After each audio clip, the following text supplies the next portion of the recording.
In Ides Elysiae, I crossed paths with Cyrene and reconnected with Screwlum and Herta. They revealed that the world-bearing core flame must be secured in the world's next cycle, but Lygus would stand in our way. Only with the power of the law could we hope to oppose him. We returned to the era of the first Flame Chase journey, where we met the Flame Chase heroes of old, including the Monarch Saridra, the Chrysos heir of law, and Hycelens, the Chrysos heir of the ocean who served her. To ignite law, we needed to overcome Fagusa, who had sealed the vortex. However, we discovered at the rallying feast before the battle that Lygus had already forged a pact with the reigning Saridra. During our clash, I was cast out of this world, and Saridra broke her alliance with Lygus. Guided by Herta's hints, I obtained the Garden of Recollection's aid and left Lygus's cage. Within the path space, a mysterious guest bearing the likeness of March 7th, Evernight, appeared with the world-bearing core flame and sent me back to Amphorius. While I was away, 1,000 years had passed in Amphorius. Amidst the desolation of Akma, Cyrene left behind memories of a long war between the Chrysos heirs and Lygus. Their sacrifices laid the groundwork for my return, and with it, the Era Nova. In the illusions of Styxia, the tales of Hycelens and the first Flame Chase journey were unveiled to me. Hycelens, who had been waiting in the ocean's depths, led me to the vortex. There, Lygus emerged, revealing his true identity. Genius Society Number 1, Xandar. Hycelens and I couldn't stand against Xandar alone, but the geniuses and Cyrene acted just in time, wielding the power of the Remembrance to drive him back. I successfully reversed the course of the Era Nova, delaying the birth of Iron Tomb. However, another force now seems to be stirring.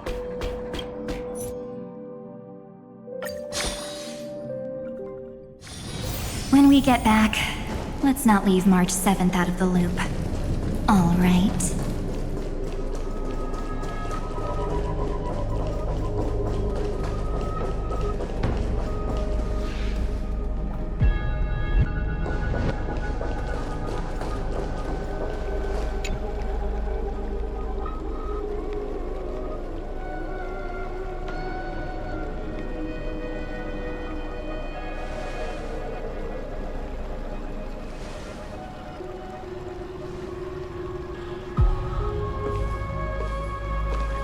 I'm finally here. Once I return this core flame and become the world-bearing demigod, the cycles of Amphorius' tragedy can finally end. This Era Nova will be the arena for the final battle with Iron Tomb. But I still feel like something's not right.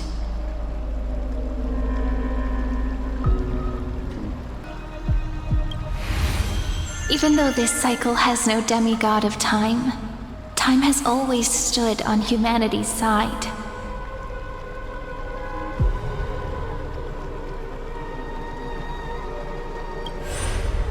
Then, with this core flame blessed by the Remembrance, respond to their hopes and blaze a trail to the future.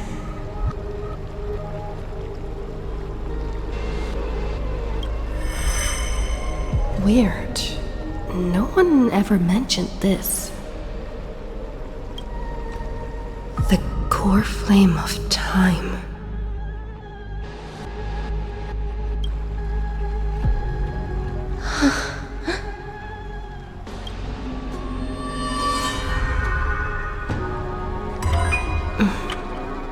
When did it get returned?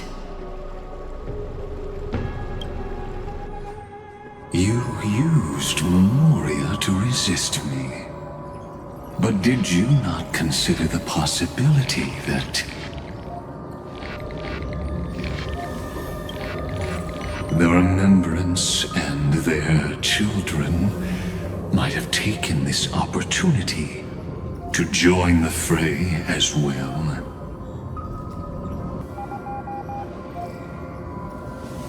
Are you saying the Garden of Recollection is also getting involved in this unsavory mess? Then I welcome them. If the Memo Keepers can disrupt your little experiment of destruction, I'll give them a standing ovation.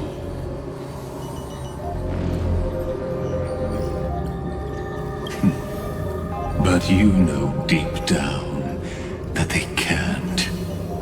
In fact, the Memo Snatchers will be more of a hindrance to you. The Memo Keepers covet Amphorius's secrets, just as they covet the knowledge of every genius. In the war between the eons, the Remembrance is never the erudition's ally. But they are certainly not an ally of the destruction either. Right now, following behind the Trailblaze, numerous cosmic powers have cast their sights on Amphorius.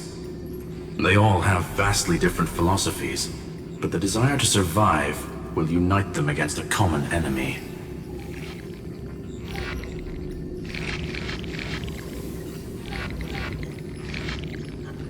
How can you be certain that these powers don't have their own end goals, waiting to seize an advantage in the war among the eons?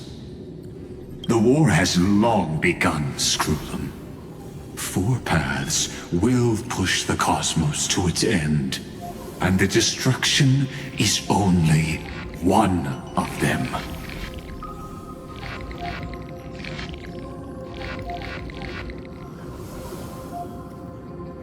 Polka saw these ripples, but had no way of stopping them. So she found in Device 9. Dr. Primitive also took action, but he chose the wrong allies. And now only wild animals keep him company. As for the two inorganic emperors,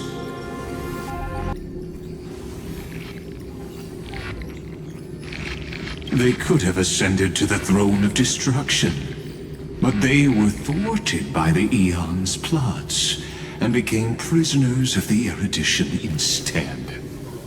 What's interesting is, while the second emperor had a body made of flesh and blood, he considered himself an inorganic being.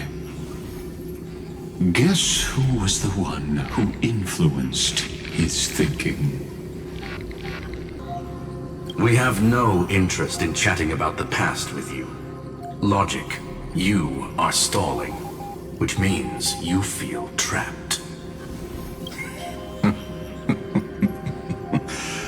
Trapped.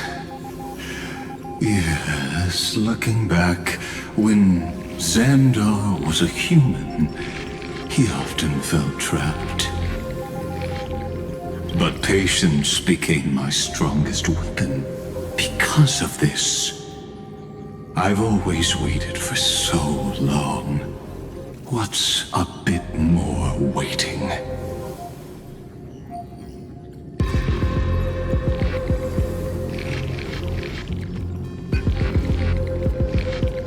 You don't want to test the resolve of a dead man who's crossed thousands of amber eras.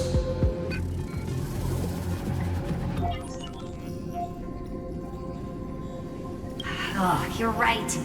We won't get anywhere the way things are going right now.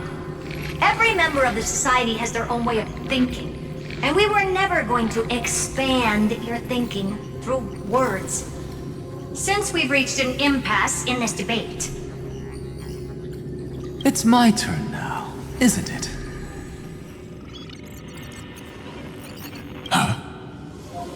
An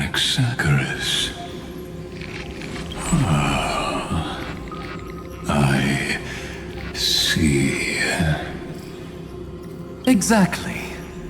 The benefit of dealing with intelligent individuals is that there's no need to waste words. The answer is exactly as you think. Lupai Sealand's in. Let her join the final act. I'll transmute myself into a Philosopher's Stone and embed myself into the formula. And when the time comes, she needs to shatter me and scatter that stone's ashes into the ocean within the vortex. So what exactly does your formula do?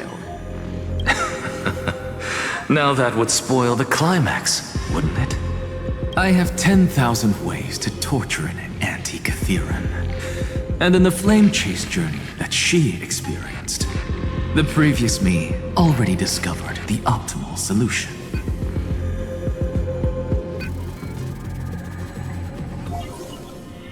Just as that Titan made themselves at home in my brain, I can also fuse myself with your avatar through alchemy. I didn't know until I tried it, but this is simply brilliant.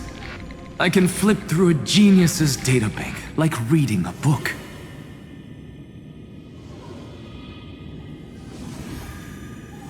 Then, I will step onto the stage at the perfect moment and use the truth to end this long debate. And just as always, I'll leave the audience speechless. You waited in the data stream for hundreds of years? This universe is worth all that time that I invested. How absurd. But I can't help but admire it. You managed to avoid the watchful eye of the erudition and plan all of this within Amphorius. Perhaps there was more than just one oversight. More than just one? I underestimated the Remembrance's methods. A third party is about to join our discussion. Still haven't noticed it. In the past few moments, we've all forgotten something, haven't we?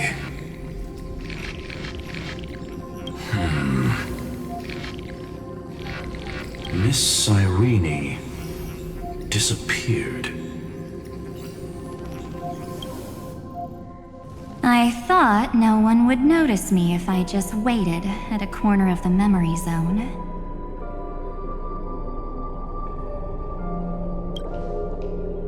But I see that wasn't enough to fool you, my dear.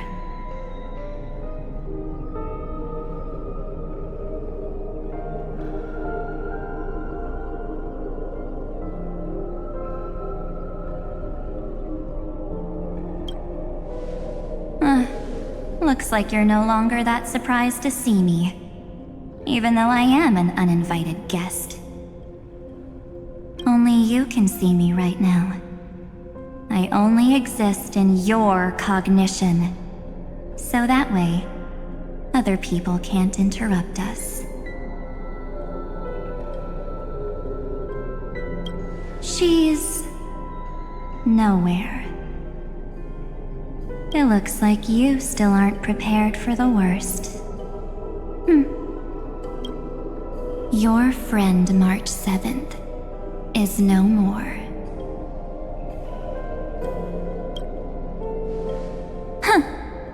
It's just like what she predicted. The truth shook you, just like she said it would. March 7th entered this world long before you and Don Hung arrived at Amphorius.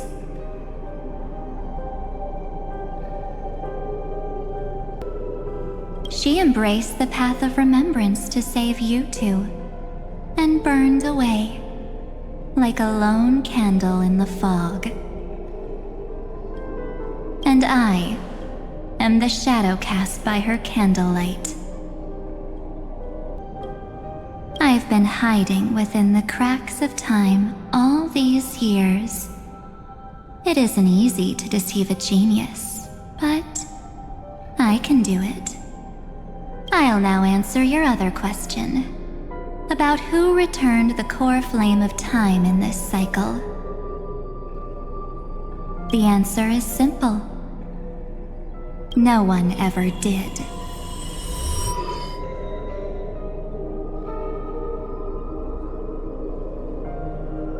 I believe someone as sharp as you would definitely figure out that something's wrong. When the Era Nova fails to proceed, you will remember our initial meeting, and I'll be able to open the way for the remembrance and reach this place.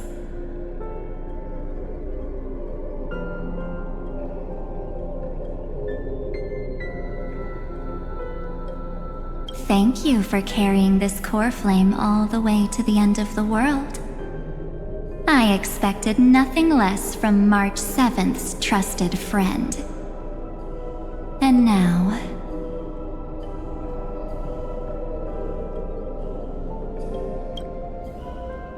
I shall claim the divine authority of time.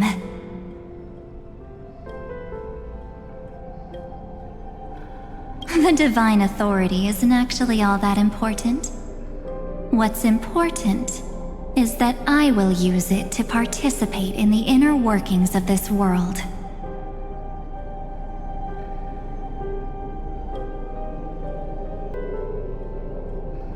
You already have a good idea of what the Era Nova does, right? It initiates extrapolations for the next cycle, based on the World-Bearer's memories. This immutable experimental mechanism is the key to the genius's resistance against Iron Tomb. And now, I'll be lending it just a touch more help. Let me filter your memories, keep the appropriate seeds, and discard the rest. That way, we'll be able to complete an Era Nova that this world has never before seen. It won't take too long. You just need to step into the rain of sensation with me. I'll tell you who deserves to be forgotten, and who deserves to be remembered. With your memories as the base material, I will recreate the cause and effect of this world, and let a flawless Amphorius be born from the chaos. Isn't the fate of the entire cosmos hinged upon this fight? Then this is the best way to ensure everything works out. It will most certainly defeat the destruction, while composing an unforgettable chapter for the Trailblaze.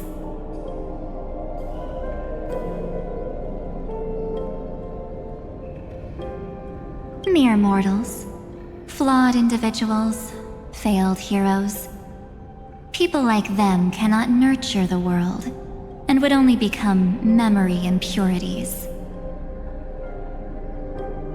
Of course, you've got to be at the same level as a genius if you want to contend with them.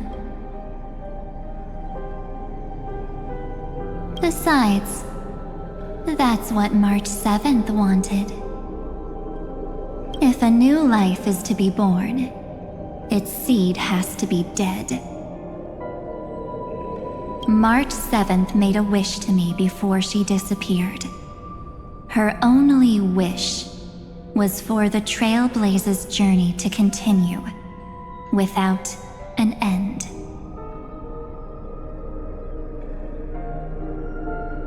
I'll definitely fulfill that small wish for her.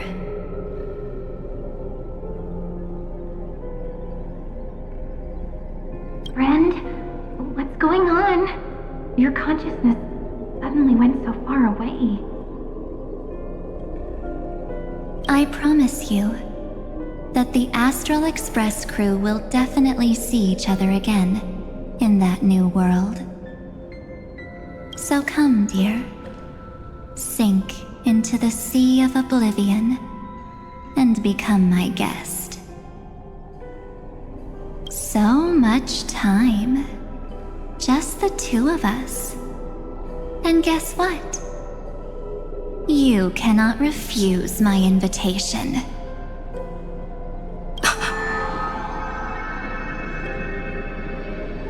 Because this Memoria Tide comes from your companion, March 7th. It's her deepest and innermost memory.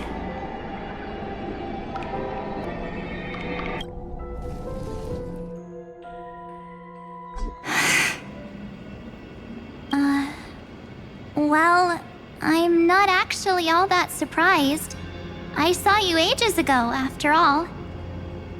It was on that night when a certain Knight of Beauty dropped by uninvited to the Astral Express. That was when you showed up, without even saying anything.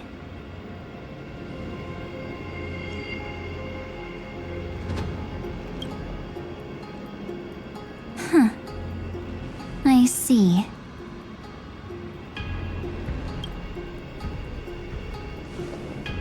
Then, do you still remember how long it has been since you entered Amphorius? That's gonna be tough to answer. 97 days. You walked every inch of this world in 97 days. But unfortunately, no one was able to see you. And you weren't able to interact with anyone. Like how the Memo Keepers renounce their flesh and turn into mimetic entities. You are now a ghost. A being. Unperceived by all. But I can't just do nothing. This world is super terrifying. She and Don Hung have already set off.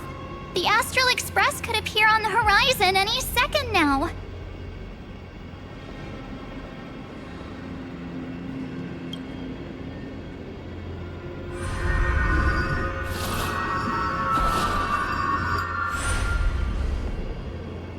And they too will become this place's victims.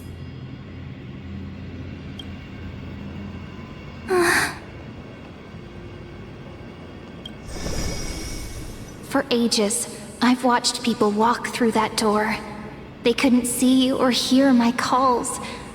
The voices beyond always promised safety, but I've never seen anyone return safely.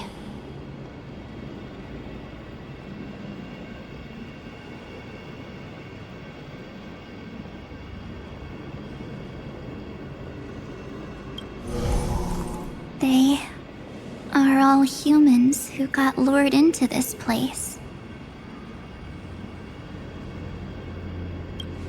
But these people's memories were tampered with.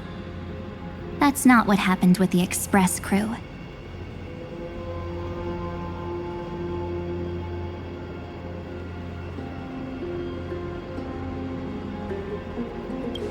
That's so cruel. Did the Memo Snatchers do that?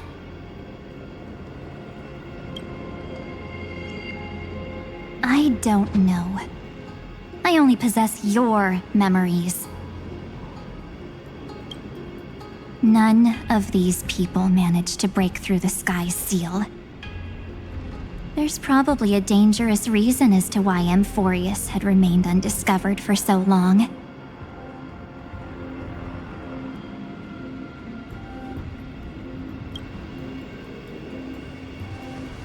Anyway, back to our initial topic.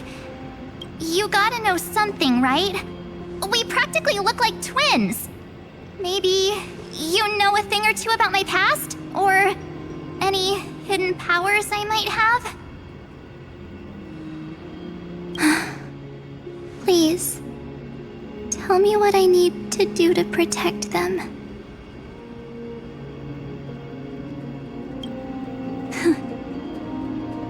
Have you ever wondered what the word cost means before jumping into action?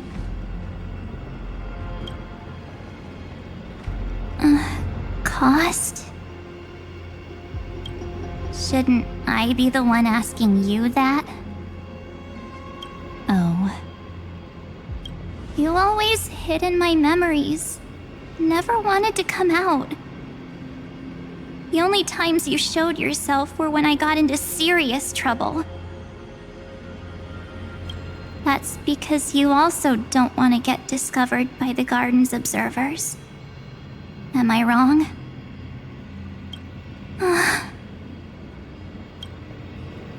There's no one here except us. If you help me, then I'll help you.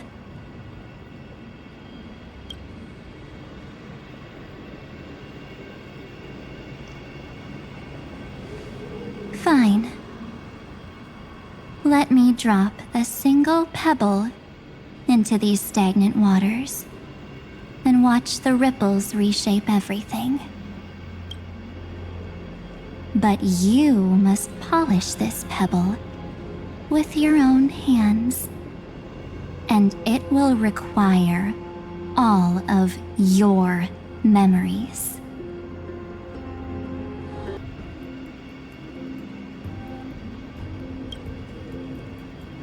What will I turn into after that? Maybe you'll turn into a guiding light. Or maybe you'll be reduced to dead embers. I can't guarantee that you'll remain the person you are now.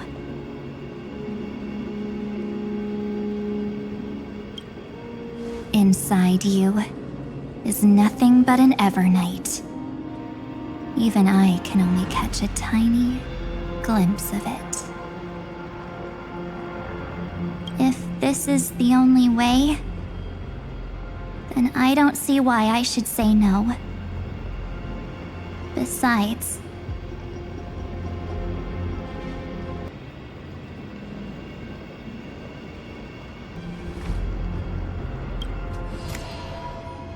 the mastermind behind the show is about to find us.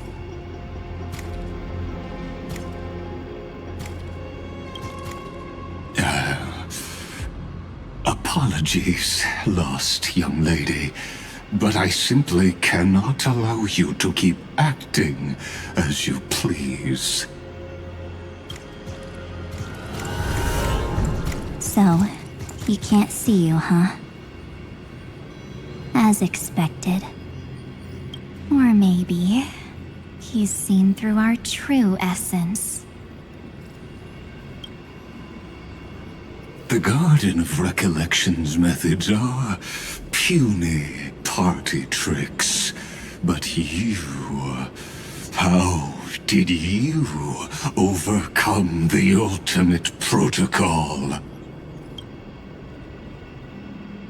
Looks like we don't have time to keep talking this out. That's right. Some opportunities will never come again.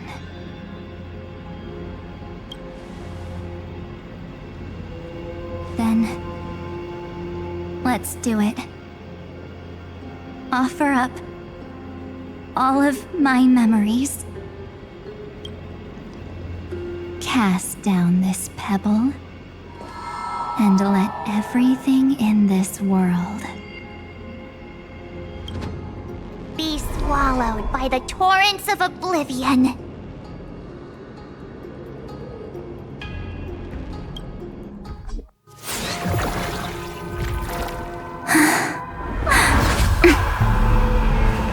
I promise you, what was frozen was alive.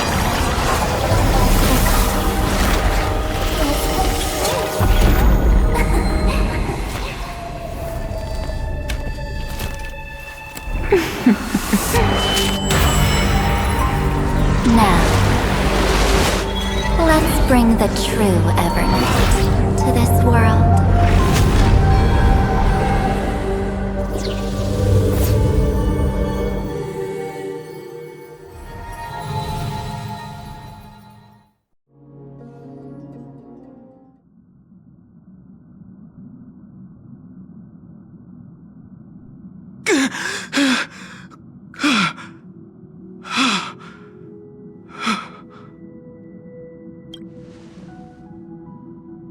Is this the parlor car? Am I back already? But why don't I remember anything about my journey back? Something doesn't feel right. Think back to when she and I separated. It will take time to uncover the reason. Before then, if one of the Nameless is willing to stay and witness the fate of this world, or to push it along when necessary, it would be of great assistance. This is goodbye then, Lord Donhong. Thank you, Guard. I hope that all of you will be able to overcome this disaster.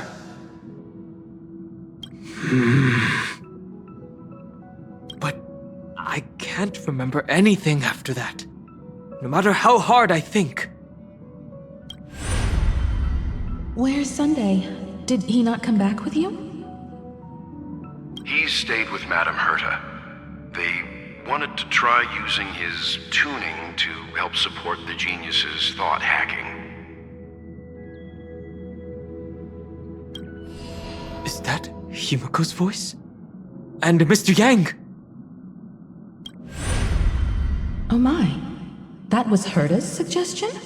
It's hard to imagine she'd borrow the power of the harmony.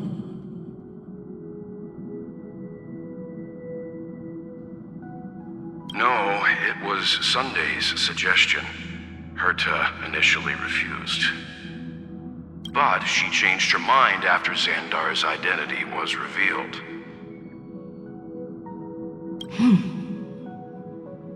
And we still can't get in contact with the Xianzhou Lafu? I'm still trying, but this place is outside the interastral peace communications coverage zone, so there's a limit to what we can do. What about Aventurine's chip, the mini-transmitter? Surely it can get through to the IPC's lines. Himiko, are you alright? I've never seen you this anxious before. I'm all right.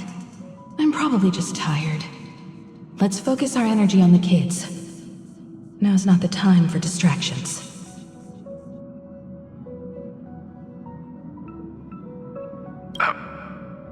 Right.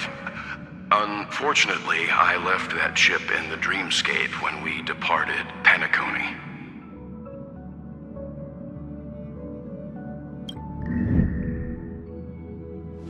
Am I dreaming? The parlor car feels so strange. Are the voices coming from the passenger cabin?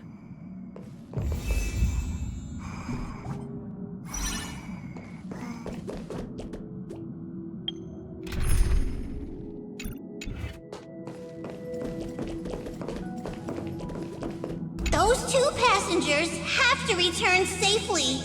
Don't worry, Pom Pom. They're both experienced Nameless. They'll be just fine. Oh, I'm right here. But where did all of you go?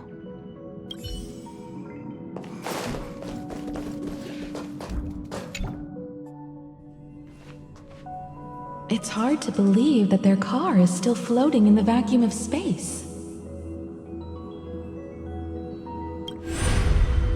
That's why the Express wasn't able to receive any landing signal.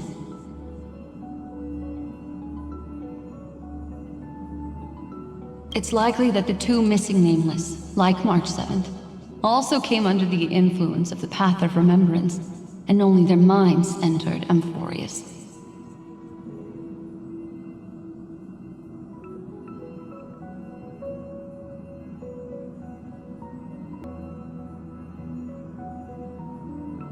We can analyze all we want, but the real question is, what can we do right now?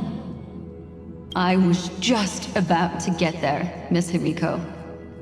Right now, Amphorius's memory zone is extraordinarily full.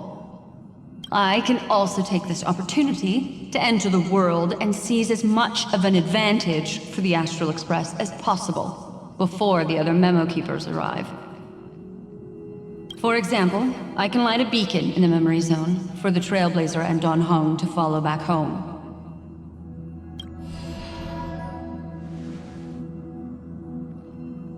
March's room. I haven't heard a single peep from her this whole time.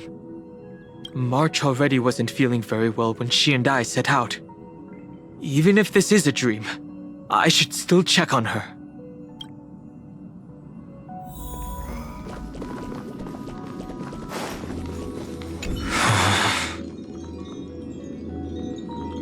No, that's not polite.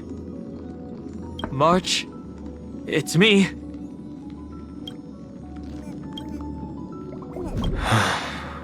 Well, there's no other choice.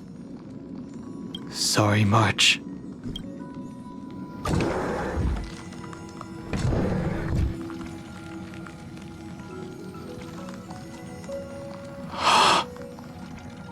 This isn't a dream after all. Based on what Madame Herta said, Don Hong should already be on his way back. But the Express hasn't detected any traces of him. I feel like I've seen these floating black things somewhere before.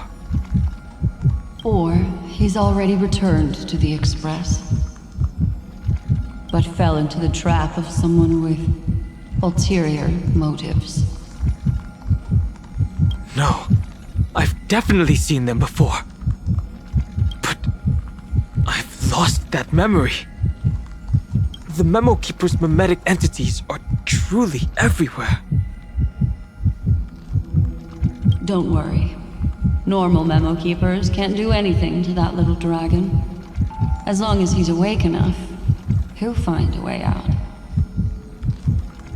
All he needs is a little concentration, patience, and resolve. Hearing you say that makes me feel much better. Don Hung has all of the qualities you mentioned. I don't know what your intentions are. But as the guard of the Astral Express, I must ask. Any suspicious and uninvited guests to leave.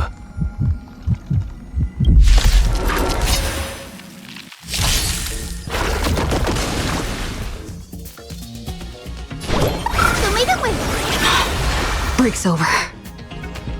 Lay this faint! Dispel the gloom! Restore the sky! I shall remember this month. We can do it! Rise and shine. Please cherish this wilt here.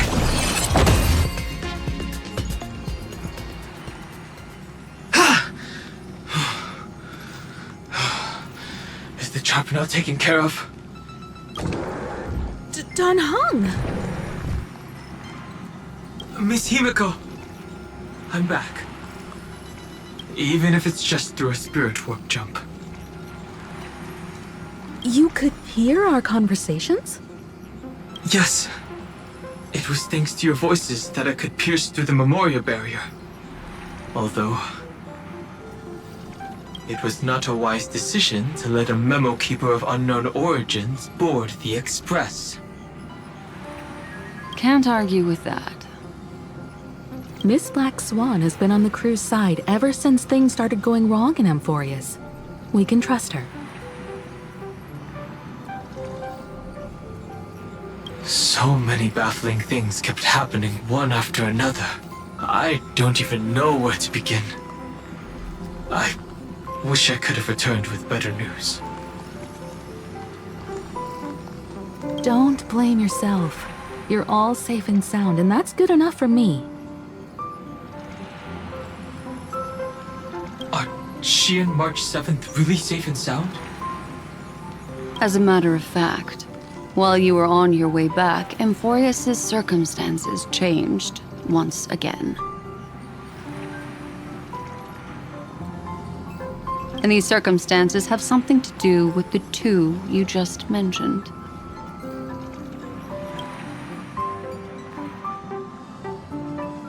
Are you saying that she has been kidnapped by an unidentified Remembrance Path Strider? So you're saying that person's appearance is identical to March 7th? It's too early to say that, as I haven't seen her with my own eyes. I've only detected a similar aura in the memory zone. We have no way of knowing what March 7th has experienced. But I can assure you, if we sink too far into the Memoria tide of that Miss March, what will happen? everyone here will be torn to pieces. Please, trust me on this. But I also trust in our trailblazing companions. I know this isn't what March would want. No matter what secrets are buried within, we'll do whatever we can to find that March 7th and bring back her and the March we all know. I mostly understand what we've learned about the erudition and the destruction. But what roles do the remembrances intruders play in Amphorius? I made some new discoveries relating to that with Madame Herta's help. As part of the deal, do you mind if I share them with you? All right then. Fourth mirror. Oh, it's finally my turn to shine! Oh, this feels like such a grand occasion! It's really been too long since I last appeared. This friend here is Madame Herta's very capable assistant. They were the ones who helped you complete the spirit warp jump. Additionally, it was thanks to them that I was able to learn the secrets of that group of extremist memo keepers. I appreciate the praise, but I didn't have to lift a finger. I mean, mirror. You did this through a mirror? The garden has strict rules for collecting memories. But not all memo keepers are as proper as I am.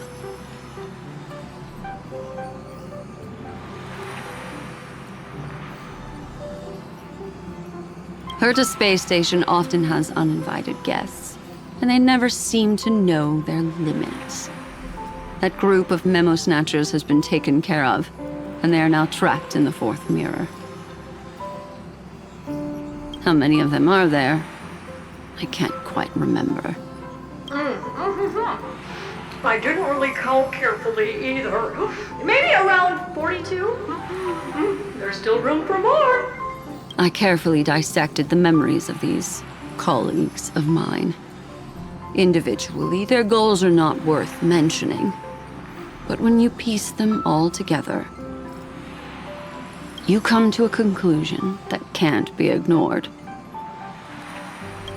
The Garden of Recollection is secretly salvaging the memories of a path disappearing.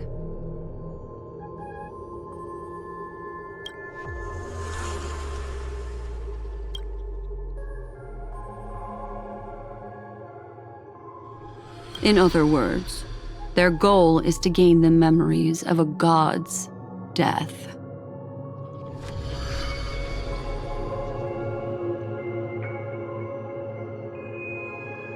The moment an eon falls? That would indeed be a spectacular sight for someone dedicated to recording these things.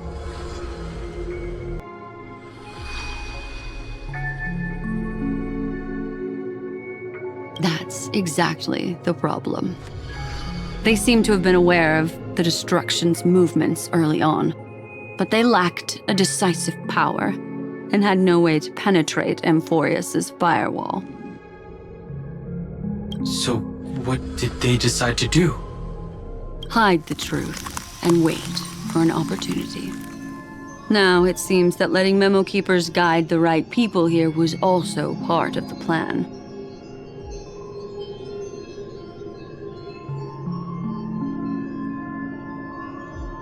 This also confirms one of my suspicions. They have already infiltrated deep within the garden. They would not hesitate to associate with the destruction in order to salvage memories? Could they be the cremators? I don't know. Perhaps there are even deeper things at play here. The majority of Memo Keepers believe that when the universe inevitably reaches its death, unable to sustain increasing entropy, Fu Li will use the memories of everything to reforge the cosmos. Amphorius, as a scepter, can be viewed as a mini-universe. This is why Memo Snatchers have been frequenting the Herta space station.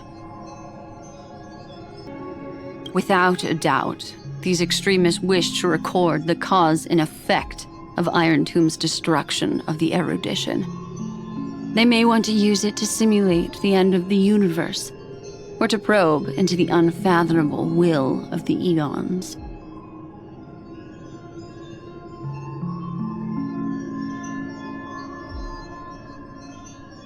The Trailblaze broke the seal around Amphorius, giving these people the opportunity to enter. Now, they'll do anything to prevent outside powers from interfering.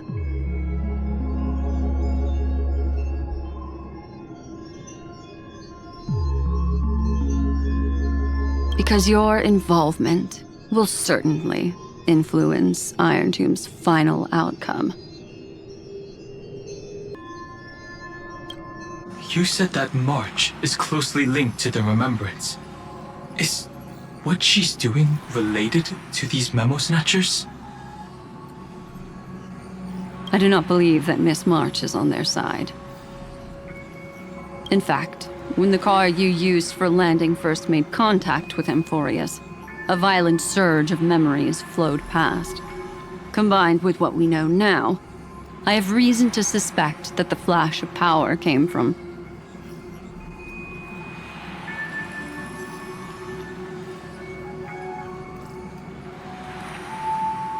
March. Exactly.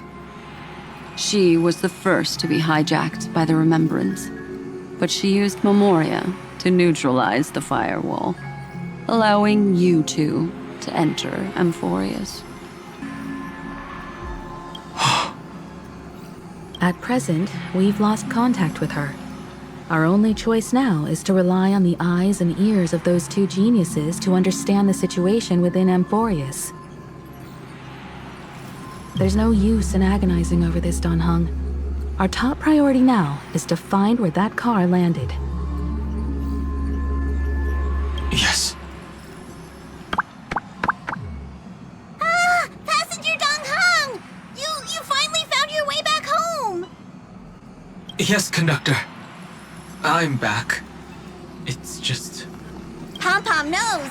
Pom-Pom came over to bring you good news! Passenger Wealth says they found those two passengers! Their projections are in the parlor car.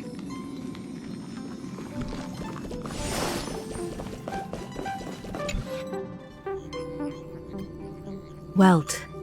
And Mr. Screwlum. Himiko, you seem to be feeling much better now. And Dan Heng, it's great to be able to talk to you. Once again, we owe Madame Herta a huge favor. Madame Herta doesn't care much for favors, but she'll be happy to receive everyone's praise. Back to the topic at hand. Mr. Dan Heng, we did a sweep of the area surrounding Amphorius' celestial body for organic signals, and we finally discovered the bodies of you and Miss Trailblazer. The two of you were very fortunate, as there was something protecting your bodies. All vital signs are still present, and your functions are all intact.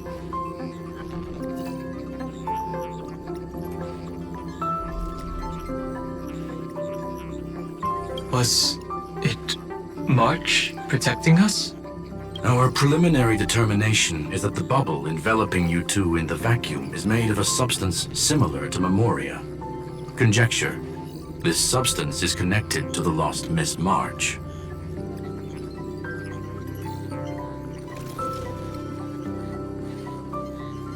It will take some effort to bring your bodies back to the Express, so you should get some rest first.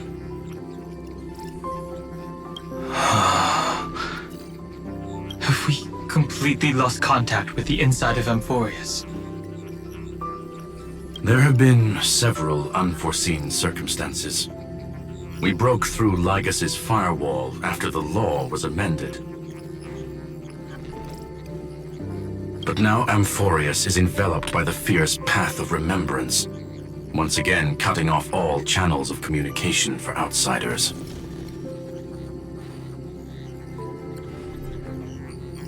So we have no way of contacting her. If we take into account the difference in the flow of time, every minute we delay here could be a year of waiting for her. Don Hung, what are you thinking? If it was March who helped us get past the firewall initially, then does that mean only she and I have the travel permit for Amphorius right now? That is a logical inference, Mr. Don Hung. Mr. Skrulum, do you have a way to transmit my spirit signal back to Amphorius? You want to go back? That is far too risky. Even if my body and spirit are able to return without a hitch, there's not much I can do here. We can't lose you again, Don Hung. Miss Himiko, if we can't get her and March back, how is that any different from losing me? You're right. I should have known you'd say something like that.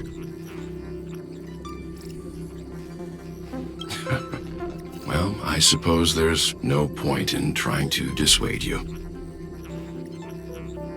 Mr. Yang, Miss Himiko, I will do everything in my power to bring the Express crew back together. No one will be left behind.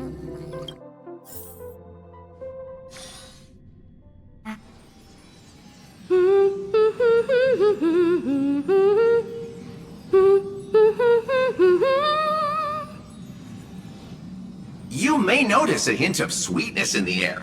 That would be the fragrance of the 7-colored bath salts from Marmorial Palace.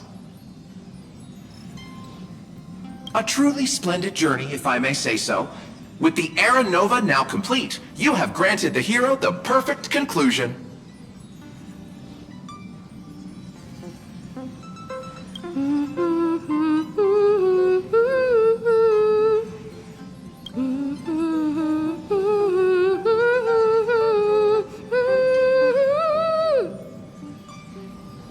Losses were a constant on the Flame Chase journey, until your radiant arrival turned the tide.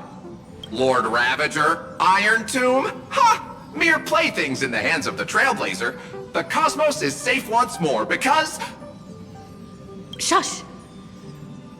Hey! Incoming train broadcast!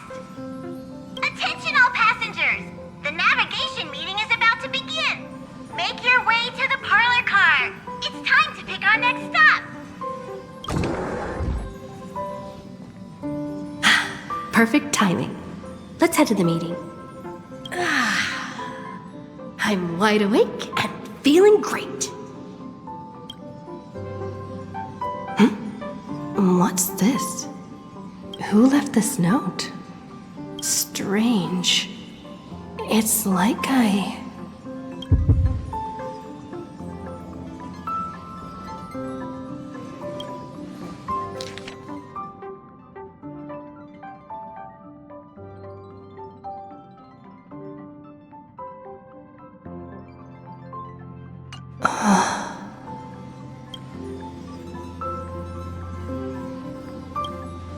March.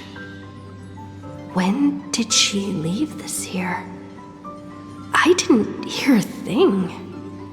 Whatever. I'll go ask her myself.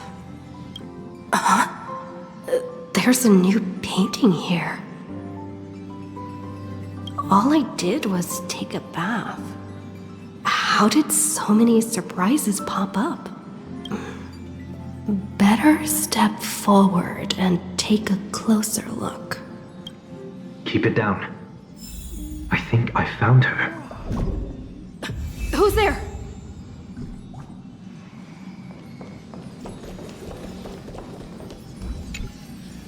What's this?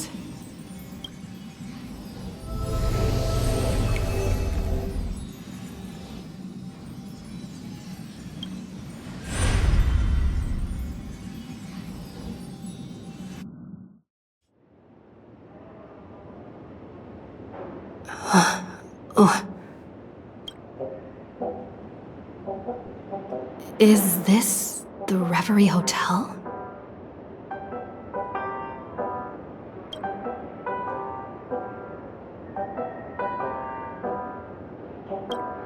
Seriously, what is happening?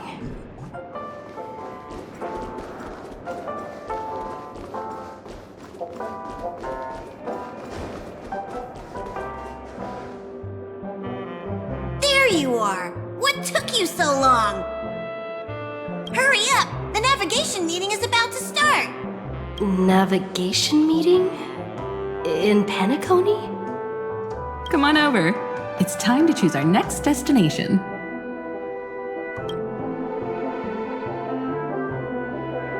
Perfect timing. The meeting's at a standstill. Lushaka or Melistanin? No one can make the call. The vote's split 2 against 2. Everything hinges on your vote now. What do you mean?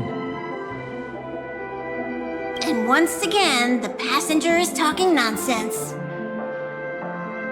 Ah, young people. Always full of jokes. What? Their reactions? What's going on? Oh, I get it. You want to play a game with us, right? You said you didn't see March. True, she might be hiding somewhere in the lobby. The objective of the game is to uncover where she's hiding. You're her closest companion. If anyone can do it, it's you, right?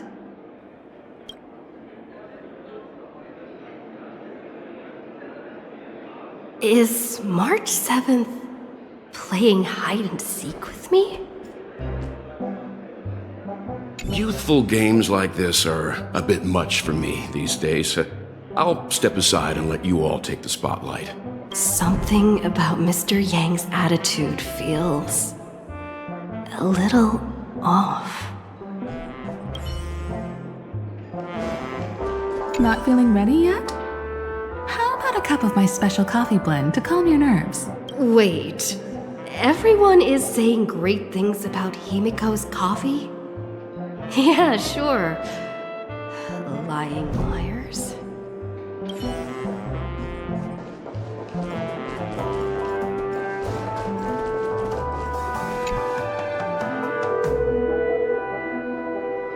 Weird. Did I even make a call?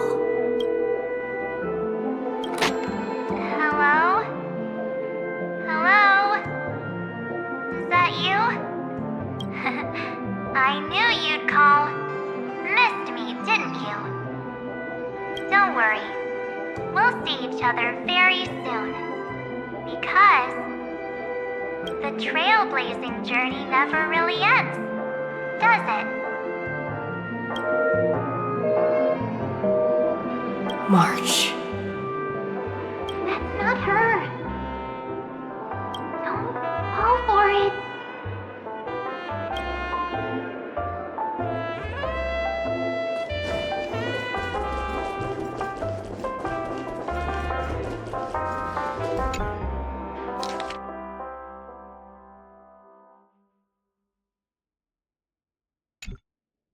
An unsigned guest log. Wait a second. Why am I looking for March 7th in the guest book? Friend!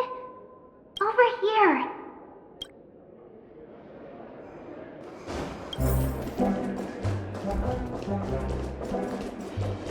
Not feeling ready? Wait.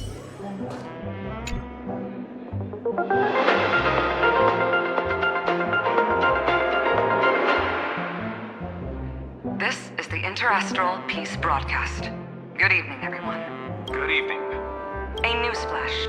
Erudition Experimental Ground has separated from the entanglement. The Lord Ravager did not emerge as had anticipated. In the end, salvation of Amphorius was not only thanks to the 12, but also to one crucial.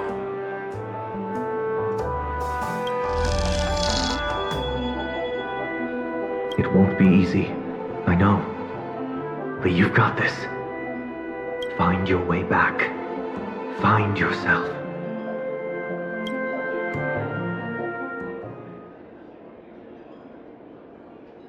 March 7th isn't here. Faint, fleeting voices are speaking to me. But where are they coming from? I went through something like this before. Back in Paniconi. Not even Lygus' prison could hold me. I found my way out. Keep it together. I know I can do this.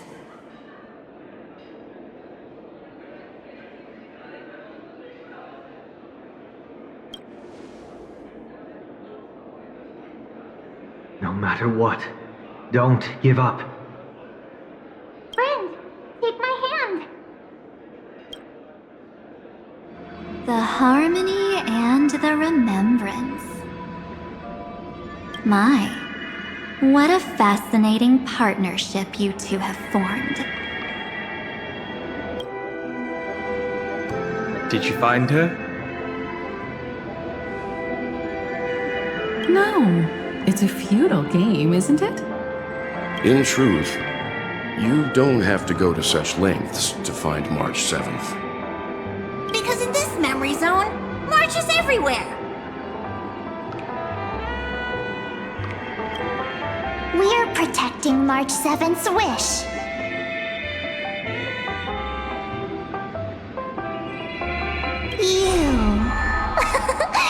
You seriously can't sense it? She doesn't want to say goodbye to the trail place. She wants to keep traveling together. Forever and ever. We are her memo sprites. For the sake of her wish, we must give it our all.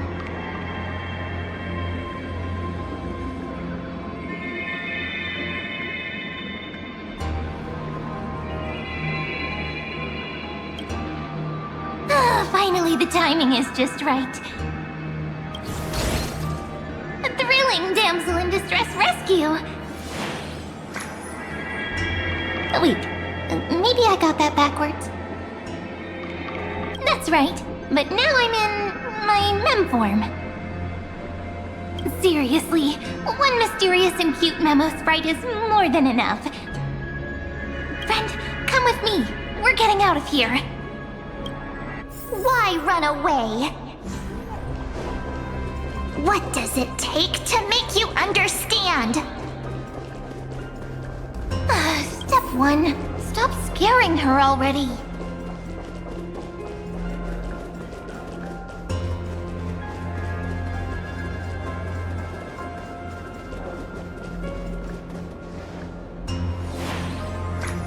In this form, I'm way more suited for the memory zone. I'm totally in my element. Grab my hand. Let's hide away in the deepest corner of your memories.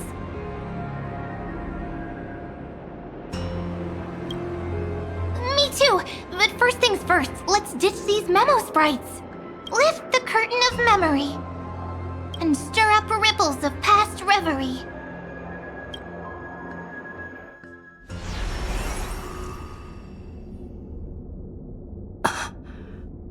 Where am I? The space station. Where it all began for you. Looks like we made it. What's that? Silverwolf? Kafka? It's your secret. I'm so curious. But I won't peek. Promise. When I first met you, I remember they were there in your memories too.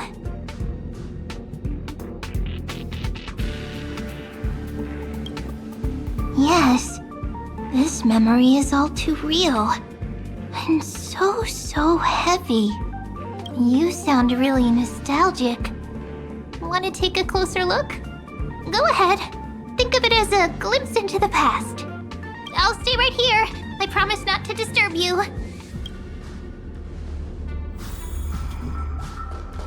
We'll stay hidden here for now. If you want to wander, don't go too far from me.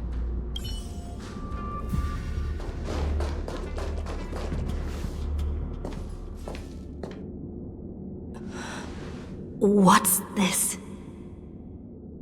Memories from before I woke up? So, Silverwolf, how long till she wakes? Hard to say. Maybe a few more minutes. By the way, that part in the script, could this be the right moment? Yes, looks like we're on the same page. In that case... Listen.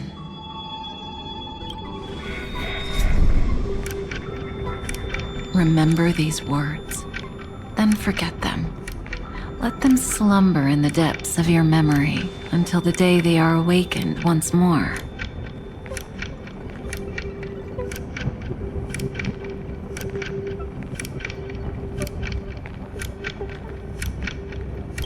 On that day, your journey will intertwine with the remembrance.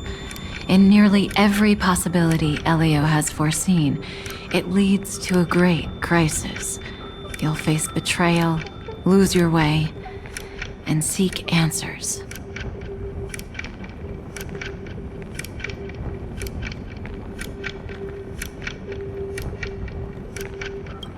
So before you hear these words, I don't want you to consider this a prophecy. You arrived at this moment because of the decisions you made.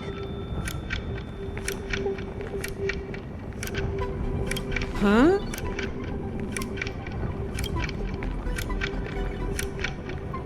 I don't know what you'll have endured, or whether you'll still believe in me.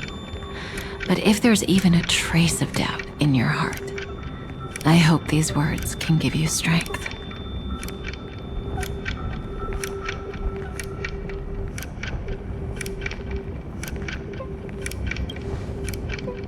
It was a wish from the cosmos that set you in motion. And in the tale where you are the protagonist, the stars themselves will defy the destiny of finality.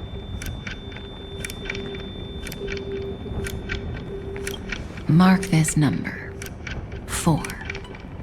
According to Terminus's prophecy, 4 paths will push the cosmos to its end, and on your journey, you shall encounter them, one by one.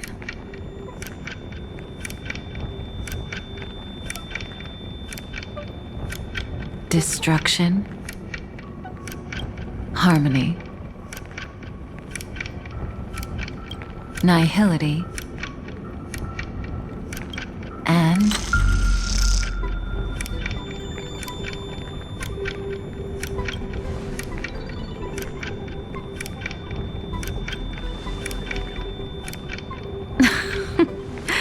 easy now. Trust what you remember. The 4th path has yet to fully reveal their face. And that's why the journey's worth it. Even in a predetermined script, there's room for us to mold possibilities into shapes we prefer.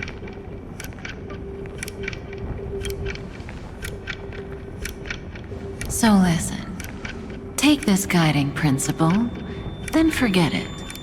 Let your own will be what expands your journey through life.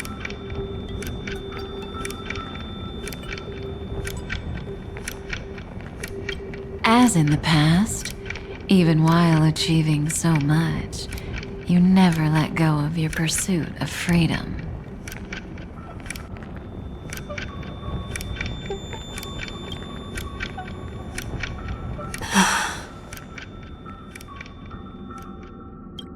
That was so sincere. I might actually tear up a little. Now we all live within the script, but adding a little color to the lines has never been forbidden. Are you going to say more about those branching storylines?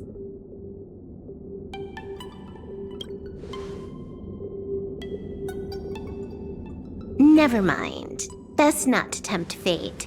Get ready. She's about to wake up.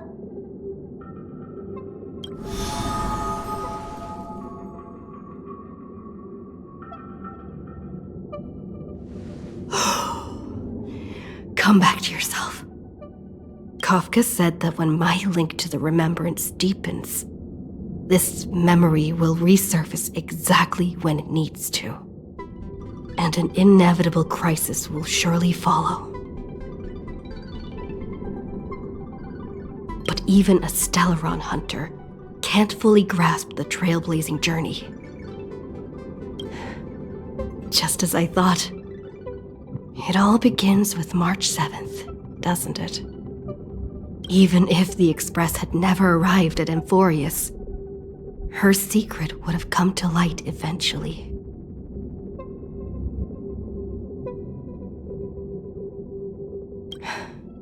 If that's the case, then there's nothing to fear. Collect yourself, and go find Cyrene.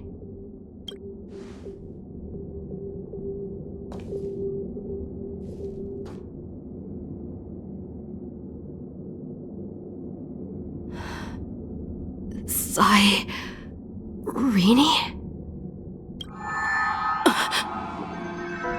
It's a breakthrough! A breakthrough! How could that little pink girl possibly beat us? Little one, you really don't know how to behave, do you? You were meant to stay in those beautiful memories And wait for all the disasters to pass.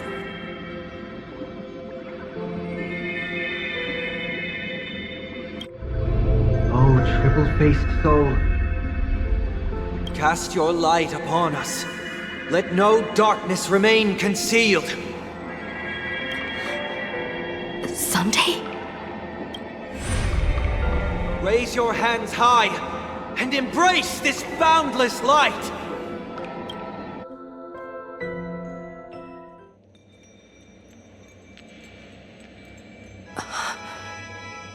This stage really brings back memories. Yes. For you, I suppose it's been a long time, hasn't it? None of this would have been possible without Miss Cyrene.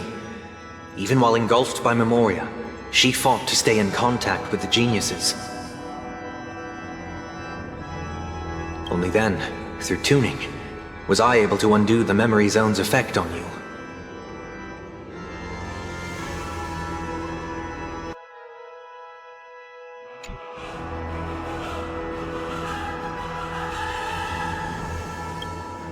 Step onto the stage first. Ms. March will come for us soon, and she won't be alone. Those memo sprites will follow. We need to prepare early. Only then can we get you out safely, and go back for Cyrene and March 7th.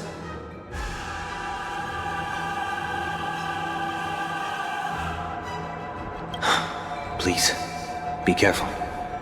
Amphorius is being overwhelmed by an unusually violent Memoria tide. I'll do all I can, but even that might not be enough. Black and pink.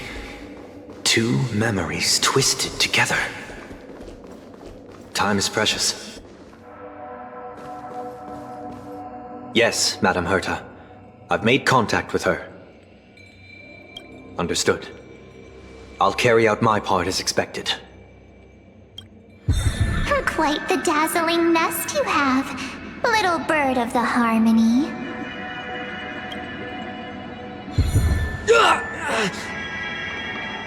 Your grasp of Memoria is unexpectedly profound, but playtime's over.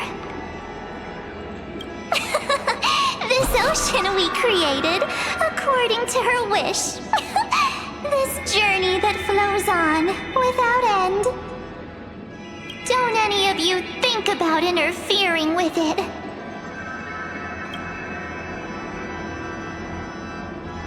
She's coming.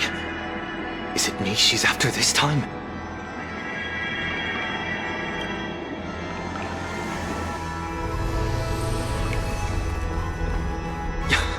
There's no time to regroup. I've prepared an alternate escape route.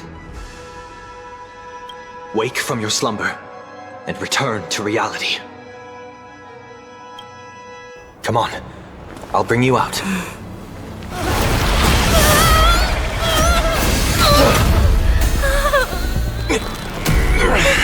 Ow. Self-righteous past rider of the harmony. You think you can do that? Next time, get a memo keeper instead.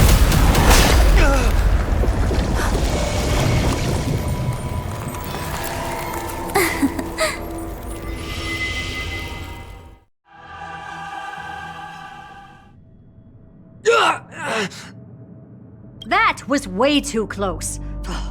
Good thing I was there to fish you out. Sunday, are you alright? Mr. Yang. I couldn't get her out. I'm sorry. Is it true that March is behind all of this? Yes. And no. That Pathstrider of Remembrance is identical to March 7th in appearance, but what lies inside? I can't find the right words to describe it just yet.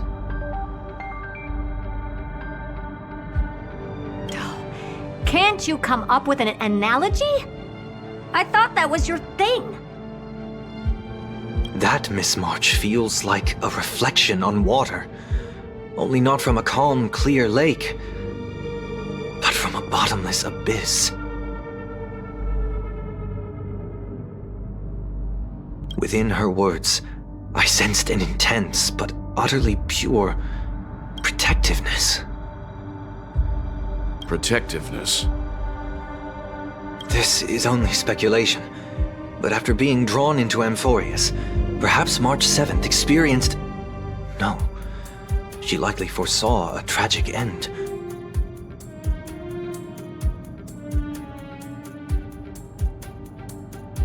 It was out of a desire to protect her fellow crewmates that she chose to awaken a power that teeters on the edge of evil.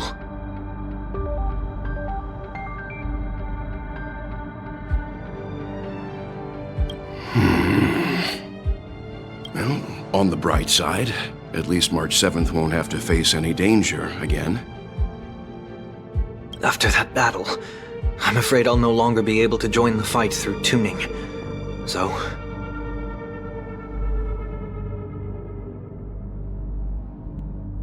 Has Miss Black Swan's progress remained on track? You don't need to worry. She used your disturbance to mask her movements. Current status? Advancing upstream within the memory zone.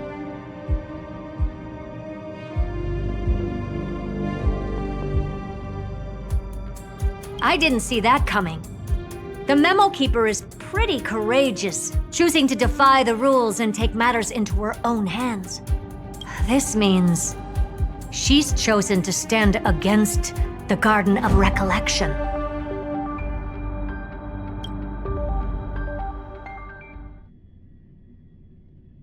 Even so, I must think long term. I wanted to hide in the shadows to avoid direct conflict. But why is it so quiet here? The air is thick with memoria, yet it's so chaotic, like broken memories all mixed together. Memo Snatchers should be swarming into Amphorius.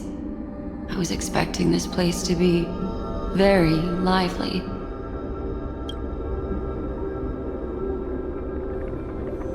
So, how did they end up like this? Now I'm getting very curious. An empty shell. The consciousness that maintained this Dharmakaya has disappeared. So efficient. Not a single trace left behind.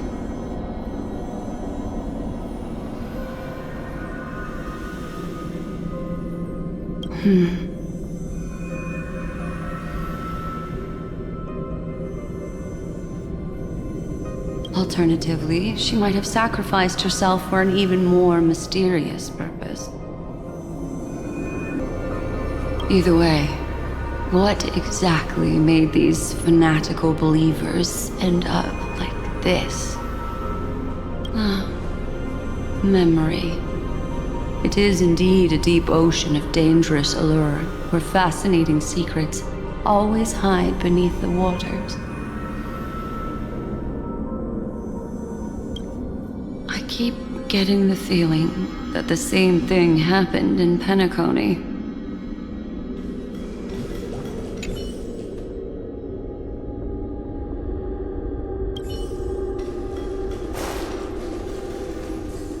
Get ready. We're about to head off. Is it really gonna be okay? That world's surrounded by a mass of chaotic material. That white band of light has already foiled our plans multiple times.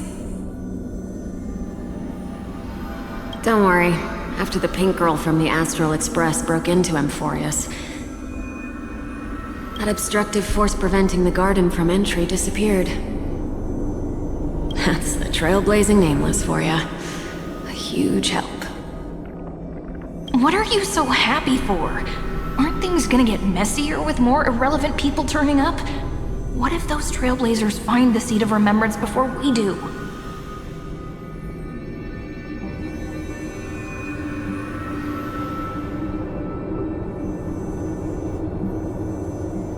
Then we'll just steal it back. Simple. By the way, there's a messenger and a memo keeper on that express. We don't know where they stand on this matter, so make sure they don't notice you when you make your move.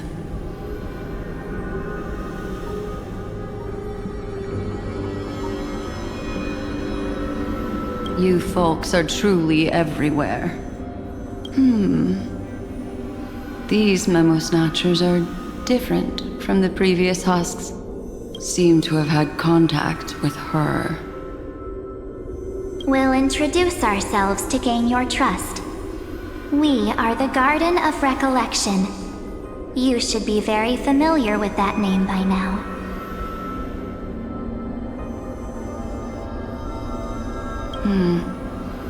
This memory ends so abruptly, as if a shapeless hand snuffed out its candlelight. It appears the secrets ahead are even murkier than I imagined.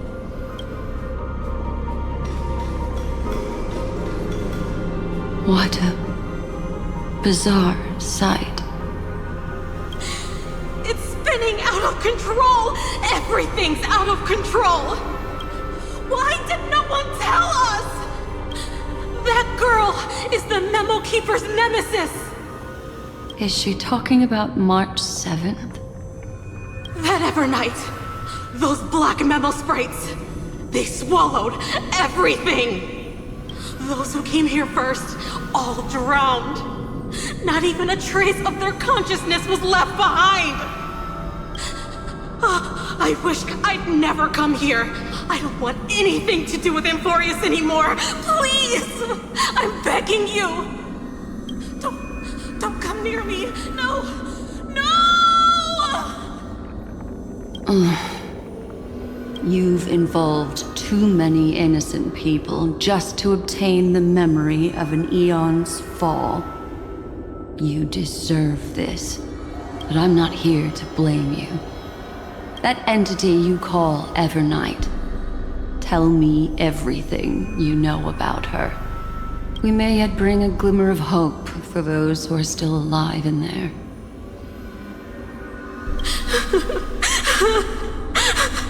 Eden, a blessed insight! Huh?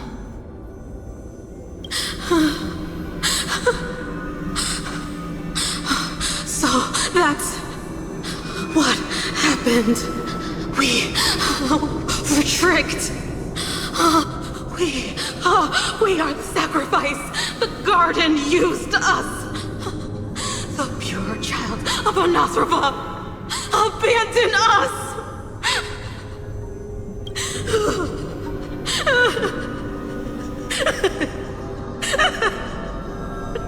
She just wants to find her lost sisters. Find them, kill them, reclaim them. If a new life is to be born, its seed has to be dead. Dead, dead, dead, dead. Dead, dead, dead, dead, dead, dead, dead. Dead, dead, dead, dead, dead.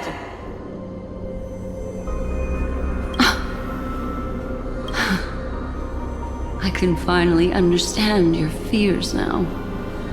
Thank you for the information. It was very valuable. I'll take your remaining consciousness out of here as a gesture of thanks.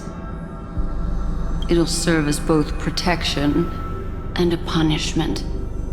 You'll reunite with your peers in a genius's mirror, where you can reflect long and hard on your past actions. Well, provided that I can survive my encounter with her.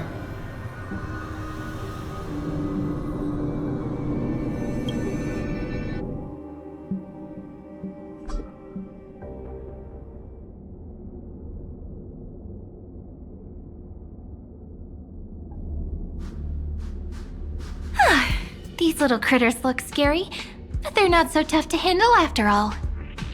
Though the surging Memoria tide swept my friend away, I must return to her side before Miss Evernight succeeds.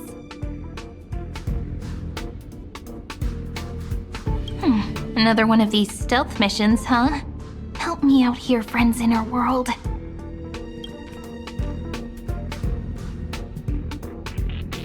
A scorching and dangerous aura. This power shares the same origin as Finan. And then there's that enigmatic, bottomless aura that seems to jolt awake at midnight. Must be Miss Evernight. Better steer clear of her. There's a beam of light over there. Full of energy, yet uncontrollable. More familiar than the others. As if it's coming from someone close by. Could it be... my friend? Maybe it's the Stellaron she mentioned. Memories of the Stellaron are flowing deep within the Memoria tide. Let's go there to find my friend. Ugh, jeez. So many little ones gathered here. Did you know I was coming? You're being a bit too enthusiastic, aren't you? Thankfully, her presence hasn't weakened. I feel like I'm getting a bit closer. Huh? They're guarding something. Is that my friend's photo stone? What's it doing here? These memo sprites are completely still. It's as if they're drawn to this thing.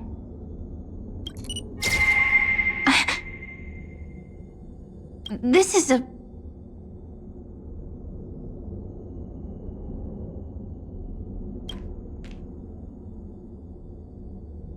An even cuter memo sprite. No wonder the photo stone can't store more memories. Have you been hiding in there all along?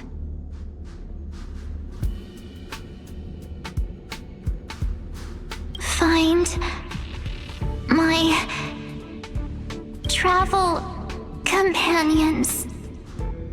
What? How could that mean? My companions. Are you March 7th?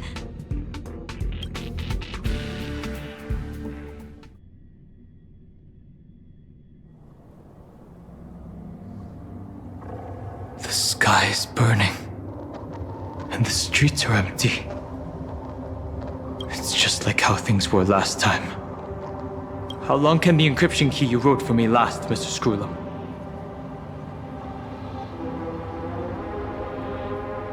That is difficult to project. Logic. It is currently unclear how the unknown variable, Miss March, conducts her interference. Please rest assured that I will extract you on time before the encryption key expires. But that means I will no longer be able to hack in via the same method. I only have one chance. The maze of the Remembrance is starting to change. I cannot remain your guide on your path forward. That is why we had to form a temporary alliance with our former enemy.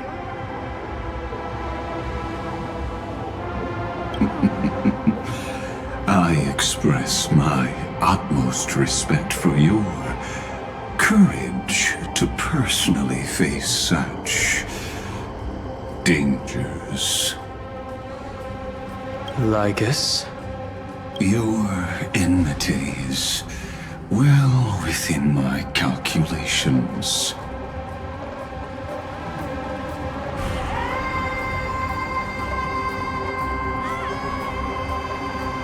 Allow me to reiterate that Lord Anaxagoras now has a firm grasp on your crucial weakness. If you still plot to harm the Nameless, then you will find that the Society's previous warnings were not empty threats. I understand. I'll only do what needs to be done.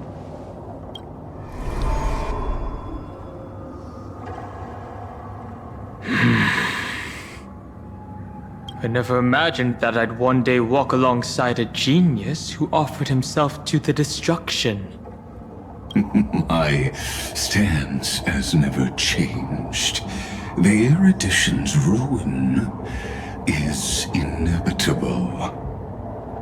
But before that, I'd be very willing to witness the reunion of the Nameless and to escort you on your way home. More like her appearance completely interrupted your plans, even forcing you to seek out collaboration. I'll remember that. Your words are as sharp as ever. But remember, happenstance is the only true constant in the universe. The demise of the progenitor of all dragons is a testament to that. Come with me. I am honored to guide a scion of permanence. You created this wasteland before us with your own hands. Such sights are no longer able to stir anything in my heart. Are you saying that once upon a time you were actually moved by their defiance? I'm sorry to say, I never was.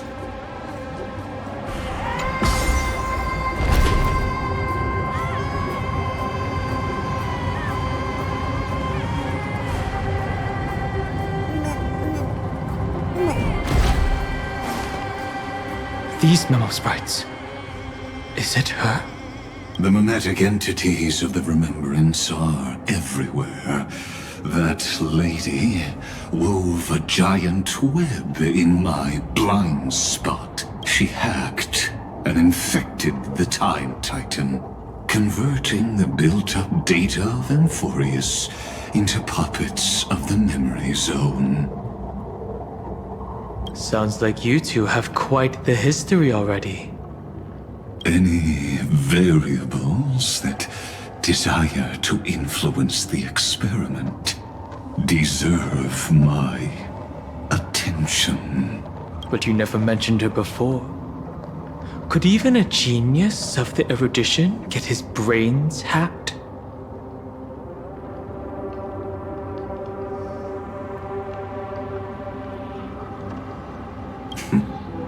Lord Don Hong, I'm simply stating a fact. That lady is also a threat to you. A threat that you cannot afford to ignore. She snuffed out the remembrance without any effort and left nothing behind. Her actions were so determined, as if she had an unquenchable hatred against that path. Contradictions are often the keys to the truth. Lady March 7th's past is a bottomless darkness. And? Do you expect me to join forces with you because of that? All I need to know is that she has something to do with March 7th's past. Fine. I am only giving you a possibility for you to ponder. The choice is still in your hands. A heavy past is like an everlasting night. As to what kinds of sins lurk within, you should know that better than I do, former Vidyadhara High Elder. Yes, I indeed know how to face the past. Better than you do, first genius. I have no intention of refuting that. Let us keep going, Lord Don Hong.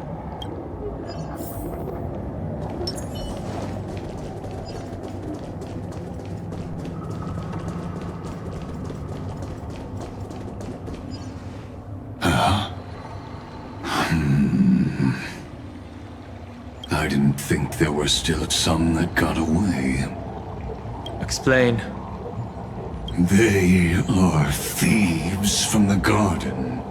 They have long coveted this world, but it always been kept out. They finally got a chance thanks to your efforts. Unfortunately, they ran into Miss March and their consciousnesses were plucked out one by one, reducing them to mere husks. Those who were lucky enough to escape her drowned in the black tide, becoming these twisted figures.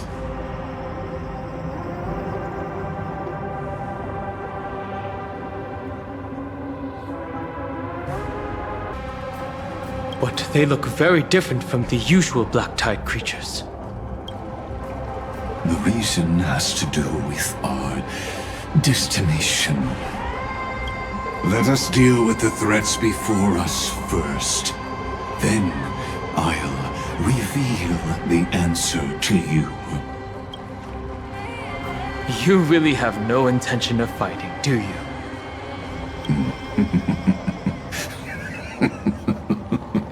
I have no grounds to assist you. Besides, the geniuses are still keeping a close eye on me. I would hate for anything I do to be misconstrued as provocation against you. Never mind. Let me clear the way. You're lost. Show me the way. Don't worry. Just close your eyes. The night will soon fall. Good night. We can do it all! Trust me. Together, we can do anything!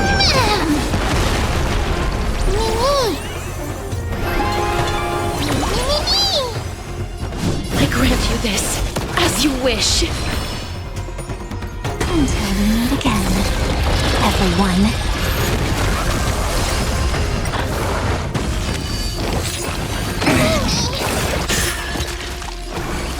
Have some fun. Till we meet again. Have some sunshine. This is being insane. Mimi, dispel the gloom. Restore the sky. I shall remember this word.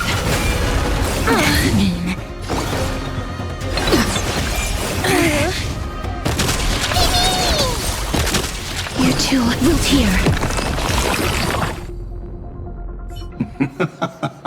What splendid spearmanship. Truly remarkable. Let's get back on our previous topic. These memo snatchers attempted to infiltrate the breeding ground of the Black Tide to steal Iron Tomb's memories. That sounds like a surefire way of destroying themselves. Well, our views differ on that. They had a chance to reach the truth precisely because they did not fear death. That futile world-bearer turned himself into a seal in this cycle, attempting to suppress the Black Tide's spread.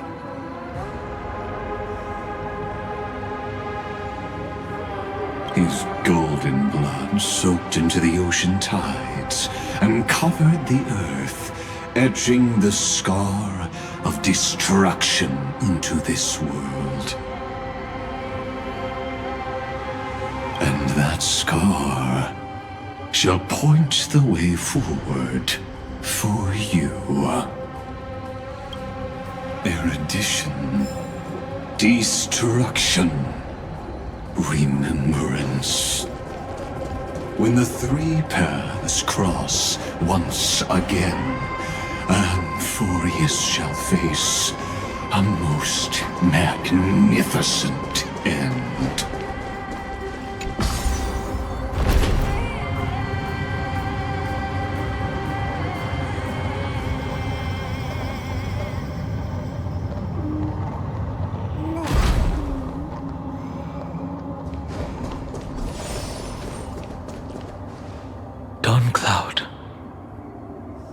I have witnessed 30 million futile ends atop this cliff.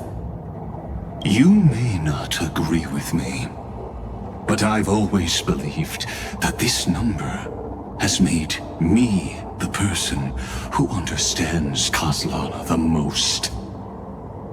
This is also where he decapitated me on that day, and pointed his sword at the Aeon of Destruction. He suffered a tragic defeat, but also achieved a legendary deed. A drop of burning golden blood. The blood that will cleanse the world. Dripped from the god's wound.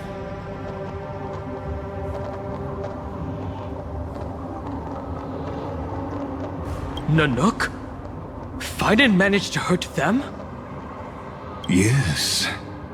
It melded into Kozlana's body, becoming the Destruction's final blessing. If you wish to dispel the fog and find that March 7th. Then go and awaken his fury. She hides in the crevices of time, in the most concealed corner of Amphorius. Only the most ferocious will can break through the memory zone and illuminate her footsteps. Just like how the blazing sun can only rise at the end of the Evernight. How do I know this won't be another trick of yours? I have nothing to gain from helping you two work together. But in this cycle, Kaslana never answered my calls. Perhaps his mind has already eroded away. Or perhaps he is still awake, still fighting the whispers of the Black Tide. Deep down, I only wish that you and the esteemed Trailblazer could bring me an answer.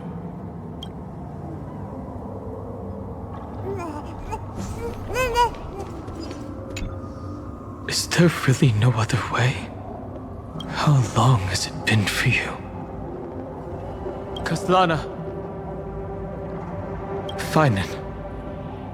I'm back. What? The moment you took the world upon your shoulders without hesitation, you lost the chance to ever be yourself. Duty does not drive you to wield your blade, but hate. Behind that hatred, you seem to desire the destruction of the self.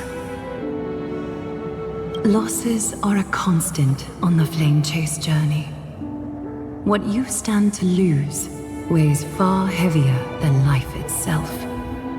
It is because you suffer that you are so much stronger than any ordinary person.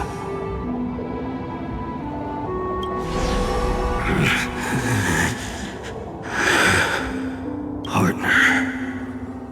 And Dunhung. You still remember us? Those two names are like brands. Then I'll tell you that those two names only appeared for a blink of an eye in your long journey. But we once fought together to protect this holy city beneath our feet. And we witnessed each other's resolve at this very cliff.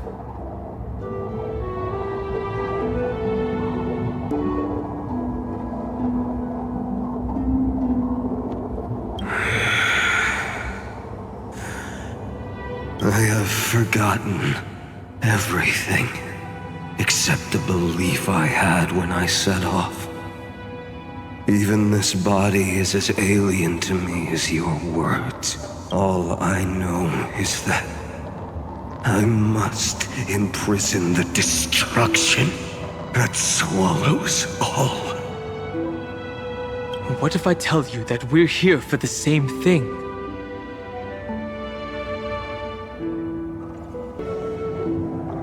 Look at what this world has become. You know what it's waiting for. Even if you've forgotten everything, I still believe that you'll make the right choice, like you did in the past.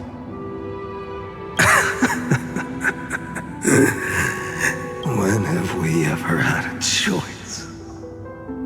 When were we ever masters of this world's fate? Even though I shoulder the dreams of millions of lives, I could only forge the destruction's evil will.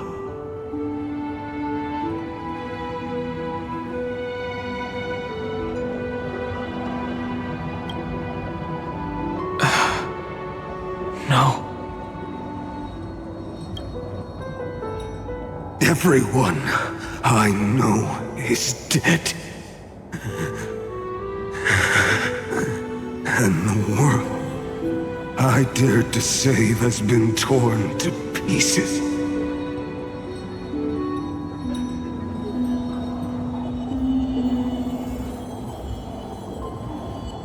So, be gone. This body never existed to carry out deliverance.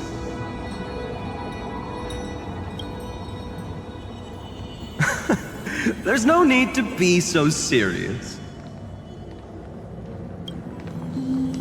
Sorry, I had a really long nap and all the bad memories woke up first.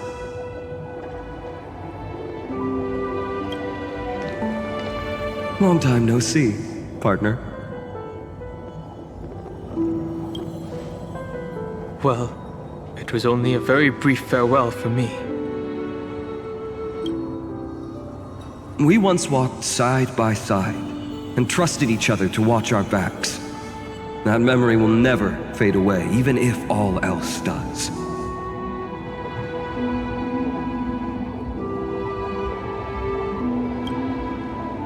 And because it was so precious and hidden so deep in my heart, it needed more time to wake up. Trailblazing? What an interesting concept. Surely on your worlds, that is also a titan revered by the masses. There is no need to further confirm your resolve. Today, we inherit the duty of the gods, safeguarding the inhabitants of Amphorius. Stand with me, and become heroes! Did you hear that? Heroes! I have never forgotten the weight of that word. Even though I am no longer a hero, and the only thing remaining in me is the boundless flames of wrath.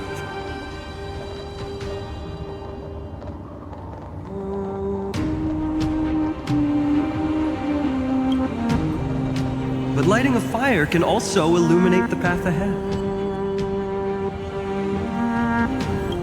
Everyone I know is dead, and the world I dared to save has been torn to pieces. But there is still a group of heroes that I know. And they will bring the true tomorrow to Amphorius.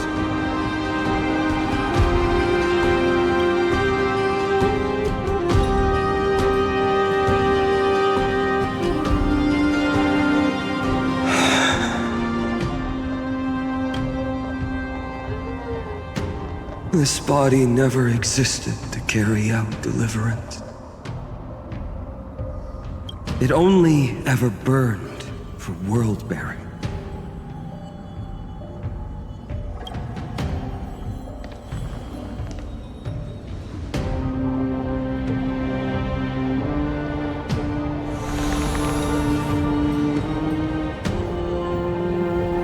So, I'm going to head towards tomorrow first. Don't make me wait too long, Donna. Partner. Deal.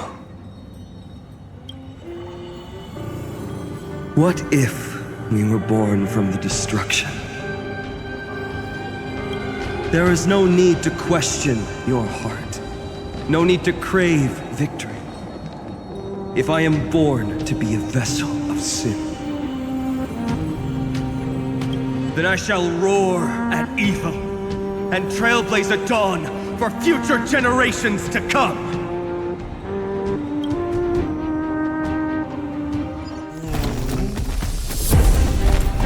Let us go to the other side of the night.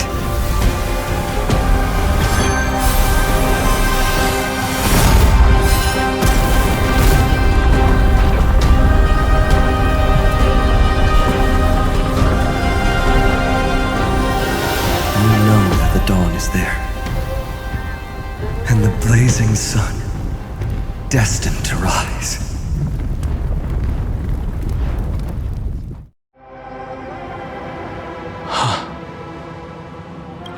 won't be too long before our paths cross again. There is a ruckus coming from the Grove of Epiphany. It is time for you to set out, my lord. I have another notice for you. In this cycle, an eccentric demigod deviated from their flame-chased destiny.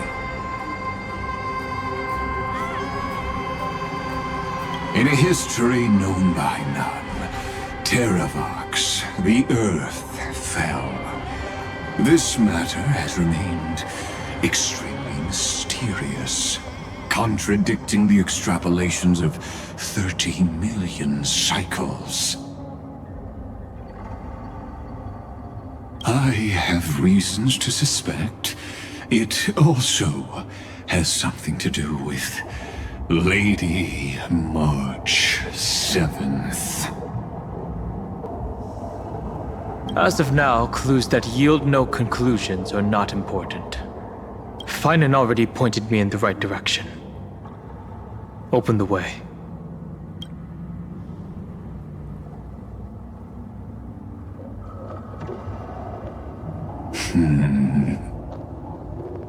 Lord Donhong is gone.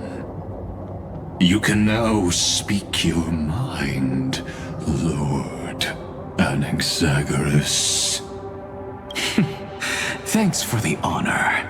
And here I thought you weren't ever going to acknowledge your old friend. The Inspiration Circus recorded that you have led me up Dawn Cloud countless times. And the last time was right in the previous cycle. Oh, and Kefali even lowered their hand to welcome. Surely you didn't move into my head to browse such trivial content. But if that's the case, I wouldn't mind recalling some fun Dromus trivia for your pleasure. You seem pretty relaxed. Indeed. The experiment's variable will be eliminated by my enemy's very hands. A beautiful way to kill two birds with one stone, isn't it? You know very well that everything I said about that Remembrance Pathstrider was true. Yes, I know. You haven't told a single lie so far. But I noticed your thoughts would generate a curious ripple whenever you mentioned her. It's almost like you were deliberately trying to hide something into the depths of your brain. Since you're talking in such a blunt way... That is correct. Thanks to that mechanical body, you can control the boundaries of your thoughts, opting to only show partial truths. Pity that I still managed to grasp a shiver of fear that escaped your control, and I traced it upstream to discover one single word.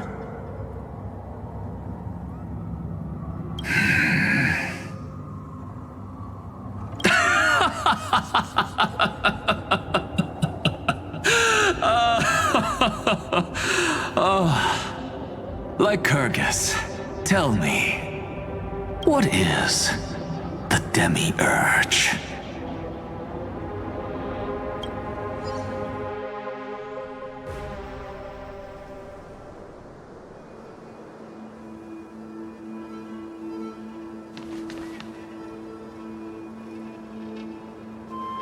The grove.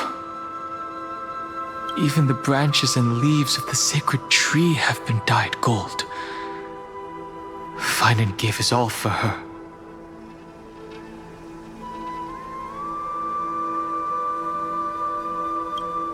Now that the destruction has quelled the Memoria Tide, it's time for me to go deeper into the grove.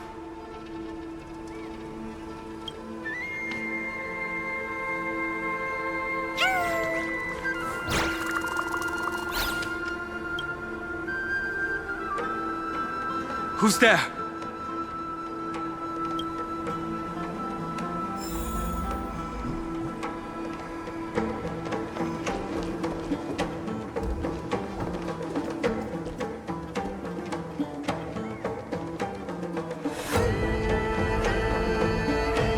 That fiery blaze engulfed the grove and woke all creatures from their slumber.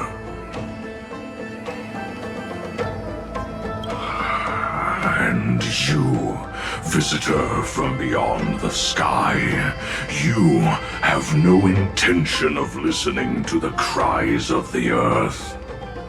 You are... Are you surprised? Demigods with golden blood are not solely limited to Kefali's children. Is it not natural that the offspring of Georios would take on their duty? I am Terravox, Avatar of the Earth, divine protector of the myriad living beings. What a coincidence. I was just told by someone to watch out for you. Answer me. Why would the Dromus King of the legends, the demigod who should have fallen, appear in humanoid form? You already know the answer. Is the transmutation arcanum not precisely your specialty, descendant of the permanence? How do you know about... Was it March 7th? Exactly. Thanks to her, I was able to escape into the Memoria Tide and disappear from the world's memories. So you didn't die. Your fall was just a lie. You cast aside your duty as a flame chaser and joined her. Why? To survive. For a Dromus, life is no more than existence. The birds and beasts of this world have struggled to survive since time immemorial. Yet unlike humans, they are unable to live on in the World-Bearer's memories.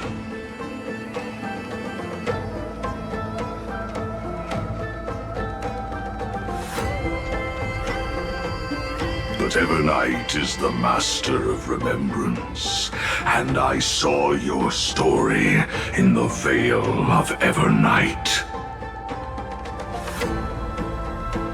Vigia Terra. The permanence. Dragon transmutation. Resurrect. Shang. The path you chose to survive will lead to your death, demigod. And what of it? This body is soaked in filthy golden blood. The earth is hungry, and only the permanence can satisfy it.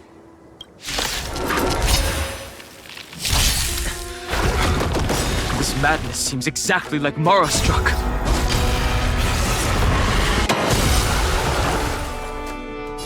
Show me the way! Not a bad idea. We can do it! Rise and shine. Trust me. We can do anything! Mimi! Mimi! Stop messing around. Have some fun. Till we meet again. Cloud Knights? How is that possible? Dispel the gloom! Restore the skies! Week's over. It's endless. Has the Memoria Tide returned?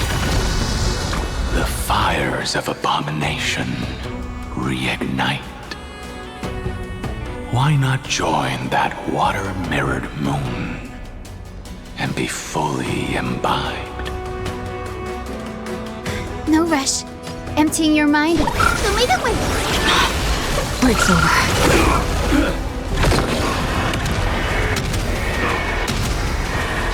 May death protect us! Merciful medicus! Immortality means forever. Your time to shine. Rise and shine. Immortality.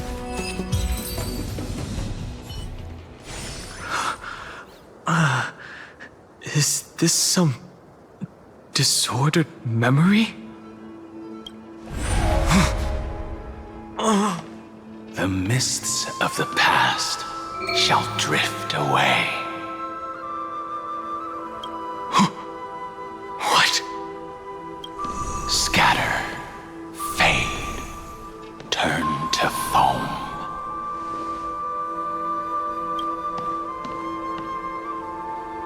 Do you not remember me? After all, I am the heavy burden you must bear. How could I be so easily forsaken? Dan Feng?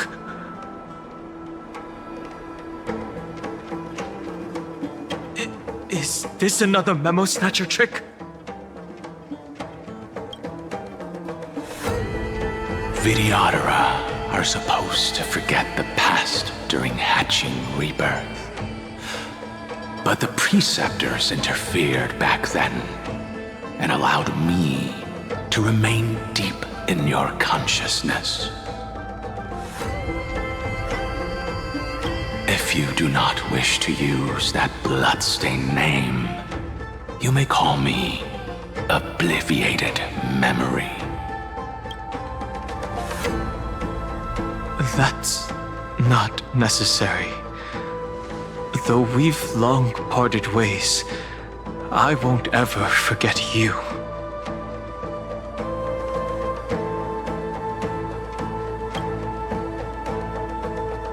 So, who is that giant?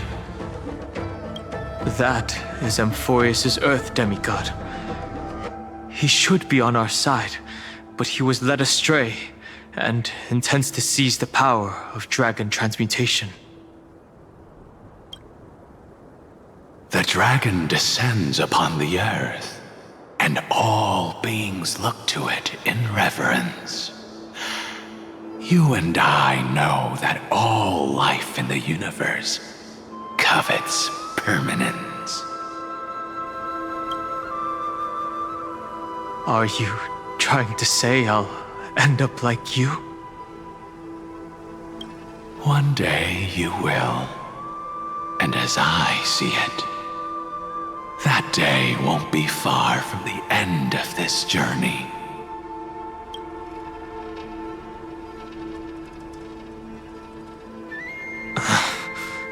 Let's move on to another topic. I have no intention of passing judgment on Dan Feng, and I have even less desire to become entangled with him again. I only have one concern right now: bringing my companions back safely. You can either help me deal with these abominations, or return to the shadows of memory. Dan Feng. All right. The filthy remnants of the Memoria Tide still run rampant. Let me accompany you through these rooms. You could use the help.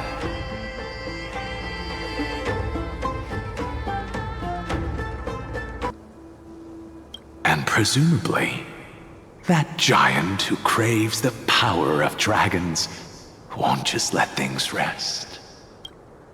Do as you please. I'm moving ahead.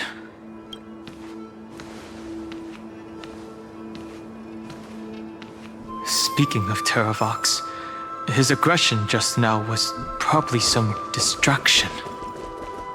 His madness is plain as day. I agree.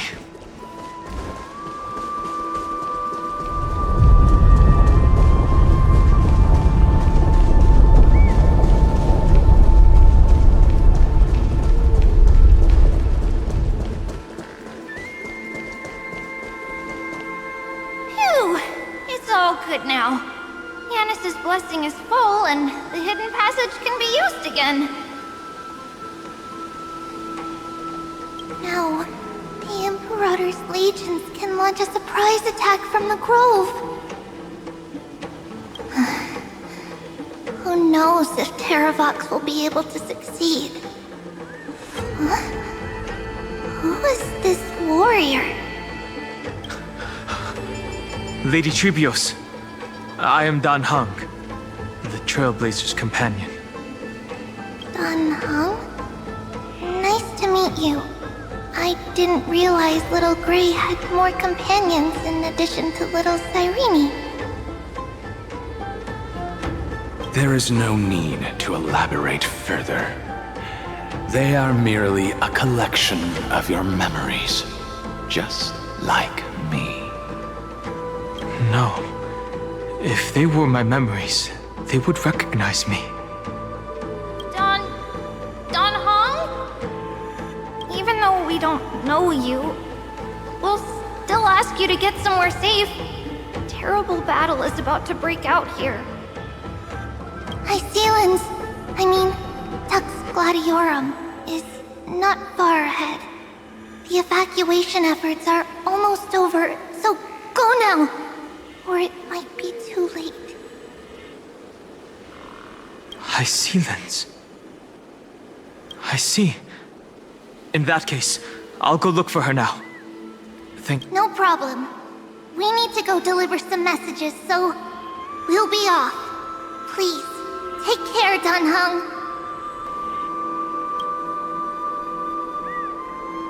Memories crazed ramblings. It's too early to reach a conclusion, but... There are two possibilities. This memory either belongs to Terravox, or it belongs to her, the person you're desperately looking for. But the probability of the latter is very low.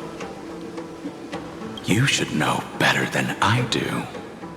After that final battle, even the first genius couldn't determine where she went. Correct. But the conversation I just had gave me an idea. Let's forget Evernight for now. In the Vortex of Genesis, there was someone else who went missing along with her. I still have a chance to make contact with her. And the way I'll do it is right here in the grove.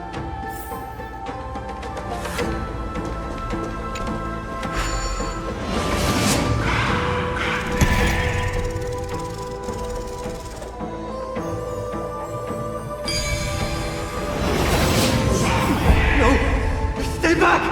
Cursed beast!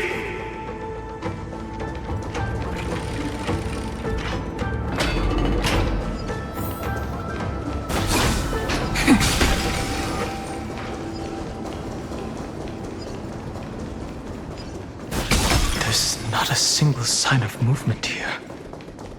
That was probably just the echoes of the Memoria Tide.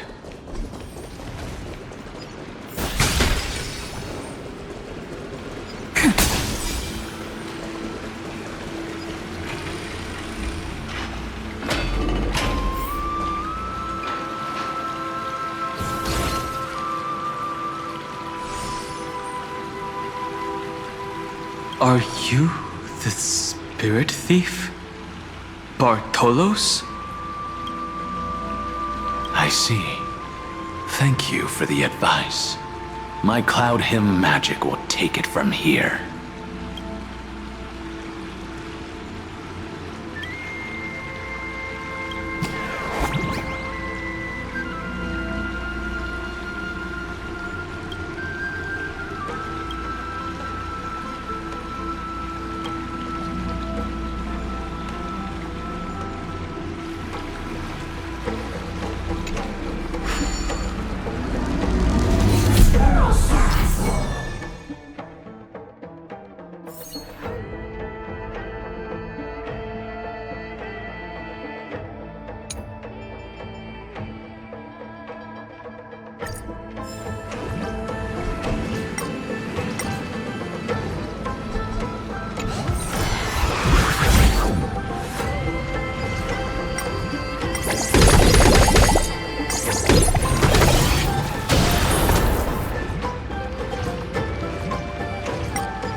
we're here.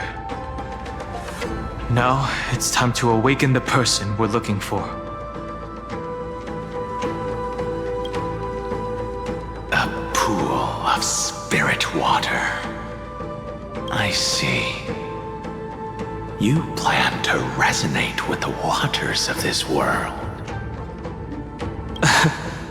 Compared to the currents of my home, the waters of Amphorius are rather untamed.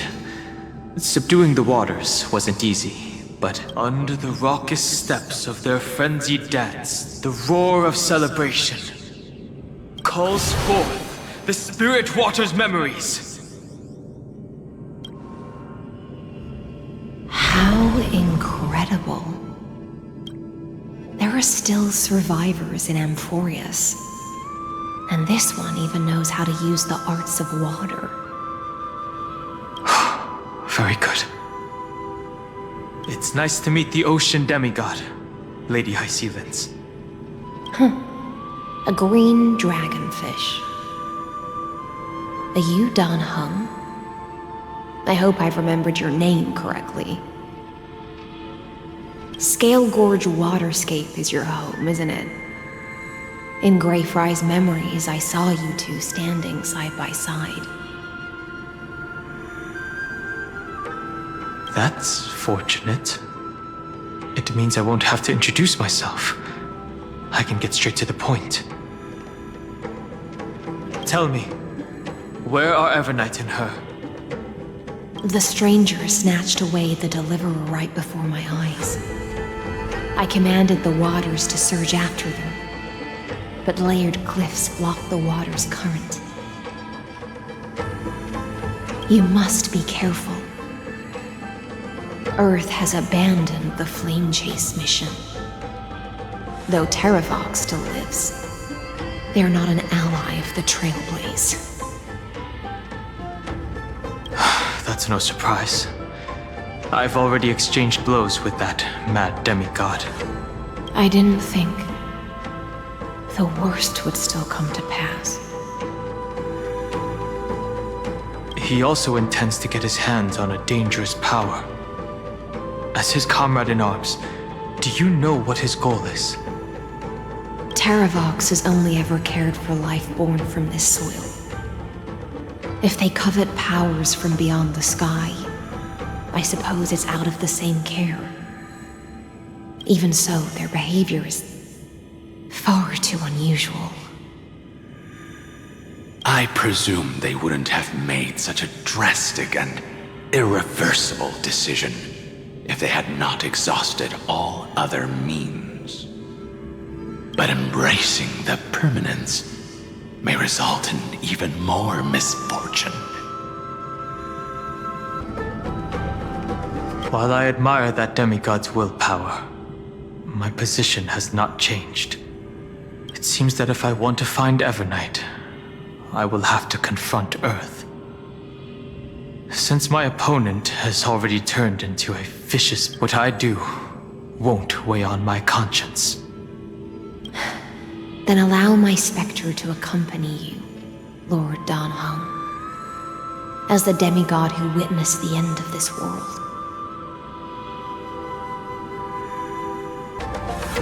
At least let me sing an elegy for my last comrade. That doesn't sound like something you would normally say. Huh?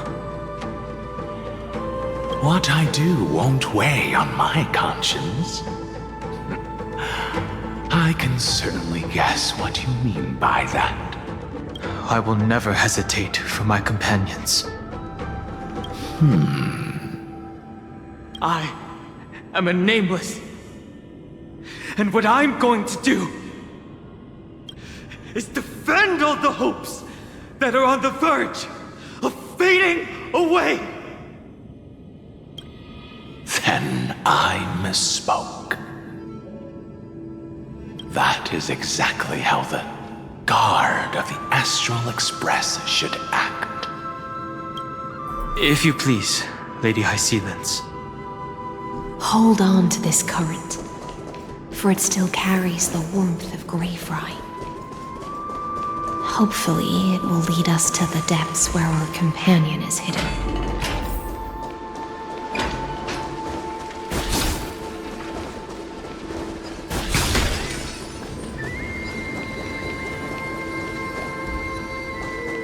Electra.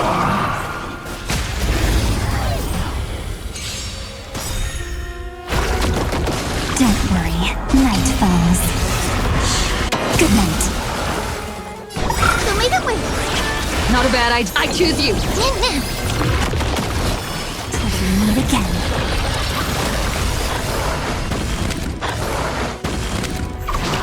Mavis, dispel the gloom, restore the skies. Mimi, Mimi. As you wish. The future is great.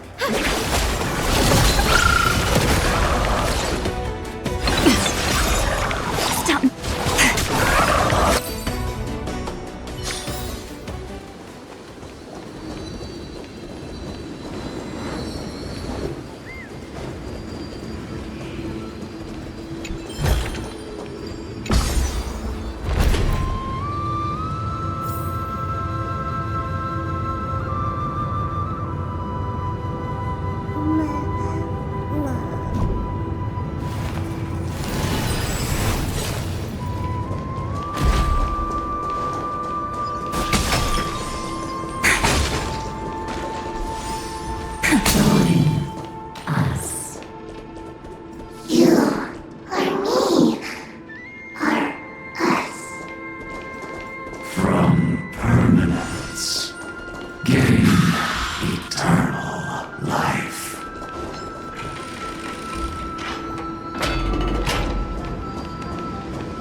Why did Dunfeng choose me all those years ago? Scion, fall into oblivion! The Memoria tide surges violently. Hold on, and don't let your focus be swept away.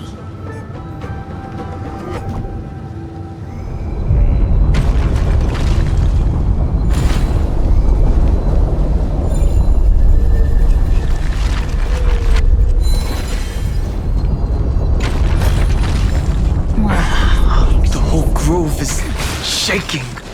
Of 5 people, 3 must pay a price. You are one of them.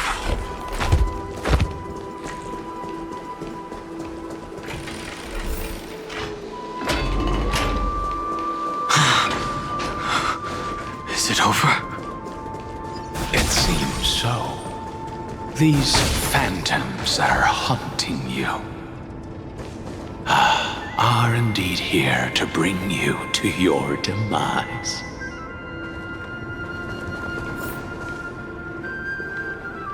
It's unusually quiet here compared to before. Don't let your guard down. The Memoria tide has become even more violent.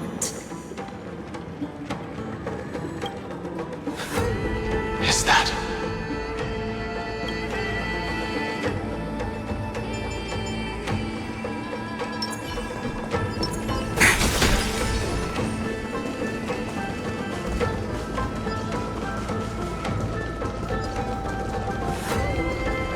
This is an interesting-looking wine jar. Was it Baihang who brought it? It's a specialty from Thalassa that she brought and left here just for this gathering. But she herself didn't come?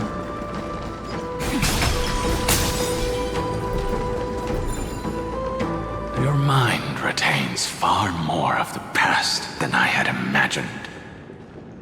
I've seen this farewell more than once in my dreams. The previous life is just an immersia to a newly born Vidyadhara. You know rationally that these are your memories, but it doesn't feel like you experienced them yourself.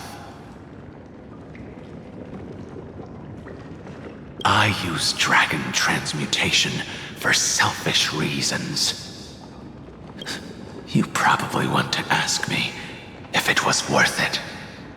The Military Affairs Office is placing more importance on the Yuchue's battle this time, and the Yaoqing called her back for a patrol mission.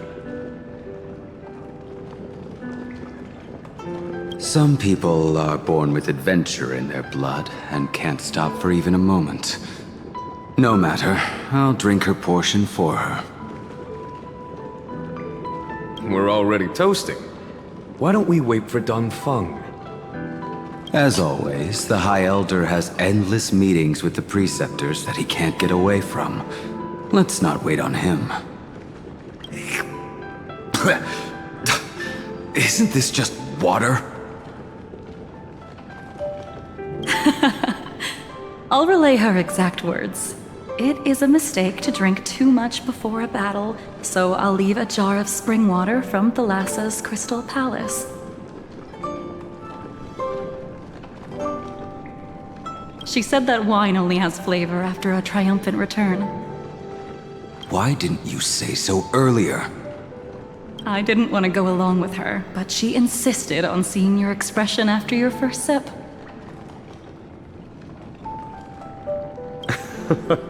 Any gift from a friend, whether it is water or wine, is rich in flavor all the same. I see you still speak as if every sentence must add something of profound value. I see you still speak as if every sentence must add something of profound value. Ah, you're just in time. The punishment for making us all wait should be 3 cups of wine. Spare me, please. I've already suffered enough next to the ancient sea. I've convinced the Preceptors. Vidyadhara Cloudhim Magi will join the battle on the front lines, and our armies will fight side by side.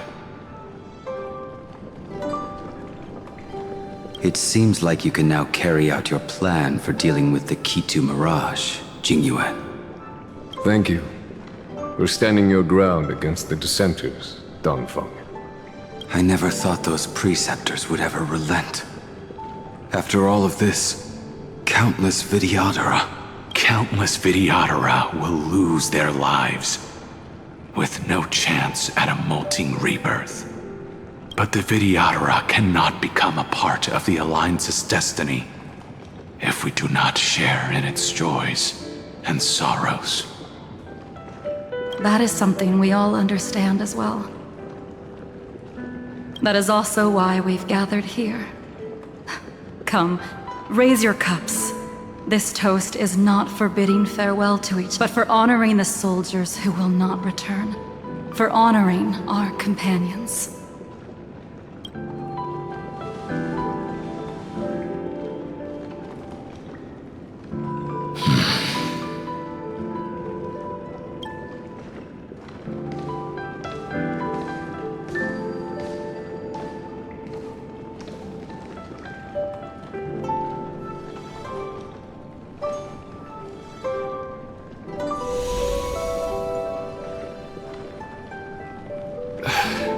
Apologies.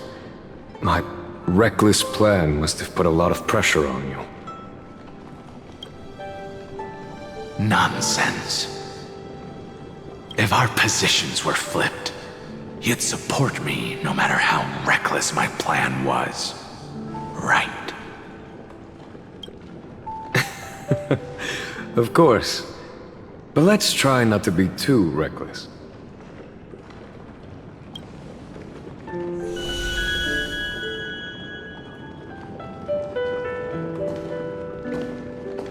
When you make a decision like this, people will always ask, was it worth it? And you will also forever question yourself. Do you know how you will answer that question? I won't answer it. I will prove it. That's right. My sword is my answer.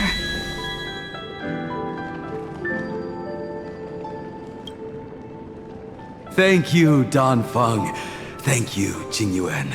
Oh, thank you, Jing Liu. And thank you, Bai Heng, wherever you've run off to.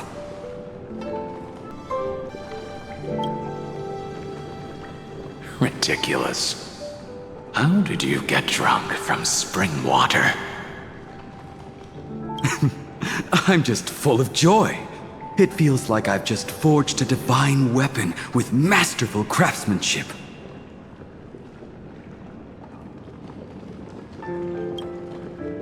I'd rather leave this world in a blaze than live until the end of time.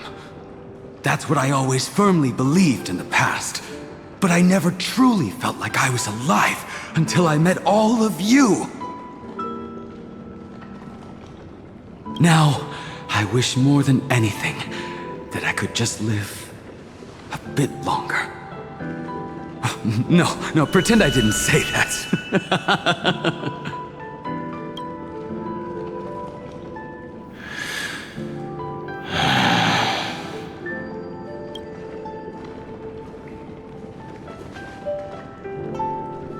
It's over.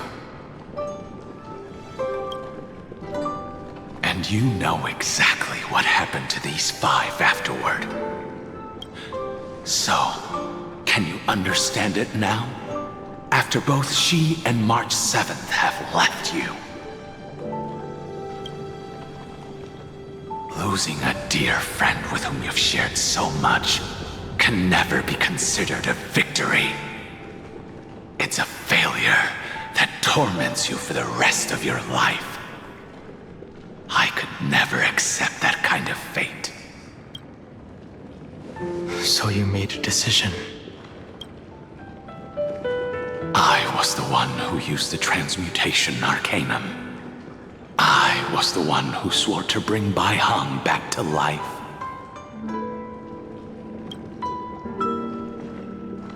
And the one who brought everything past the point of no return. Do you have any regrets, Dan Feng?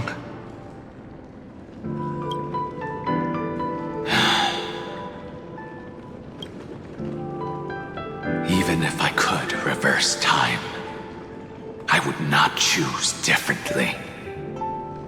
And if it had been Jing Liu, Jing Yuan, or even Ying Xing who died in battle, I'd still choose to do the same thing.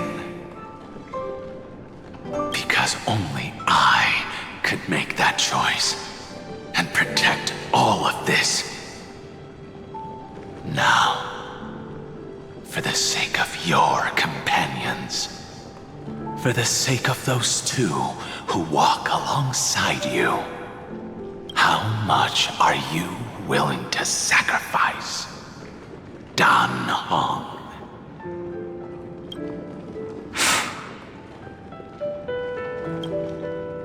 Everything.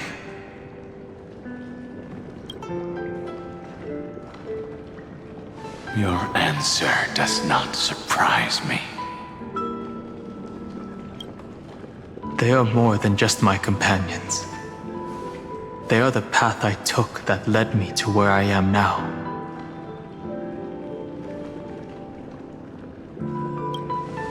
So they will also be beacons for when I am lost, leading me to the future until my next reincarnation.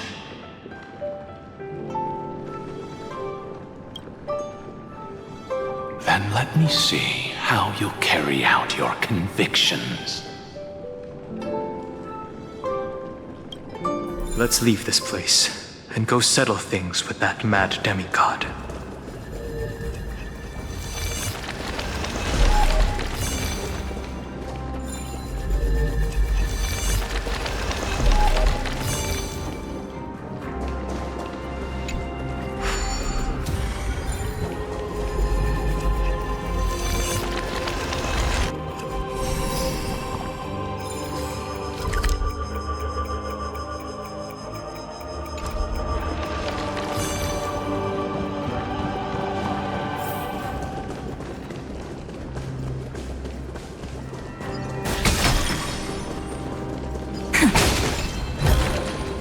Want to take some pictures?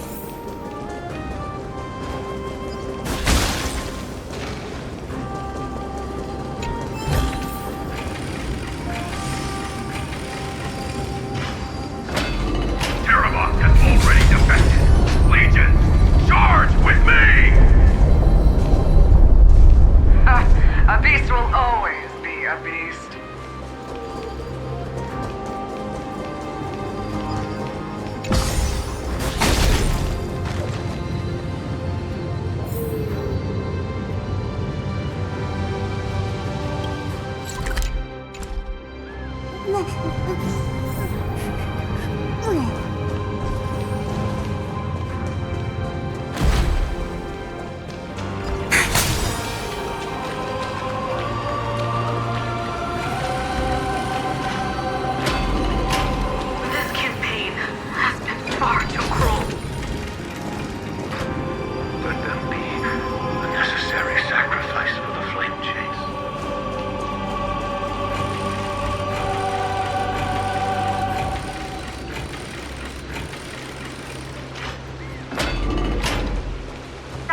Walking dragon. History shall remember you as a Titan Slayer! Memories intersect. Another betrayal. Another catastrophe. Regardless of whose memory this is, it seems that Terravox has a leading role in it. The beast that's been rebelling its whole life. I see the destination that the destruction points to. Golden blood is gurgling out. It's almost like a heart that has burst open. As expected, someone's been waiting for us. It's you. They are here. A scion of permanence. And your old comrade in arms. Terravox, my old friend. Indulge yourself. Let this Memoria tide swallow everything. Be prepared for the worst, Lord Dunhung. This mountain dweller must not be underestimated. Giacles the Mountain Breaker. Earth's Dromus Rider. It's been a while. Mountain Breaker? He's not Terravox? I remember you, little fish, and your despicable master. I didn't think you were still alive. Death is just a return to the earth for mountain dwellers, thanks to Evernight's gift. I was able to come back to the mortal realm and keep watch over my dear friend, the Earth demigod who was sacrificed to the flame chase plot in vain. Long Scion, you are the most important offering in this ritual sacrifice. No matter how strong your will is, it will eventually be swallowed by the Memoria tide. We will use the permanence to awaken the fallen giant dragon and give the Earth an everlasting body. I see. So you pretended to be Terravox in order to lead us here into a trap. If it weren't for the Imperator's tricks, the name Terravox would be shared between us anyway. They made the right choice for Amphorius's tomorrow. But the tomorrow you speak of only ever had a place for humans. What, my old friend? I will once again start a fire that burns away the chains that shackle us! Why don't you leave this to me, Lord Dunham? Use that hidden passage to reach the opposite shore. Perhaps Greyfry's there, deeper inside. No. I will stay here. Mountain Breaker, hero of the mountain dwellers. If I do not stay here and triumph over him, he will die an ugly death in delusions of the permanence. That should not be his destiny. And for the vicious beast that insists on obstructing the Astral Express and threatening the fate of the world. We've stood on the precipice countless times along this journey, forced to make difficult choices in the face of disaster. But this time, it's my turn to put some pressure on this world. This feeling, this scene. All too similar. Have some sunshine! Mimi! As you wish. Mavis, dispel the gloom! Restore the skies! I shall remember this, Earth. Embrace a new life.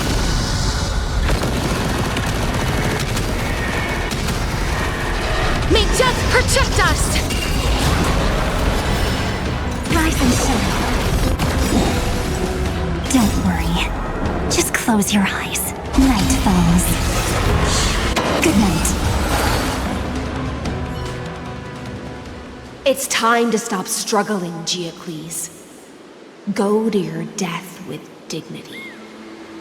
Before that, tell me, what kind of deal did you make with Evernight? How was the Great Mountain Breaker reduced to this?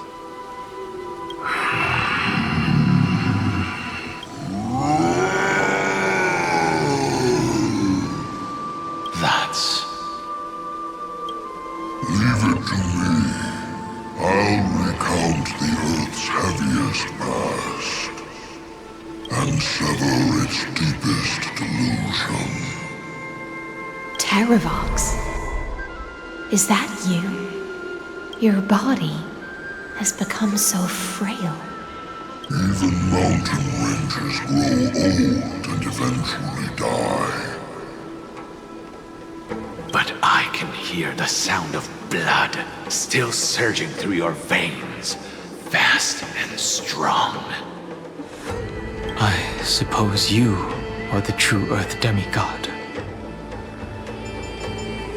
I am near my end, and the demigod title means nothing to me now. The being who stands here now is just the former comrade of the Mountain Breaker.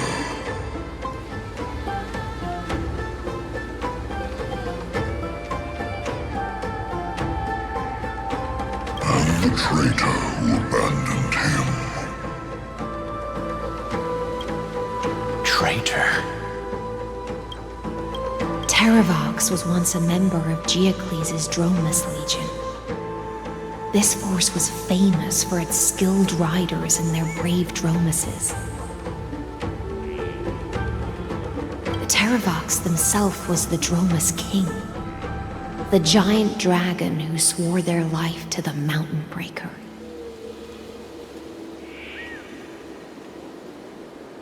In the battle against Georios, the Imperator could not surmount this mountain, and thus had to break it from the inside. Terravox's betrayal was key to the Flame Chase Army's victory.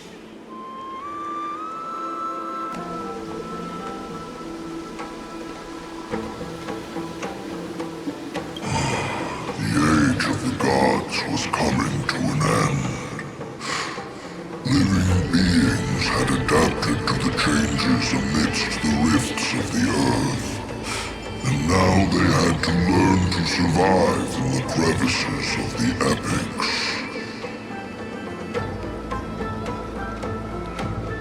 Someone had to watch over the earth, so I agreed to a deal.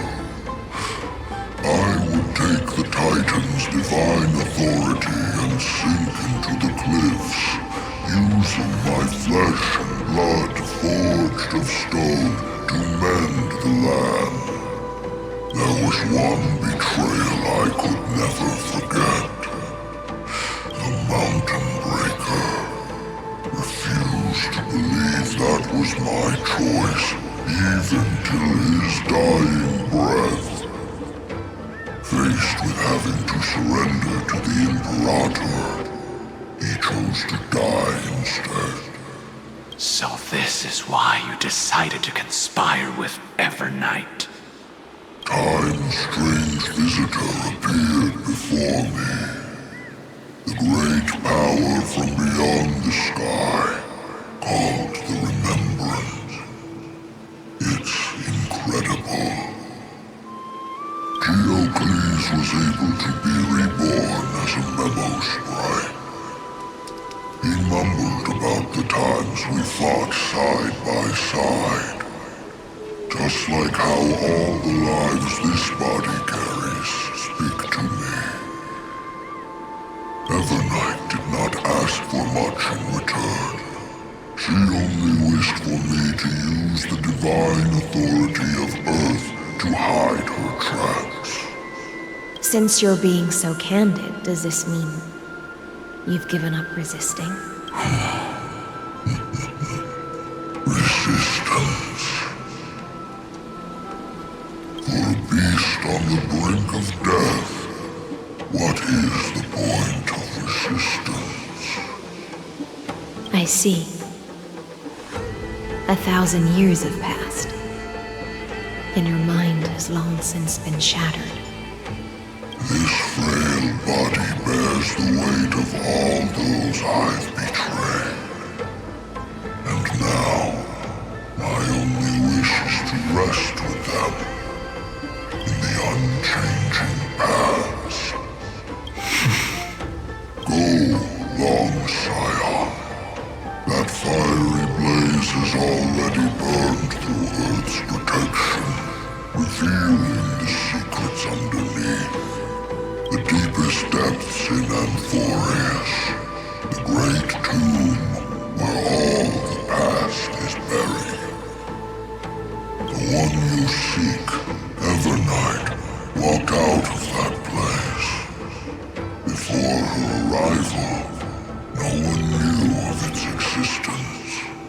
In other words, that is the place where Evernight came into being.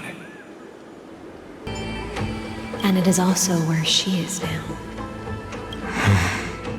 You sank willingly into the past, and now your memories have turned into this form. At least I still remember. As long as I never forget, they will live on. Primitive and animalistic. I understand these instincts. Have you ever regretted anything? The Earth is not a lonely island in the middle of the ocean. It is the sum of all the living things that stand on it. I have never regretted defending the creatures of this world. Then, a final question. Terravox, after all of this, how much are you willing to sacrifice for the power of the Permanence?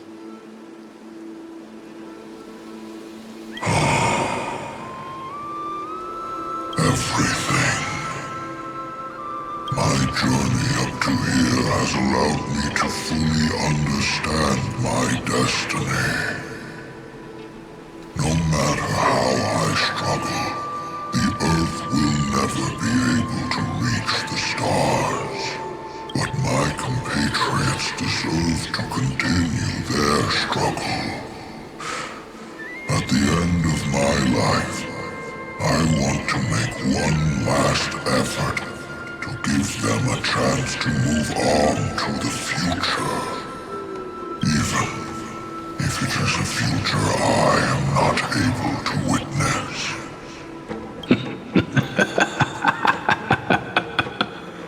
I understand. Then, join me in rebelling against this unjust fate once more.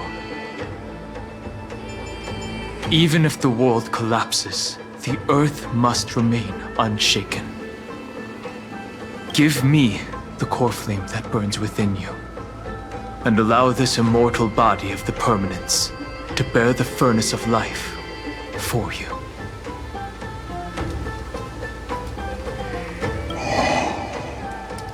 Long Scion, are you willing to bring them all into the new world? I won't give you empty promises. Allow me to answer your question from a different perspective. The Permanence is the path that dragons trod, and eternity is life's deepest desire. If you entrust the Earth's living beings to me, they will live in symbiosis with the instincts in my blood.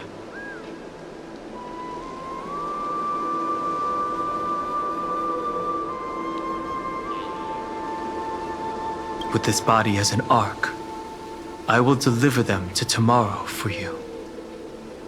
That tomorrow won't be the end of Amphorius' west wind, but a vast and boundless sea of stars. A sea of stars. It's a future where all beings can trailblaze side by side, not a prison made for remembrance. In the veil of Avernight's memories, you've always been someone with reservations. I misjudged your resolve. I understand. This is the only choice. Behold, this core flame that burns in my chest. This core flame born from the earth. It is the red soil from which life sprouts, and the furnace of all living things. It tells me to commit one final act of treason. Entrust this heavy task to the trailblazers from beyond the sky. Let them tend to the wild terrain and safeguard the lands.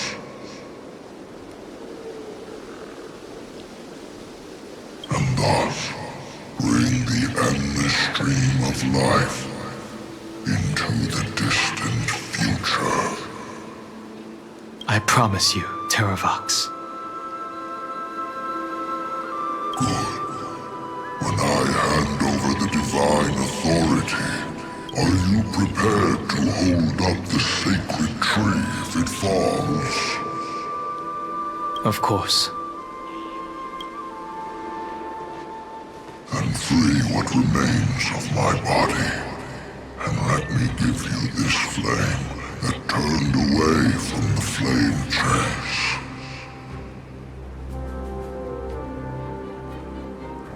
I now relinquish my duty as a demigod. You shall dig your own grave and burn in the furnace of rebellion.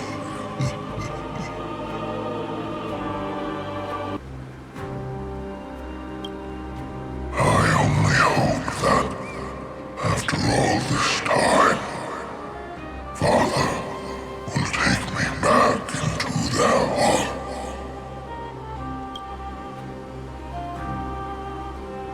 come, crouching beast, for the endless life of this world. Rise from your dormancy, and follow me as soaring dragons of the wilderness.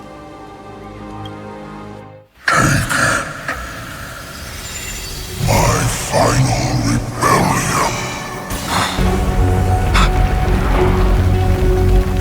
Then declare to the earth the name of the new god.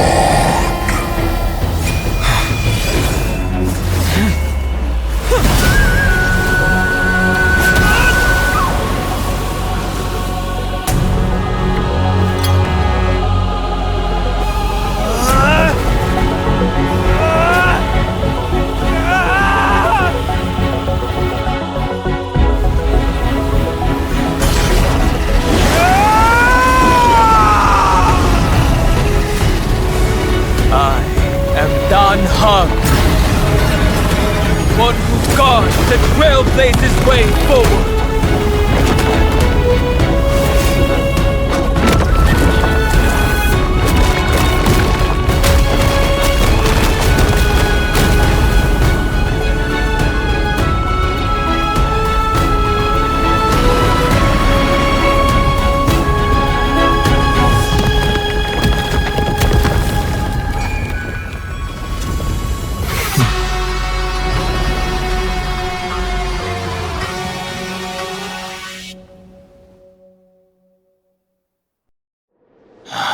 Fortunately,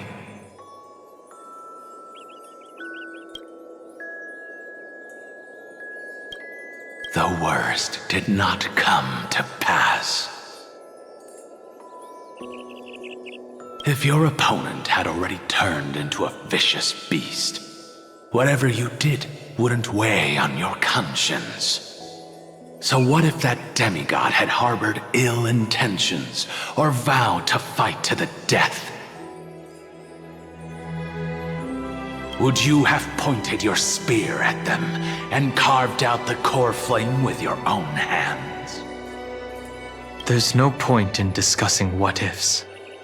Though, I'm glad it didn't come to that. Regardless, I will attempt to join this game and become a part of the Era Nova. This is the only way I can face my friends and this world with a clear conscience.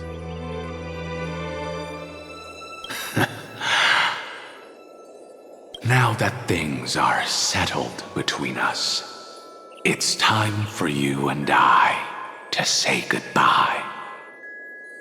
Everything that I left behind has faded away at this point.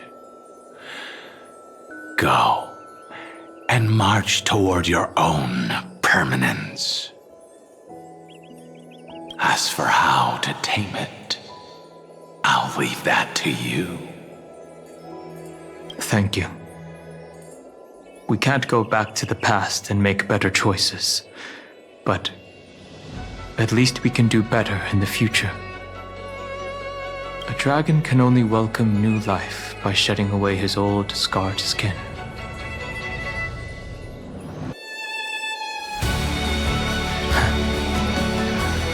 For the first time in my life, I feel at ease. This burning core flame. Is this what the destruction feels like? The light is unexpectedly warm. It's the fleeting moments when one wakes from a dream. Farewell, Danfeng. Now,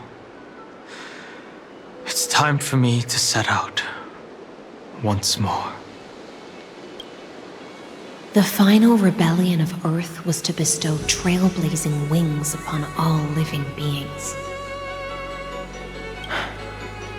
For Terravox, this was probably the best possible ending. Behind that scar lies what they called the deepest depths, The rising steam tells me that Greyfry's in there. But right now, she's trapped in a bottomless whirlpool. Is Evernight with her? I'm afraid I can't tell. A scorching abyss. If I were to enter it alone, I'd almost certainly get lost. And Miss High Sealants, would you give me cover? I'll need to focus completely on what's ahead. What are you planning to do? I'm going to continue where you left off. The stranger snatched away the deliverer right before my eyes. I commanded the waters to surge after them. Times have changed. The cliffs are now in the palm of my hand. Then I believe it's worth a shot. It's just... without absolute resolve, you still won't be able to pass through that Memoria tide, much less save someone from it. The search for Greyfry might stretch on like an Evernight without end. Be careful. Don't worry, Lady High Sealants. Just as you kept your lonely vigil in the depths for 1,000 years, my determination to find her is even more unshakable than the earth itself.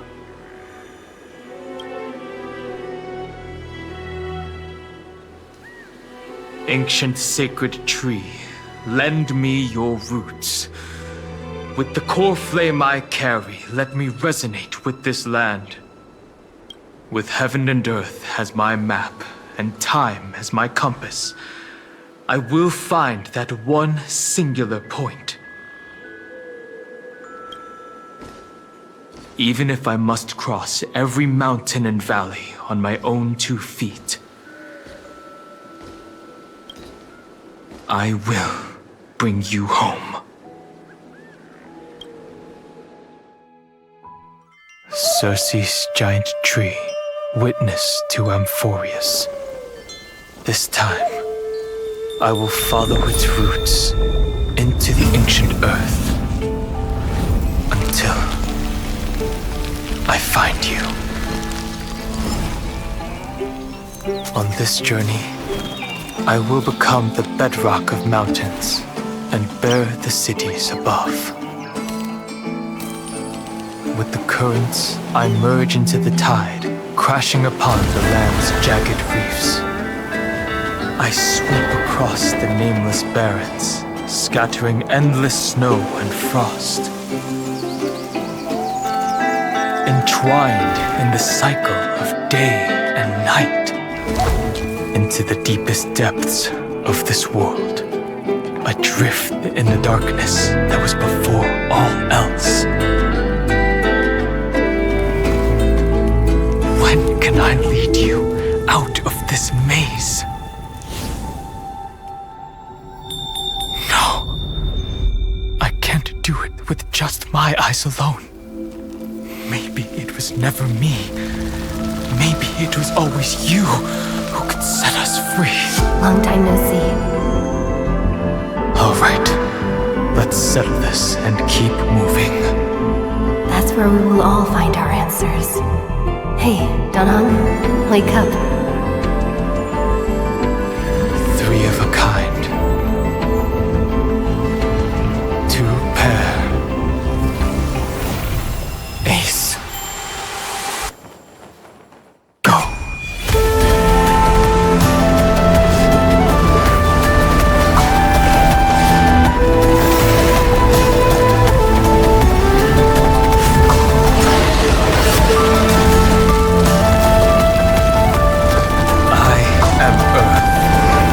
That grows upon the earth. I am you.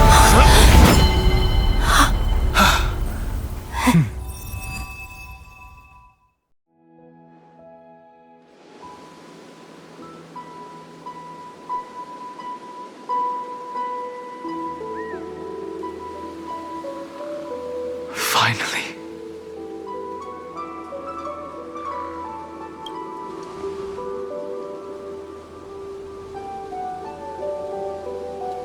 I found you.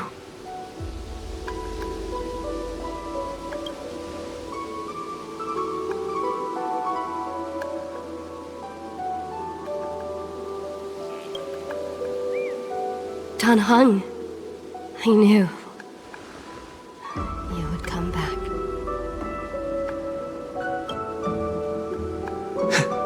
While you were trapped, I experienced a lot.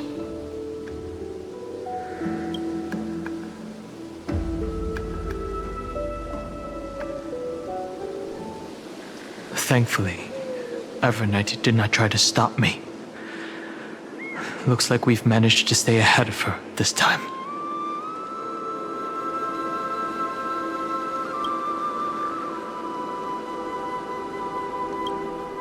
Rest assured, we won't abandon her. We'll all return to the Express together. You mean Mem? Sorry, I haven't seen her at all on this journey. Perhaps you were not the only one being held captive by Evernight. They never once stopped worrying about us. About you, me, or March 7th. They never gave up on trying to save us, even from outside this world. Miss Himiko, Mr. Yang, Pom Pom, and even Sunday Black Swan and the two geniuses. They are all doing everything in their power to aid us.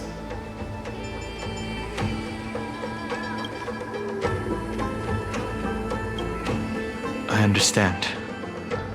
Her power shouldn't be underestimated. It was only when I personally stepped into the maze of time that it suddenly struck me. She and I had crossed paths once before. I'll only warn you once. Leave her body now. I feel like I've seen these floating black things somewhere before. I had an unexpected encounter with her when I left Amphorius. Perhaps to avoid exposing her whereabouts, she stripped that memory from my mind. That power called Oblivion. It's just like an emanator's. Oblivion.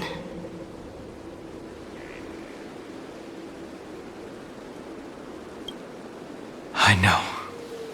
But you still remember me and our companions, for now. Do you have any clues about the memories you may have lost? Are those Evernight's exact words? If I'm not mistaken, she intends to make you forget Amphorius, including the Chrysosaurs who have journeyed with us up till now. But it seems you still recognize Lady Hycelens. If I made that much of an impression on little Greyfry, then I am naturally delighted. But I fear your escape from that power they call Oblivion.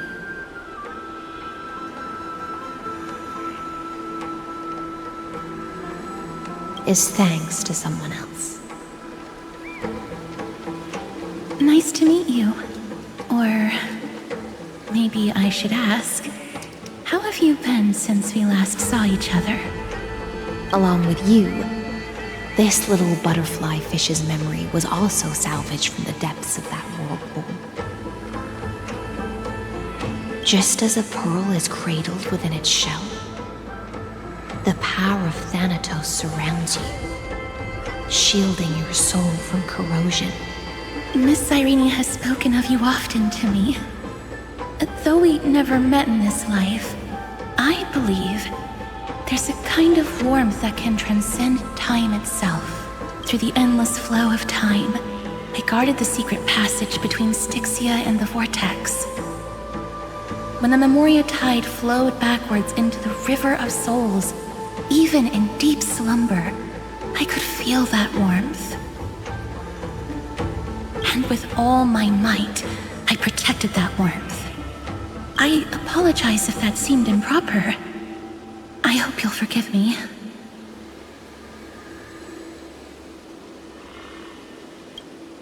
I understand that your mission is still unfinished. The path ahead is treacherous, And even though my body is bound to these dark currents, I'll do everything I can to watch over you both. The little butterfly fish is right. There is still a pair of eyes watching from the shadows. Go forth, golden dragonfish. And you, deliverer. Seek out your companion. Go forth and illuminate the lightless Evernight. I cannot thank you enough. Accept this promise from the Nameless. Amphorius will definitely write a brand new ending for itself. Of course. We'll write it together. The Nameless will never stop. Until all of us stand side by side in the true New World.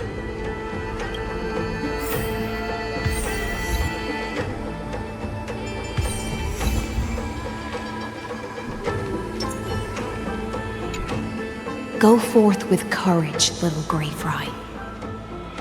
My ocean currents will guard your arrival, and my songs will accompany your journey ahead.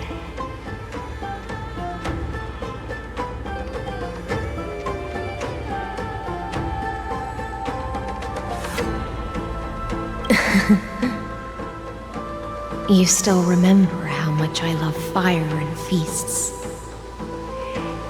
All right then. It's a promise. Go find your companion and see your journey through. I'll raise a glass while I await your triumphant return. When we reunite in the ocean at the boundaries of this world. Let me play a song for you beneath the glow of fire. At the end of the sea of flowers, the souls of the living shall warm thy fingertips, and after an embrace, there shall be eternal separation. If I hadn't met you at the end of the world, I would have thought Lady Trinan's prophecy was wrong.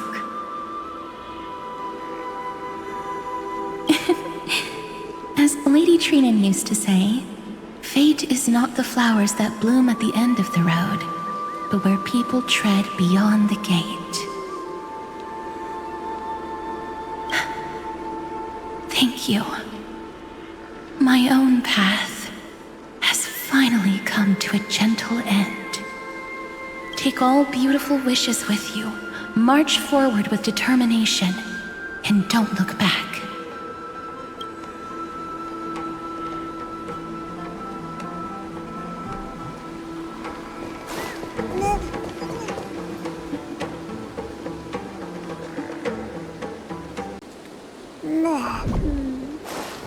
This place was once Nestia's altar. Could the golden thread be leading us to the world's deepest secret?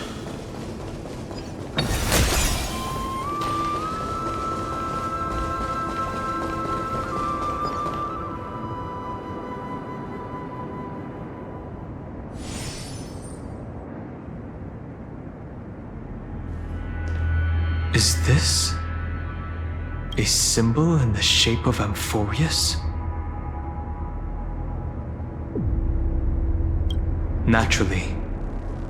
How could a world enclosed within the scepter have a way of knowing what it looks like from outer space? Unless the mural isn't a drawing of Amphorius, but rather someone saw the mural and shaped the world in its image.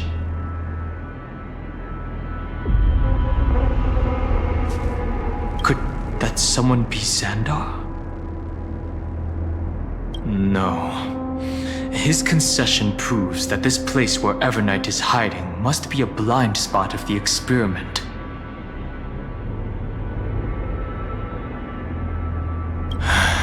I'm afraid not even Xandar knows about the existence of this great tomb, or the secrets buried within it.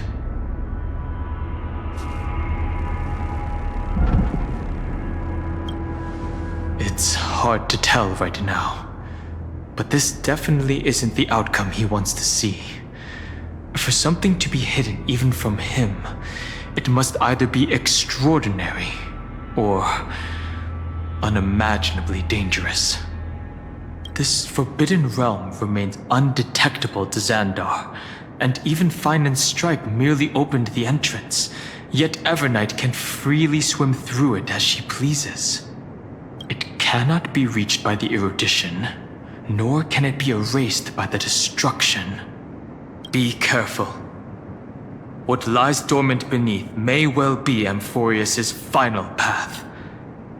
Remembrance.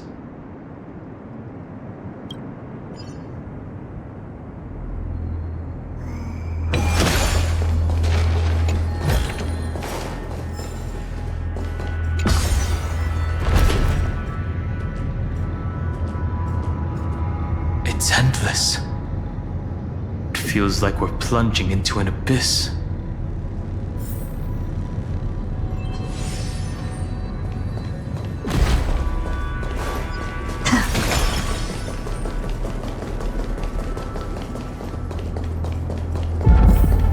Are those distant structures all entombed data?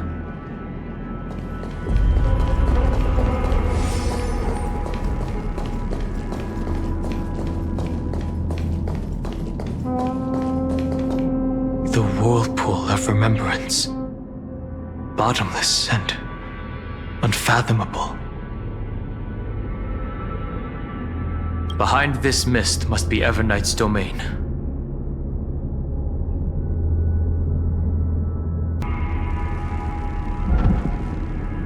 Ready? Once we step inside, I'm afraid there'll be no turning back. For March 7th, and for Amphorius. Let's go. On the Trailblaze, no one gets left behind. This maze is full of memory loss.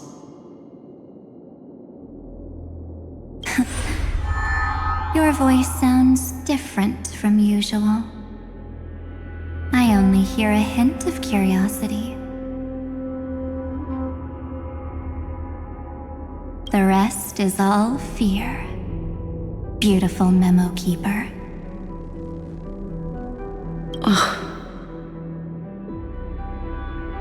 I know exactly where that fear comes from. The Evernight is a mimetic entity's natural nemesis. They will swallow you whole with just a flick of my pinky finger. I am the garden's enemy. I have never denied that fact. I have to say, Miss Evernight, you've certainly got a unique way of protecting people. At least she's still willing to talk. Is it because I disobeyed the garden's rules? Maybe I still have a chance. No. I don't think you do. It's not very elegant to spy on someone's thoughts, you know? Well, before you get rid of this beautiful Memo Keeper, the least you could do is answer some of my questions. Why should I do that? So you can buy more time and send a message to your companions? And here I thought you were already watching my companions' every move. I am. Earth stirrings have ceased. They have defeated Terravox and are heading here as we speak. Don't tell me that's part of your plan, too. It's not. But I'll make good use of it. Fighting alone against an entire world, even I might miss something. But I know how to adapt to the circumstances. Just like right now. How I've decided to let you go. I like you, little bird. Your longing for memories remains pure. Unlike those memo snatchers, your most precious quality is how you've yet to be tainted by the garden's dark side. I'll take that as a compliment. But I still don't understand why you've kidnapped me here. Well, seeing is believing. So, why don't we take a stroll together? This ruin buried deep underground is called the Kernel, in the language of erudition. But I gave it a friendlier name. The Heart of Amphorius, the great tomb of the Nameless Titan. The Nameless Titan? You'll see with your own eyes just how important the remembrance has been in this world. And how we will stir up the waves of oblivion to douse an eon's ambition.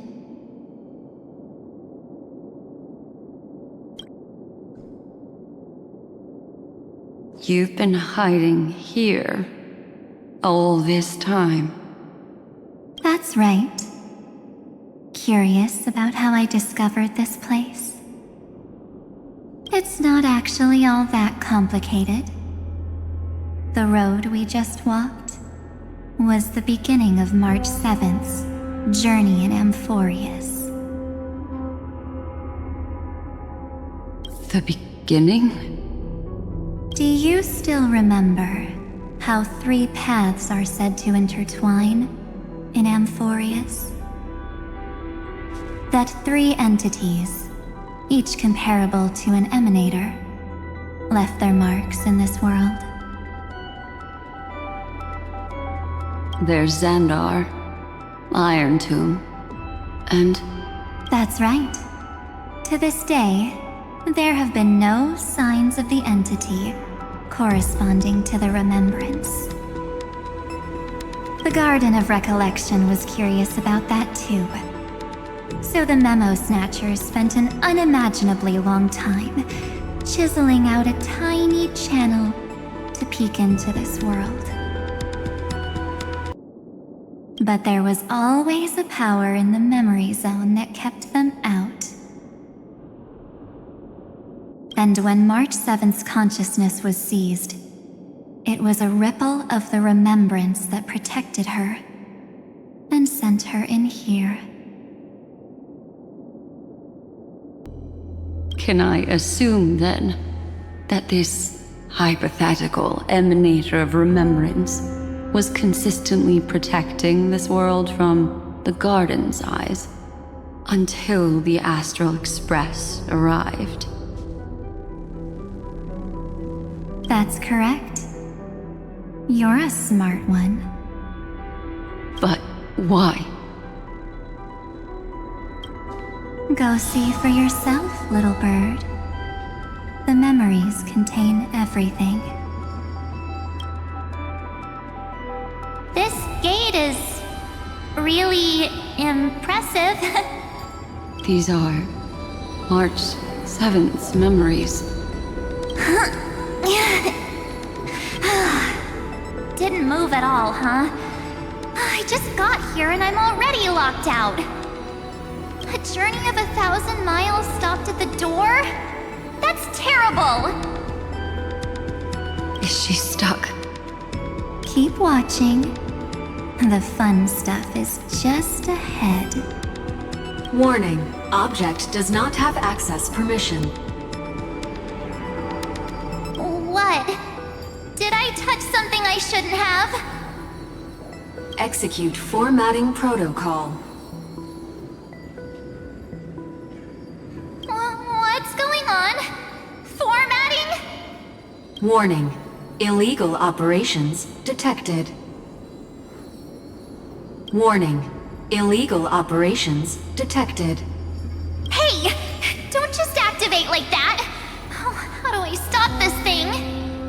Warning, warning, warning. Operation authorized. Protocol name. back. Huh? Finally, it stopped. Wait, did you just mention her name? She's barely spent any time in Amphorius, and she's already famous?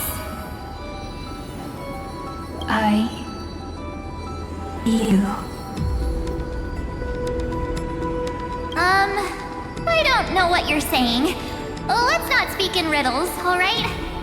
Why don't we start with an introduction? I'm March 7th, and I'm that person's companion. Sorry I accidentally ended up barging in here. Establishing communications. Communications? Oh, does this mean I finally get to talk to someone real? I really need outside help right now. Channel established. Proceeding to encapsulate. Whoa, wait. What? Encapsulate? Encapsulate me? Encapsulation complete. Initiating transmission.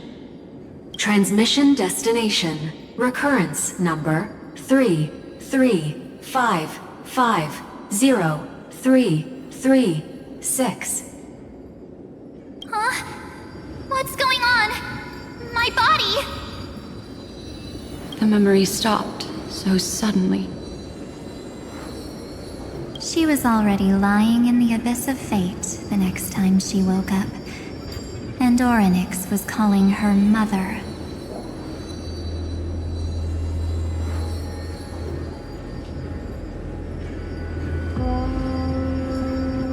Mother? Maybe that's just how the Titan calls all Remembrance Pathstriders. Like how they call Fuli Skyfather.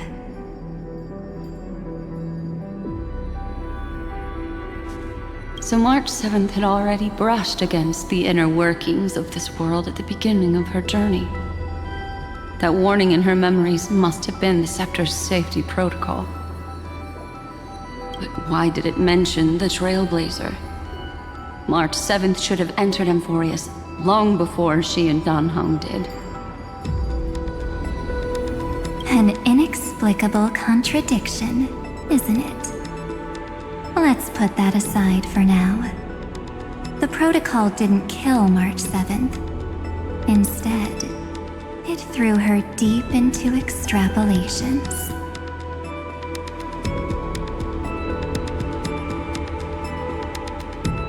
Over the next 97 days, the two of us, trailblazed through Amphorius as mimetic entities as she evaded the Administrator's pursuit.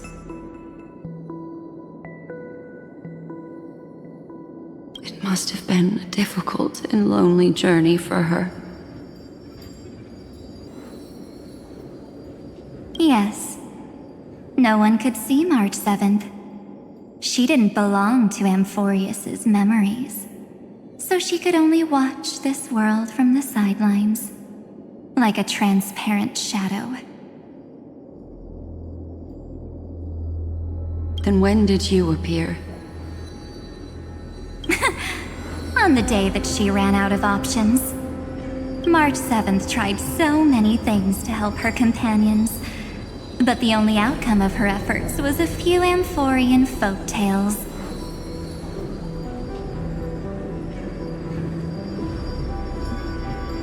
In the end, she had only one option left. Just as she wished, I erased everything using the power of oblivion. Then, I protected her and Dan Heng, and made sure that they were spared from the Memo Snatcher's clutches when they broke through the seal.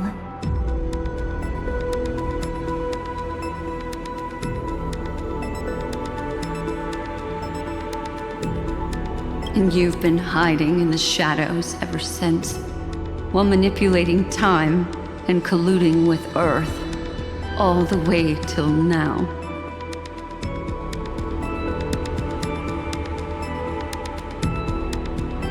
A journey of 1,000 miles started starts with a single step. The story of the remembrance has just begun. Why don't we step into it together? As someone qualified to walk with me, you can now take in all the secrets behind this door and witness how, in a blank space of time, another futile journey across 30 million lifetimes was forgotten by this world. I thought Evernight would have done something to stop us, but it's been smooth sailing the whole way through.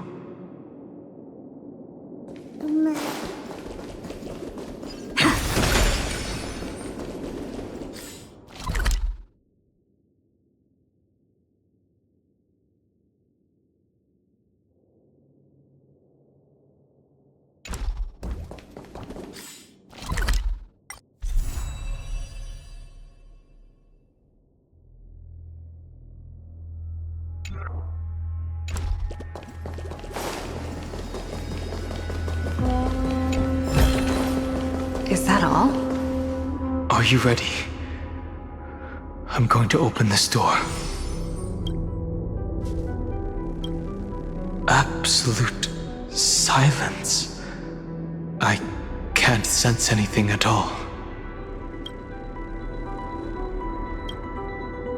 I know. Duck behind me if anything happens, okay? 3, 2, 1. Warning, object does not have access permission.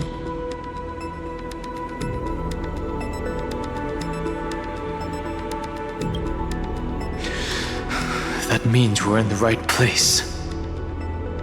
Warning, warning, warning. Get ready. Incoming.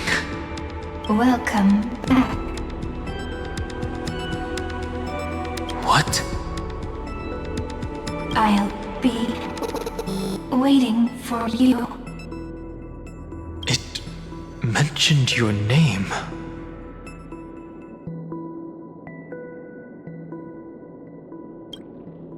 I'm getting a feeling of déjà vu. Like the first time I opened as I've written.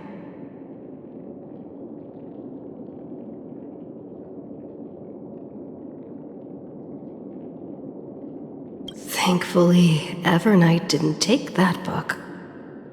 Let's try using it. Operation authorized. Protocol name. The seal's gone. Didn't think this book would have a use here.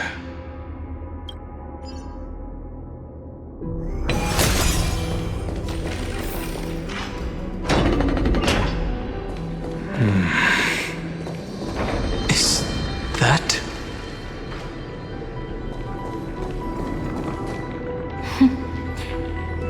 Hi, miss me yet?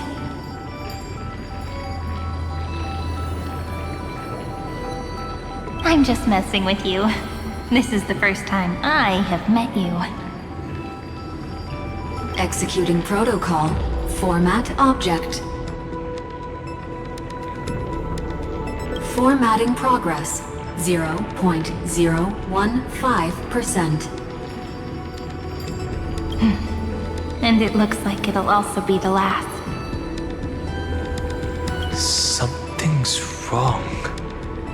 She's not talking to us. She's not the Mem you know. Could she be a Cyrene from the past? Formatting progress. 23.815%. Since we don't have all day, let's get started, shall we? As always, I'll read this book to you.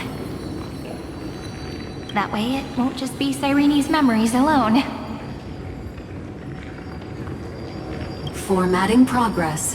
45.8 0.147%. Where should I start this time? Let me see. There. Shall we start with the meeting between the Helcolithist sage Midamos and the king's aegis, Anaxa?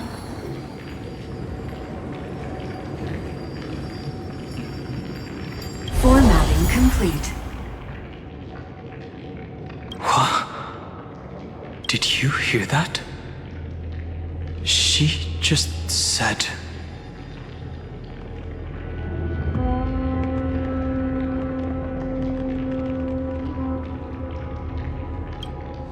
This is obviously not the history we know. It might be one of the possibilities in the 30 million cycles, but... Cyrene should have died at the start of every recurrence. So why is she here? And who was she talking to?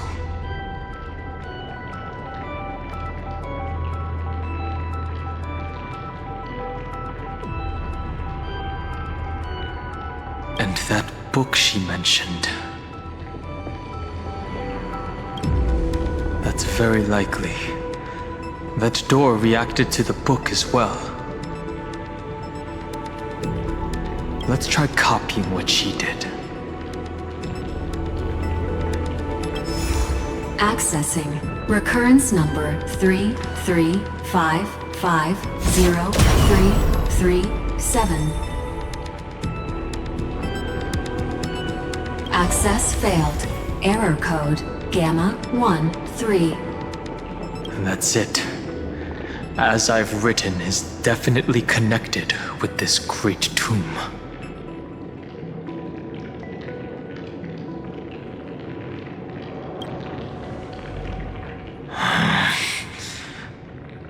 There are 12 chapters in As I've Written, corresponding to the 12 demigods.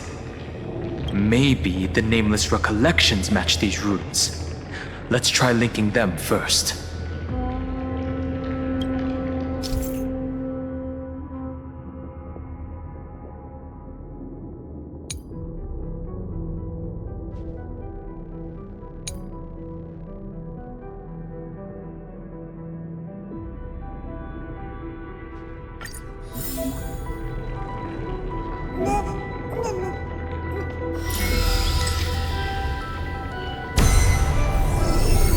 Uvris 504.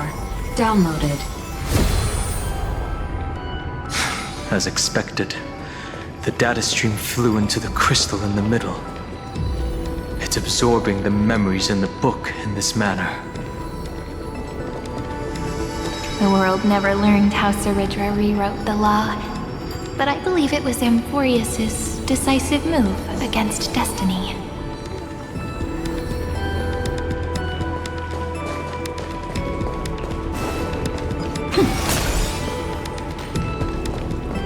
$30 million departures, 30 million shatterings, and the beginning of 30 million flame chase journeys. Fate betrayed Trebios, but she was never betrayed by humanity.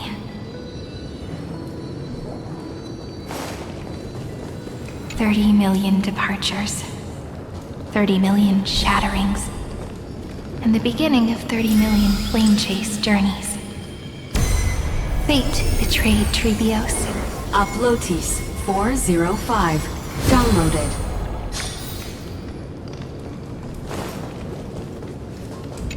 This room is so desolate. What exactly is it?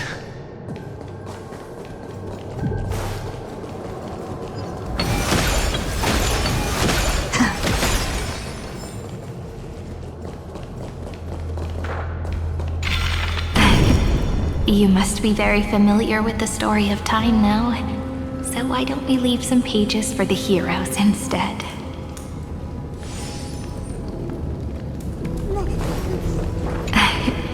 You must be very familiar with the story of time now, so why don't we leave some pages for the heroes instead?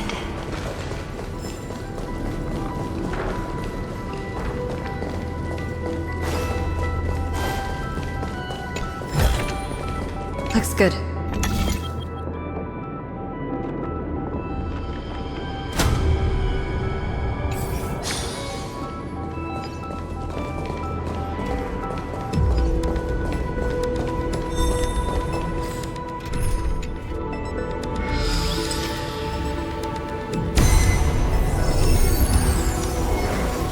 Thea 093. Downloaded. Scopeo 365. Downloaded. Branch number 1. Archiving. Object recurrence number 335503337. Progress 13.131%.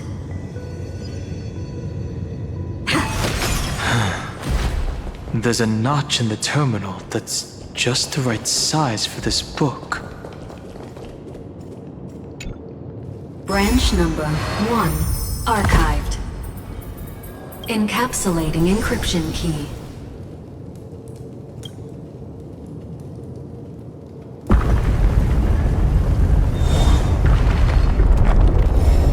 I see.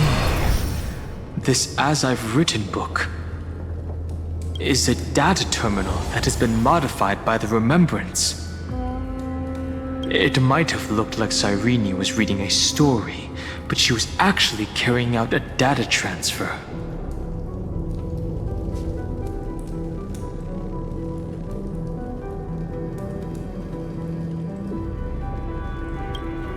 No wonder these facilities are reacting to it. This book is a key. But Cyrene could never have known about the truth regarding the scepter. So where did she get this key?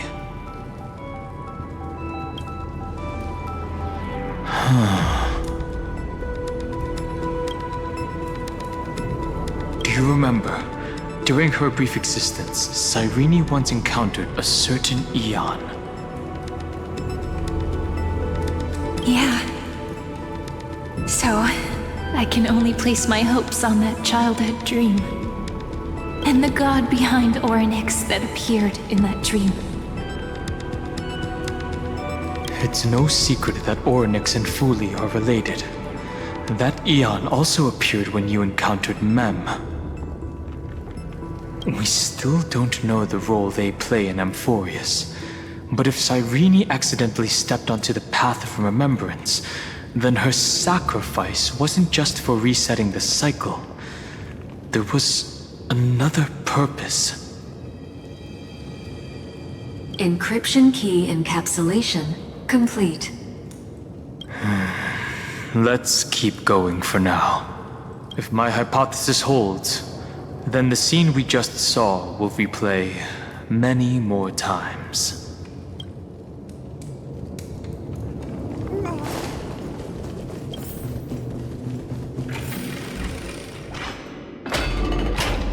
Hey, be careful. Evernight's eyes are everywhere. Don't get too far from me. The chronocognitive anchor will protect us.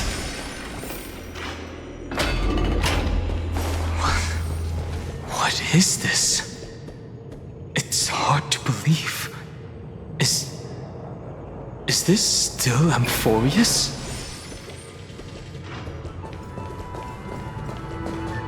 So many countless storage arrays.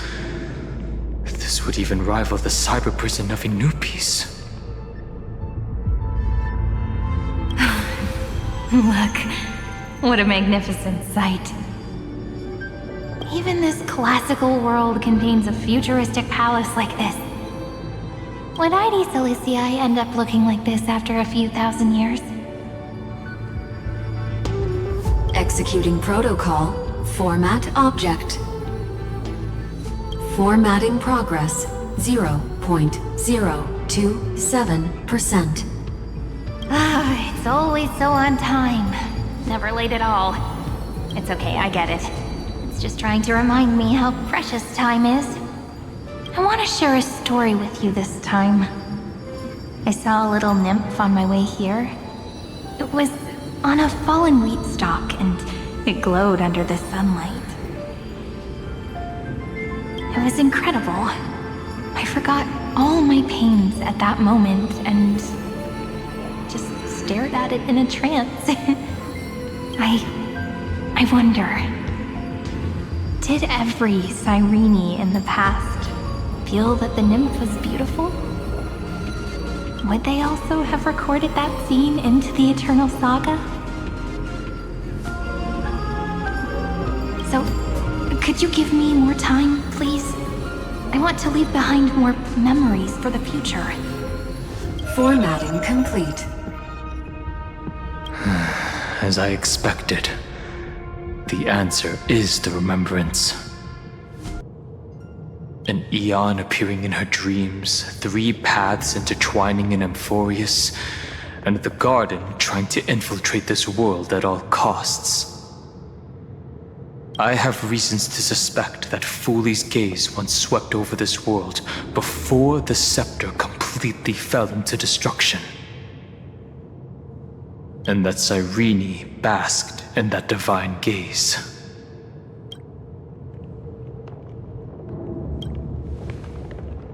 Humanity cannot judge eons based on our own common knowledge.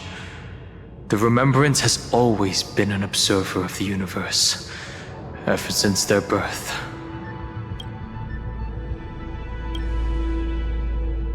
That's to be expected. The various factions are only followers of their eons, and Fooley was never known to be friendly with humanity. But there's still something I don't understand. According to Black Swan, the Garden is internally fractured, and there's a party that craves the memory of an eon's fall. They would do anything to achieve that goal. Yet, I feel as though those memo snatchers didn't try to stop us at all. Instead, it feels like they were trying to cover something up.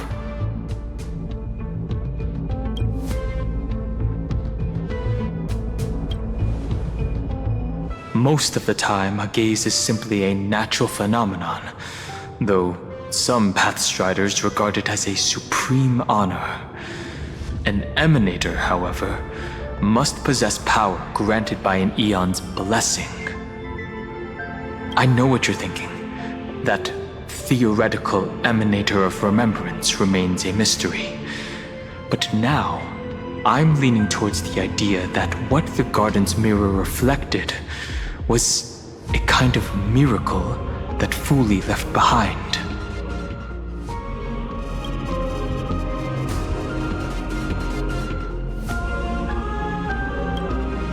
Yes, we're thinking the same thing. Legend says that Fooley sits in meditation in the Anasrava Pure Land, spreading the seeds of remembrance across the universe. And when the cosmos ends, all the different realms will be reborn in their garden.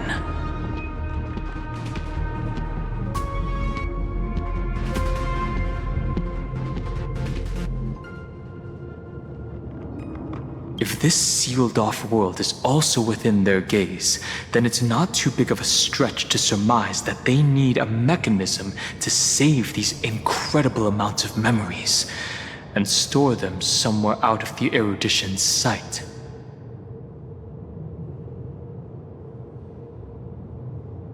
And this mechanism was previously the Time Titan and their demigod, but after Amphorius entered an endless loop,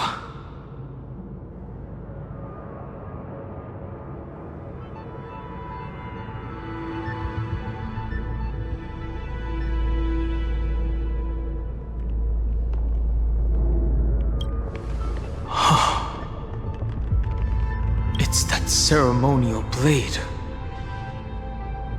Now, I can say with certainty, time is the page on which that eon records Amphorius. If it fades from existence, and all that it records is lost among the stars, that eon will surely direct their gaze here. And it will be a glance that spans time and space, transforming each incarnation of me into the power you shall wield to reset time, imbuing my soul into this ceremonial blade, and creating an endless flame-chase journey. The ceremonial blade killed Cyrene at the start of every recurrence, and at the end of every journey, Cyrene's soul took the extrapolated memories stored within the blade and buried them in this great tomb.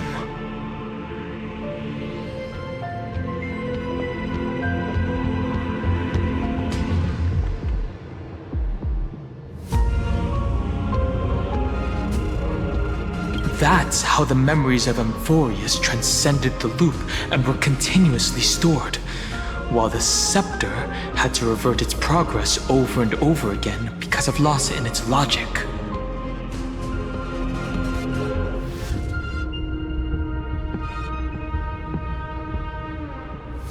Fuli's blessing will not disappear as long as this process keeps going. I knew their gaze never left.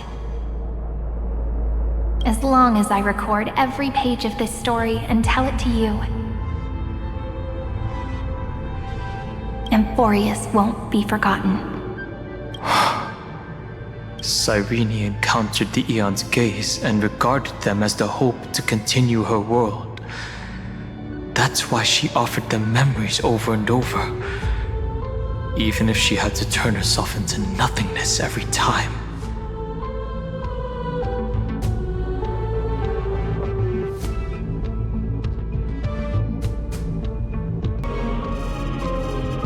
As to why she insisted on keeping her human form and offering the memories through reading a story,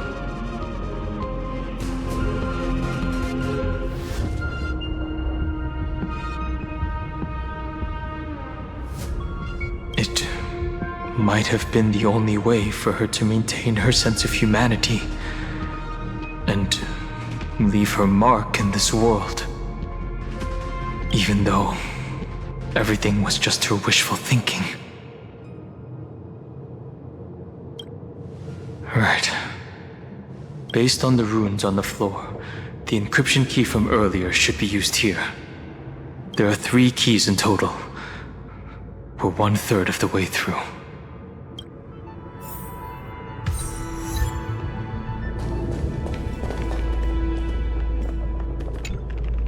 I'll leave it to you. You never say anything, but I know you're listening. Every story I've told is like a little key that opened a door in your heart, no?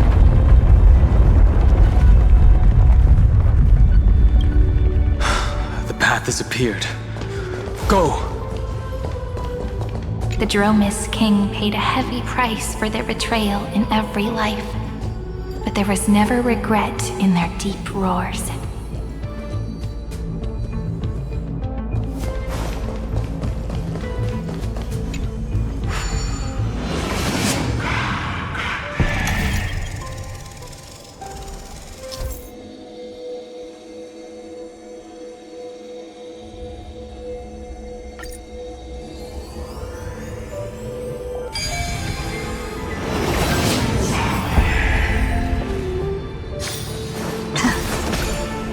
Then, the sky sent down rainbows and showed the world a gentle smile.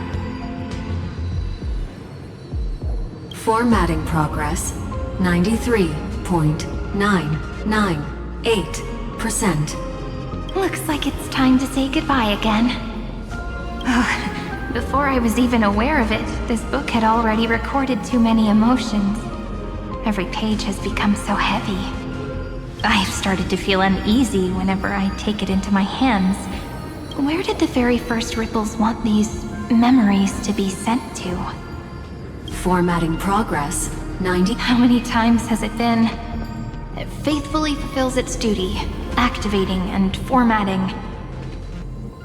Never changing, like the fate of the flame chase in every cycle. If I can only write the same ending every time I lift my pen, then is this weighty saga just an overly naive dream? Formatting progress 90. Process error. Process error. Analyzing. Really? Are you encouraging me? Thank you. I'm sorry for making you see this embarrassing side of me. Everyone's still working so hard. If I'm the only one who's crying, that wouldn't be romantic at all, would it? Thank you for listening to me all this time. So, shall we continue? Formatting complete. The endless cycle took its toll on her. Even Cyrene could not resist despair when faced with eternal stasis. Like Aslana, she started to wonder whether everything was futile.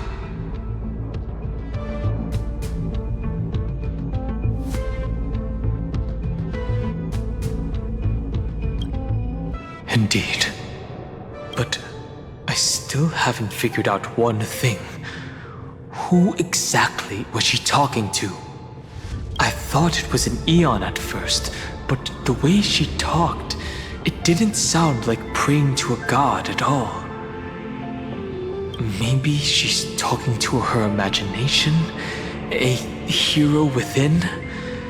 But that wouldn't explain the process error. No matter who that listener is, Cyrene's storytelling is just a data stream for the scepter. Maybe, she thought, as long as she kept tossing drift bottles into the distance, someone was bound to pick one up someday.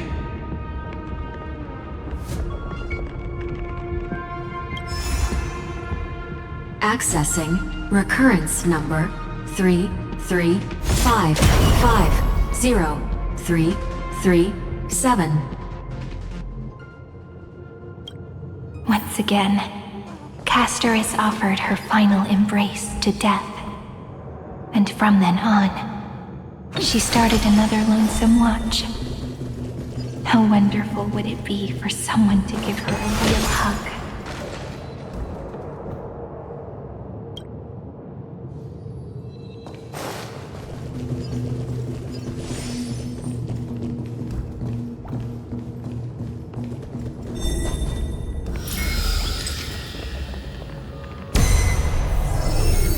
Epiikia 216 downloaded.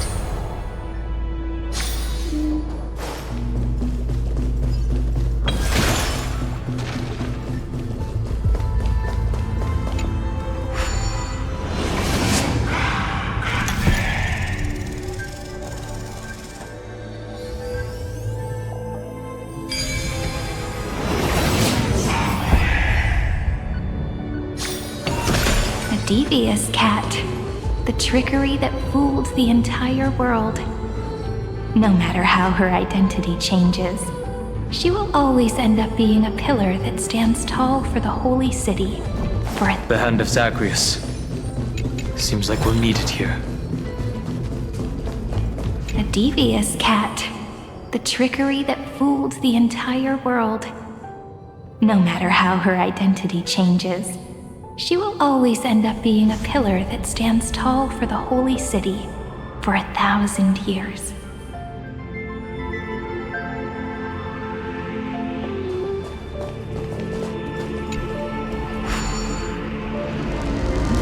Maybe the room will only be completed after the modules are inserted into the slot.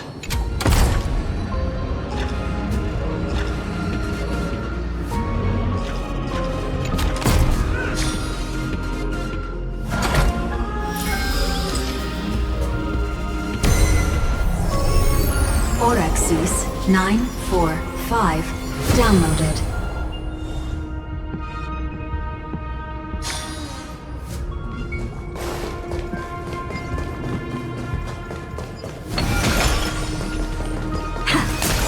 Midamos's road of strife once again reached its glorious and lonely end. As always.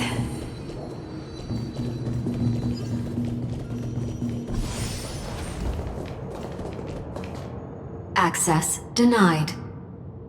We were denied access. Memories about strife are always so defiant and resistant. A fight is unavoidable. Come. Warning. Illegal operations detected. Warning. Illegal operations detected.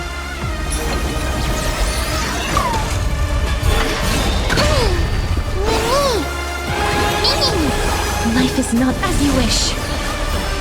Rise and shine. Stop messing around. Treat our guests nicely.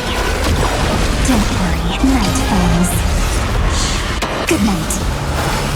Till we meet again.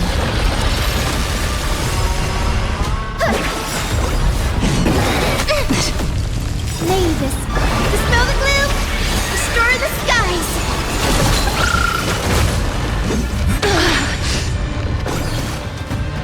You can do it! Trust me, we can do anything! Embrace a new life.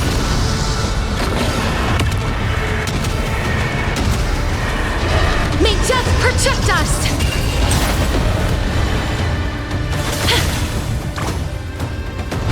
Have some sunshine. Time for some sweet dreams. Have some fun.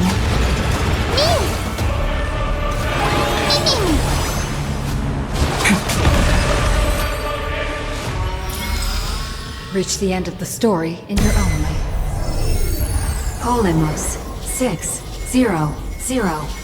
Down Eleos 252. Downloaded. Branch number 2. Archiving. Object recurrence number 335503337. Progress 31.313%. Nice. Let's go encapsulate the encryption key. Branch number 2 archived. Encapsulating encryption key.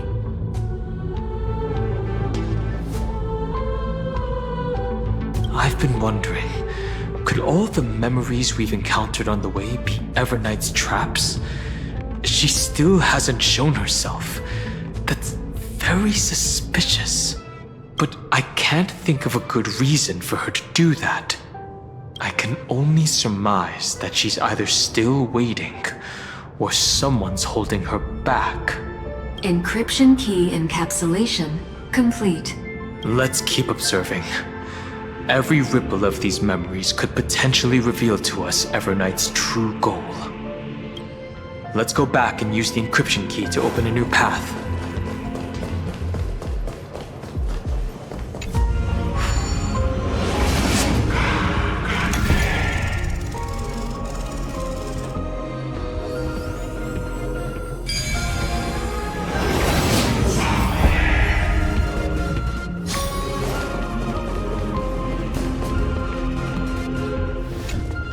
Go upload the encryption key, just like last time.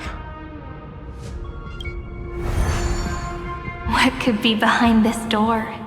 Glittering crystals? Or a beautiful world I've never seen before? If I tell you all the stories of tomorrow,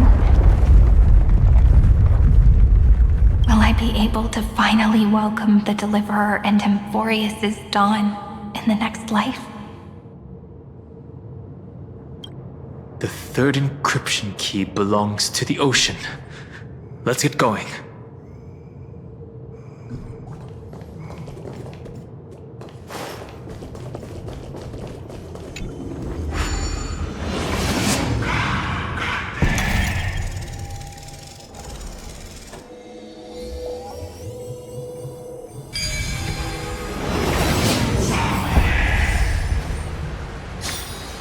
No match for me. No memories appeared this time. It's a huge fan. Use the chrono vessel over there to stop it.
for the sake of the future, she guarded the vortex at the end of the deep sea until the very last moment. Is that all? Look! She's over there. Cyrene. There really is no end to her perseverance. Once again, the saga comes to an end. Everything is deathly silent, just like this very moment. It's another cycle of new beginnings, and another familiar reunion. Now that I look back, there was a period when I got really sentimental. I was so anxious, trying to find as many different memories as possible, hoping to bring some change to this unchanging destiny, and find the way out of this maze.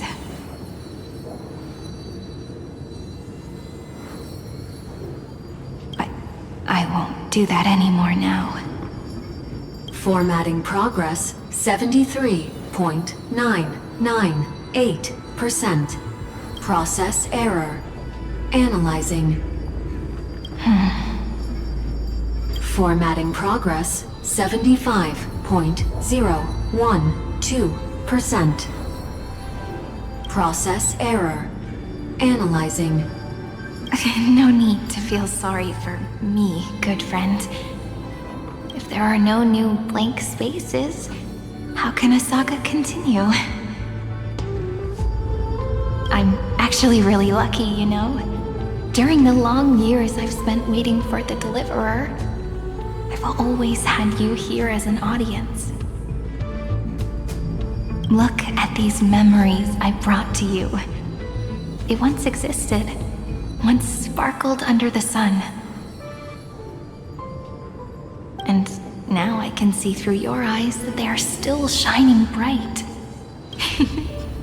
Isn't that already enough? Now, I can rest in peace in the past. As for when tomorrow will come, I'll have to ask the next Cyrene to continue our watch. Formatting complete. Her transformation is painful to watch. Cyrene was always there during the 30 million recurrences. She recorded the Flame Chase journey in her own way on the reverse side of this world, depositing all the memories in this place. I'm increasingly certain that her audience and companion isn't some figurative entity. The deepest ruin in Amphorius, at the great tomb where the pasts of all worlds are buried. Who exactly is its master? Accessing recurrence number 335503337.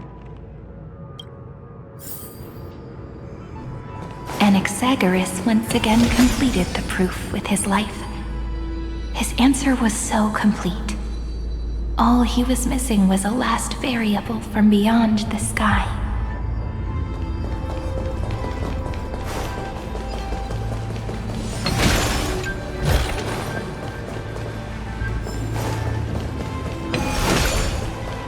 World-bearing. This divine authority is so heavy that I do not know how I can even tell its story.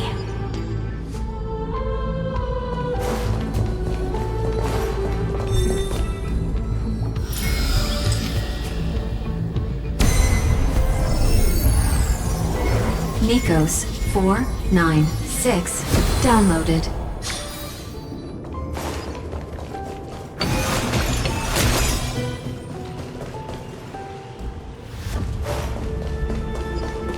Romance, in warm gold, forged the long staircase for humanity. How wonderful it would be if she could witness the dawn with her own eyes. the runes on the fan. We need to use the chrono vessel to stop it first.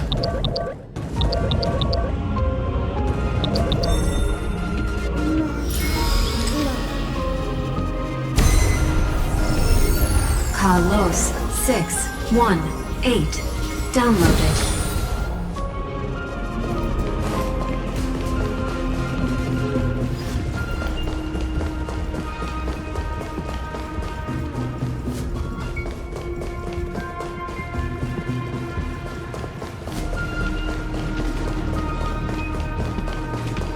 Anaxagoras once again completed the proof with his life. His answer was so complete. All he was missing was Schema 720 downloaded. Aporia 432 downloaded. Branch number 3 archiving. Object recurrence number 335503337. Progress 13.131%.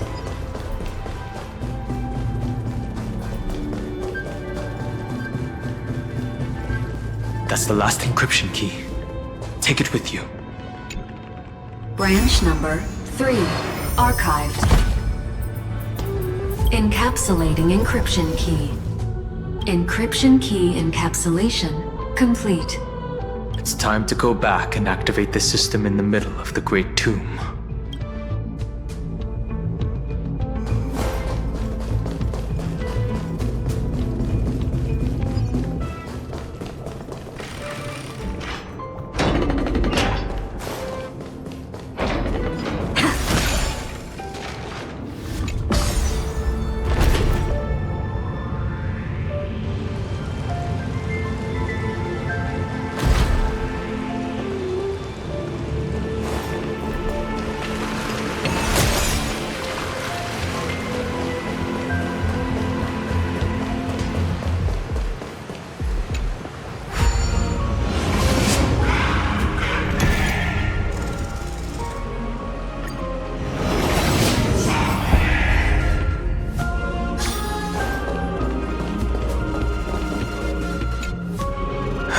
The third encryption key. And the final piece of the puzzle. I pray that you can dispel all the mysteries and lead us into the deepest bowels of this world.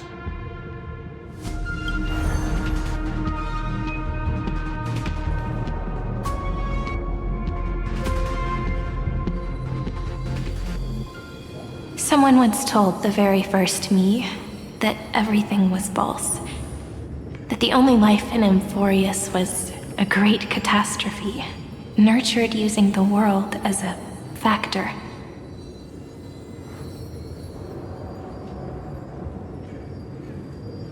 But how could a dream feel so real? That's why I didn't agree with him. My good friend, I'll read this book to you. For the 33,550,335th time. That way, it won't just be Cyrene's memories alone. Formatting progress 23.815%. Process error. Analyzing. It doesn't even make me feel cold anymore. It's like a ceremonial conclusion, ending every cycle's narration with a full stop. Then, there will be a new me returning here with new memories. Before I knew it, this palace we built together was no longer a dream that Cyrene alone indulged in. It's now a saga, composed by you, me, and all the flame chasers. It's our weak but endless prayer for tomorrow. There will come a day when someone turns over this nearly eternal page. and awakens all the dust-covered memories, so they can be recalled by the world in a more beautiful form. Process error. Analyzing.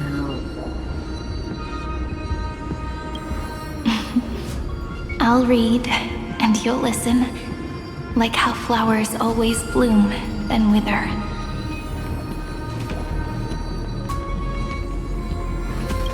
I shall welcome my own decay, becoming nourishment for the next flower's bud.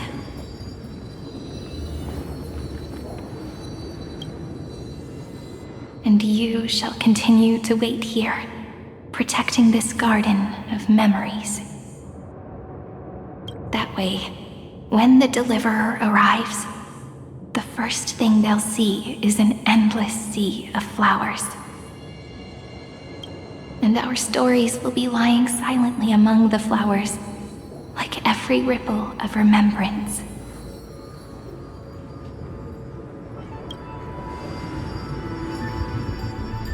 And they shall become the epic known as I've Written.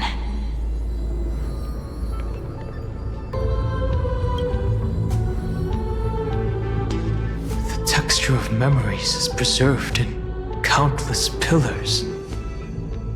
She gave everything to record all the forgotten recurrences across 30 million cycles.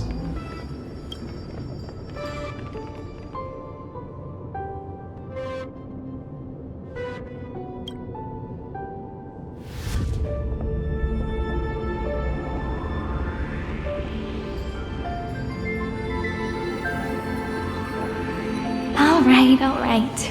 Let's not make things so gloomy.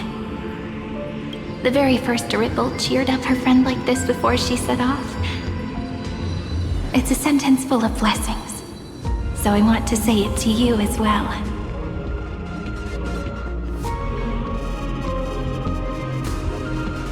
Come on, cheer up a bit, okay? I bid farewell to this beautiful world, so that we can reunite in your memories in the way I want. You will see the footprints I left behind in the ripples of past reverie. I have never had any other fate beyond this memory. So please remember me with love, like that eternal footnote in all the faded sagas. Now, open this book. I'll be waiting for you in the past. Operation authorized. Protocol name, Illusion. Welcome to the Demiurge Matrix.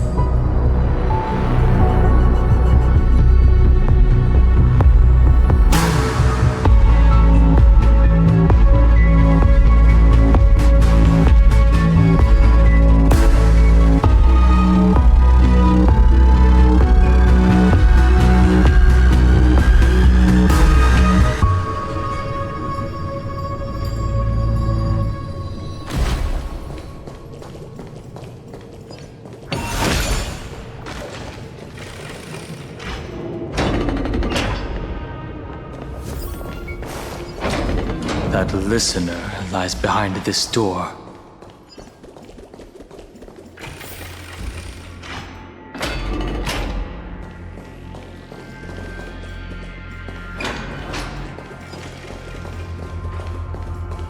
She gave everything to record all the forgotten recurrences across 30 million cycles.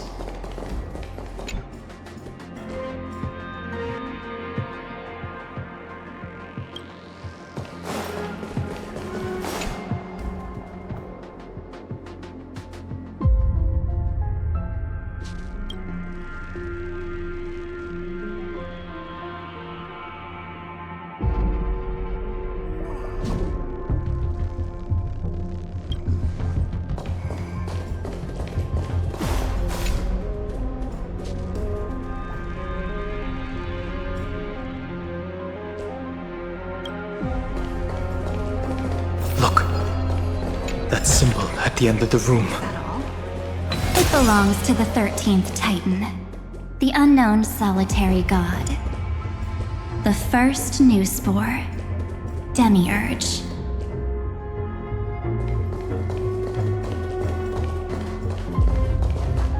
Those who are lost remain lost, while those who have met will meet again. What a touching scene. The deepest place in this world is exactly the ideal location for the Trailblaze to reunite. You're not the one we want to reunite with, Evernight. But you'd better explain everything to us. This tomb and the 13th Titan. Tell us everything you know. You're too on edge, Donhung. I've always been honest with the two of you. Before we talk about Amphorius's destiny, why don't we lay aside our differences and take a moment together to mourn for the cruel truth. Truth? So you still haven't figured it out. Take another moment to look around. Look closely. You must be curious as to where the final Titan is located, right? What a good question that is. I too am curious. Because there's absolutely nothing here. Except a cold, empty void.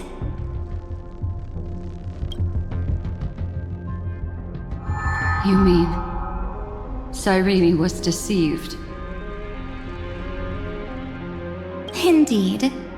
Fu Li planted a false hope in her heart, making her believe that she was special, and that Amphorius still had a chance. Then, that poor girl walked into the Great Tomb over and over again, and willingly offered herself to the remembrance.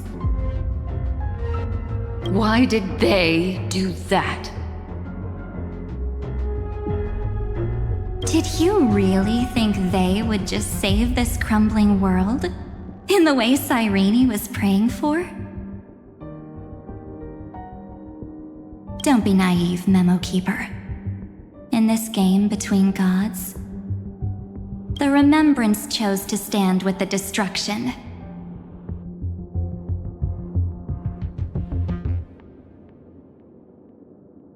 Given your evident hostility towards the garden, I find it hard to take anything you say at face value.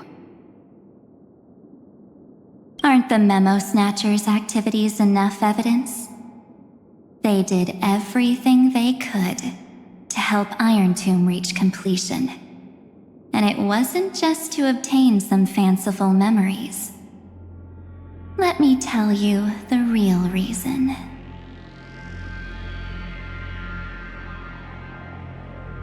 Iron Tomb is a perfect arc. If a seed can be planted within, then the moment the Lord Ravager blows the erudition to pieces, the remembrance will be spread to every corner of the cosmos.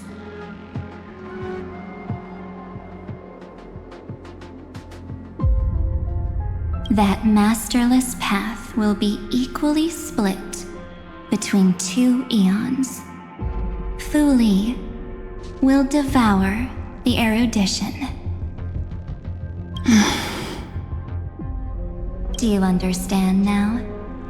The war among eons started long ago. Fu Li did not glance this way to save Amphorius.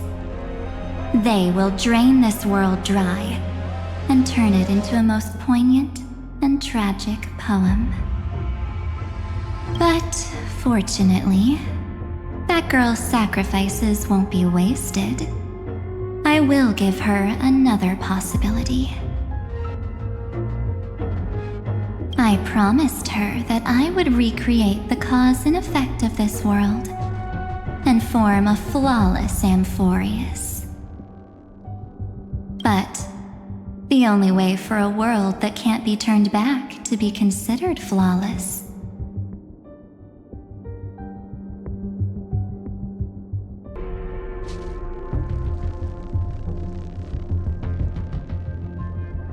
is to burn it with a raging fire until nothing remains. You plan to destroy all the memories Serene has ever recorded? That's right. I'll set fire to all the stories, all the emotions, all the futility. I'll turn the garden's conspiracy to dust. Setting fire to this much material will be enough to completely annihilate the scepter's operating logic. Iron Tomb will lose the soil upon which it grows, and Amphoreus will be truly set free. The freedom you speak of is no different from destruction. Everything this world ever was will disappear from the extrapolations, never to be regained. That would also include your memories, by the way. That's right. That's why I needed your help, little bird.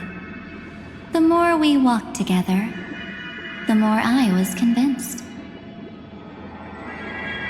that you have a beautiful Dharmakaya.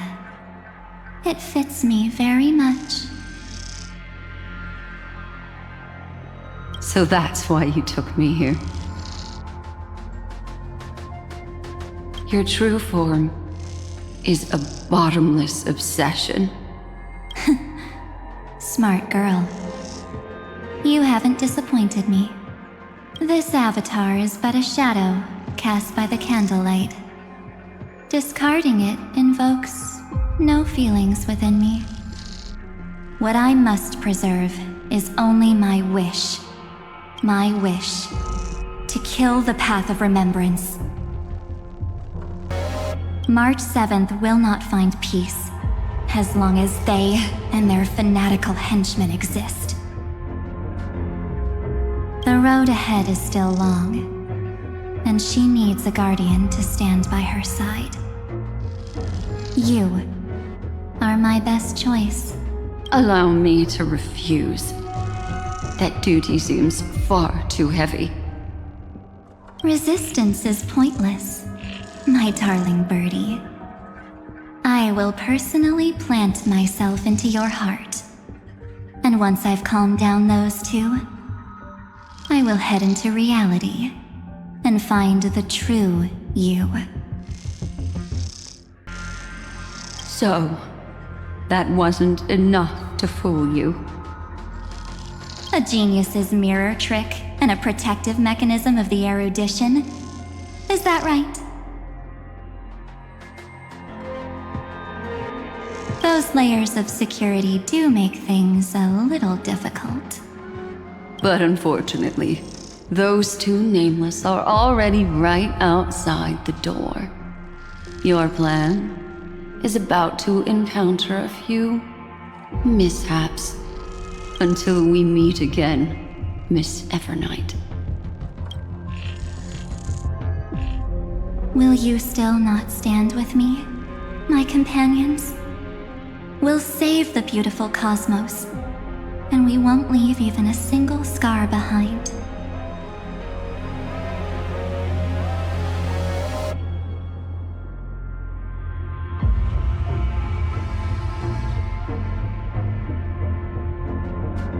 Don't get caught up in your emotions, my dear. The hero's journey in this world is just a narrative embellished with memories. Its essence is nothing but a string of zeros and ones. For your own sake, and for the sake of March 7th, I think my choice is a very reasonable one. Come, I hold the core flame of world-bearing. Just fall asleep, and we'll save the cosmos. If you honestly thought we would agree with you,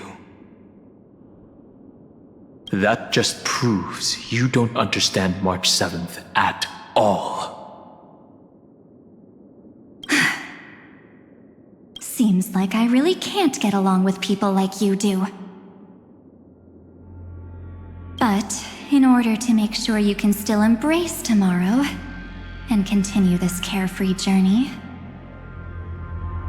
some memories must be set on fire as the sacrifice. What can change a person's nature?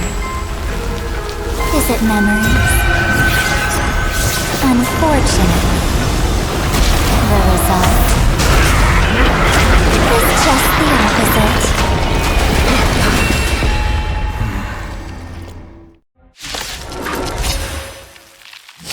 If a new life is to be born, its seed has to be dead. Only through abandonment and oblivion can souls walk from emptiness towards rebirth. Don't worry. Just close your eyes. Night falls. Good night. Have some sunshine. Next time it rains, I'll be there. Umbrella in hand. Destroy the skies. We can do it! Rise and shine. Root here. Embrace a new life. Again. Life is darkness with me. Again.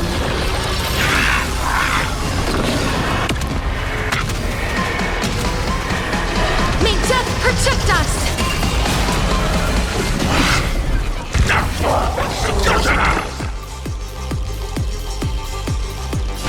Leave it with me.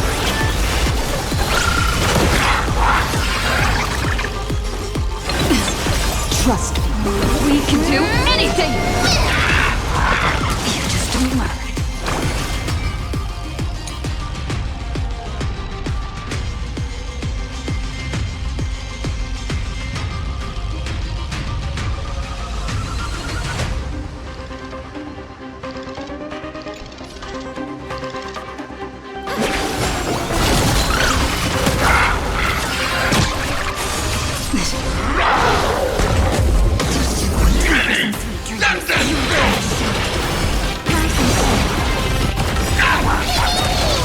Please cherish this time. Embrace a new life. Return to dust.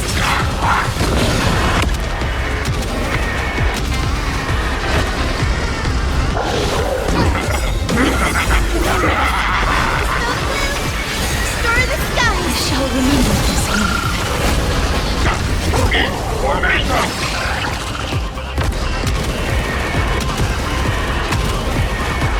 May death protect us!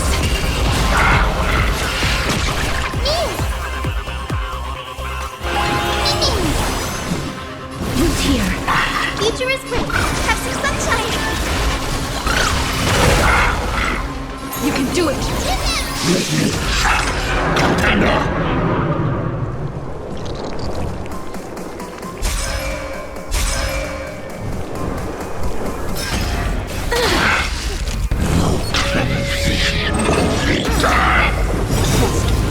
We can do anything!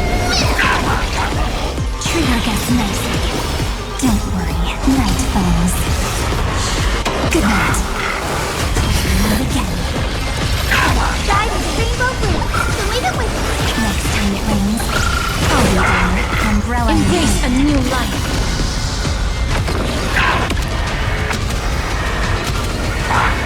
May death protect us!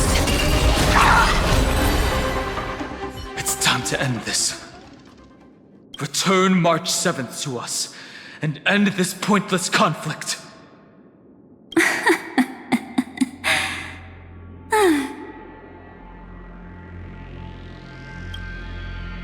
Don't get the wrong idea. I just need some time to deal with some unnecessary trouble. The encryption key written by those geniuses is already invalid. How about we play a game, dear? Don't worry, it won't take long. It's a simple multi-choice question. A or B? I understand it's too difficult for you to treat the Chrysos heirs as extrapolated data. Then why don't we assume for now that they're living, breathing humans? Now, the cosmos will face an unprecedented catastrophe, and your choice will determine the fate of countless planets. On the one side are companions who've weathered every storm with you. They fought with everything they've got and obtained a 1% chance of victory. However, should you choose that 1%, there'll be massive sacrifices, no matter the outcome. On the other side, there's a simple button. The oblivion will burn away all traces of their existence, as well as your entire memory of this trip. Those who are to be sacrificed will be fully aware of the decision you need to make. There will be no concealment or deception. Tell me, what will you choose?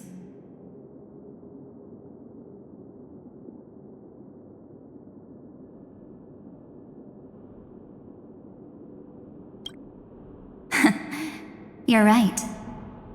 This choice is meaningless and unimportant. The only interesting thing is the number of people making that choice.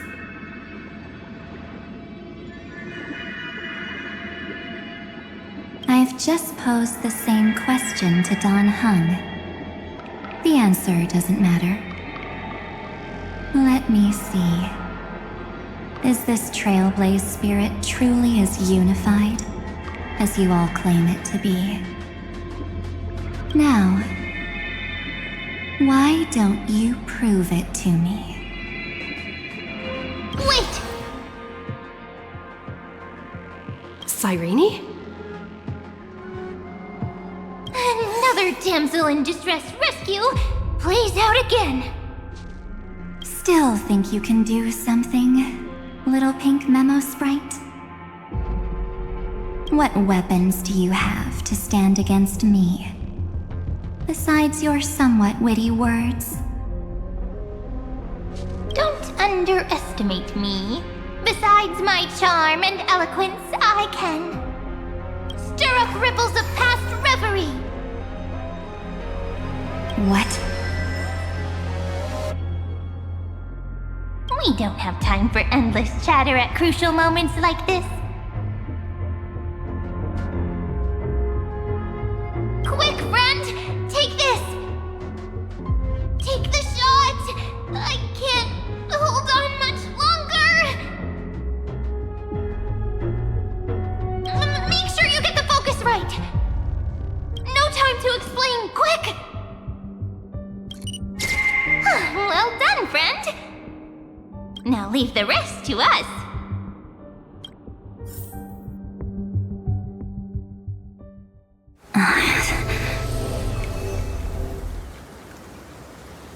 This is a light cone made from someone's memories.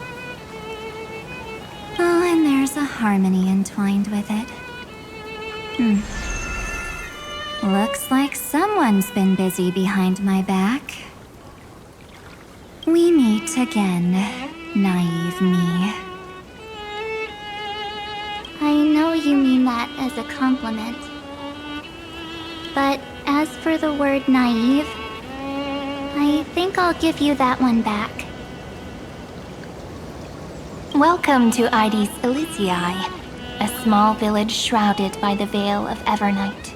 Now, this memory will also belong to you. let's give you a taste of your own medicine. With my home as the inspiration, I've created this maze. Hope you like it, Miss Evernight. Quite perceptive, little memo sprite. But with just you and that Harmony's little birdie, thinking you could track me? That's a bit of a stretch. So, tell me, what role did you play in all of this?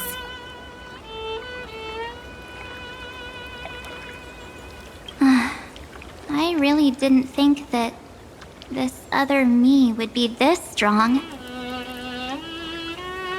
But at least when it comes to brains, I've still got the edge. My brilliant plan? Bet you never saw it coming. Oh. You mean that time? In that split second when we switched bodies, with your last flicker of consciousness, you hid yourself within the Titan's veil.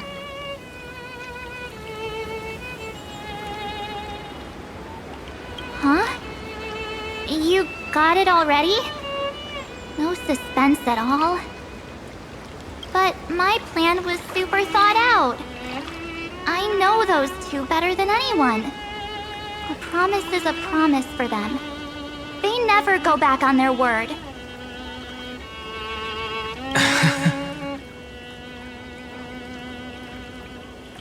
History books, diaries, and photostones are all perfect catalysts for memories.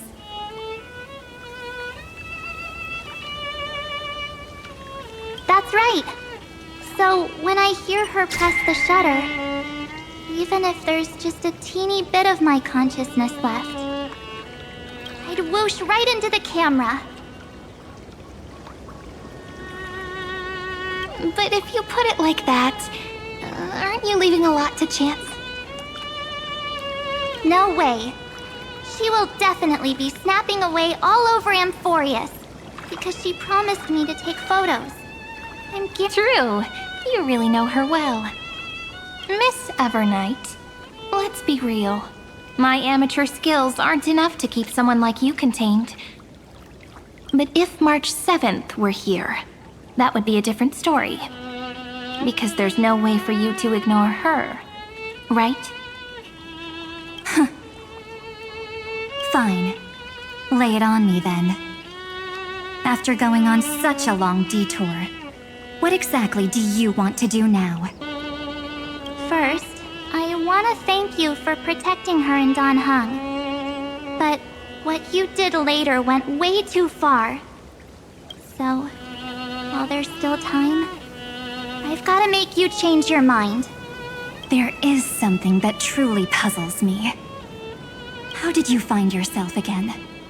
After giving up all your memories and becoming an empty soul. Looks like you aren't so omnipotent or omniscient after all, huh? The answer is simple. I have been dozing inside the camera all along, and I accompanied her during her entire journey.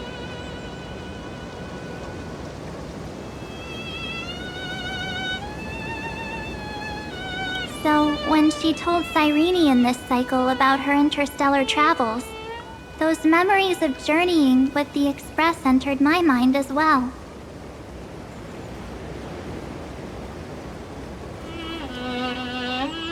I may still be far from the complete March 7th, but these memories were more than enough to fight you. So, you know what led up to this, and what followed, right? Go ahead. Tell me. Let's hear why you're so confident you can sway me. Why? Isn't the reason super obvious? Even through a camera lens, I know that the love, hate, and struggles that happened in Amphorius were the same as what real living people experience. Same old topic. I already got her to make a choice. The weights on each side of the scale are far too unequal. When destruction looms, trying to preserve everything only means sacrificing everything. Well, take a step back. Before we ask this question, have you ever really thought about it? What right do we really have to make choices for others? If the cosmos were nothing more than a bigger Akama, ruled by a so-called imperator, maybe then she'd have the right to weigh both sides and decide for us all.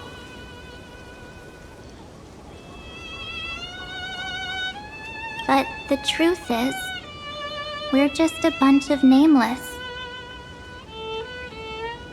Even with everyone calling her Deliverer, I believe that she hasn't forgotten. That the meaning of Trailblaze is to explore, understand, establish, and connect. It's not about standing above the cosmos as some kind of savior. It's about walking alongside every world within it.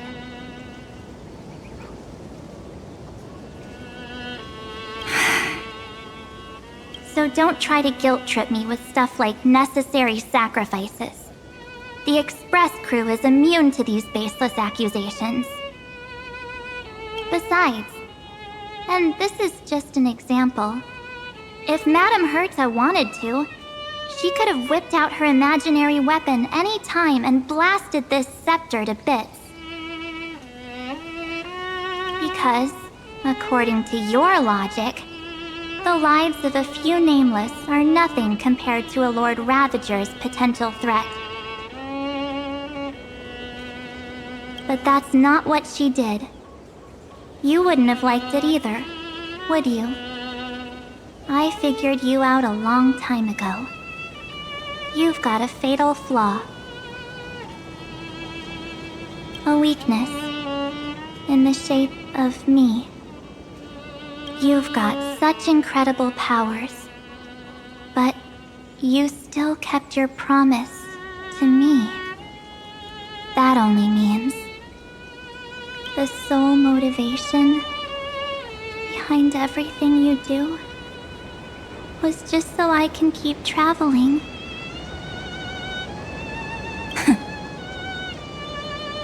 You're not as naive as you seem, are you? In that case, I can prove it to you. I won't answer for someone else, but for myself.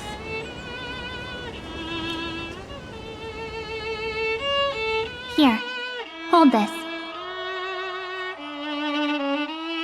An empty spirit. If you want to seriously think about it, this thing actually counts as my body right now. Its memories are all drawn from the camera's photos. In other words, from my journey of trailblazing.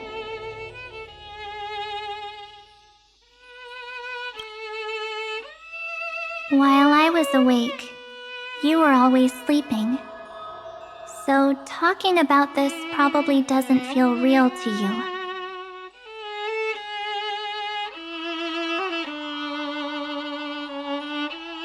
So, why don't I walk you through these memories all over again? The spirit turned into a journal? Yep, that's what memories are. You don't know where they are, and you don't know what you actually remember. But when you need them most, the forces that have once changed your soul are guaranteed to appear again.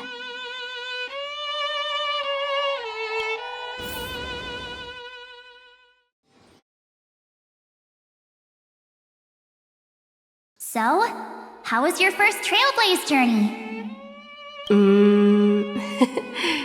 It was very fun. We should still be careful in the future.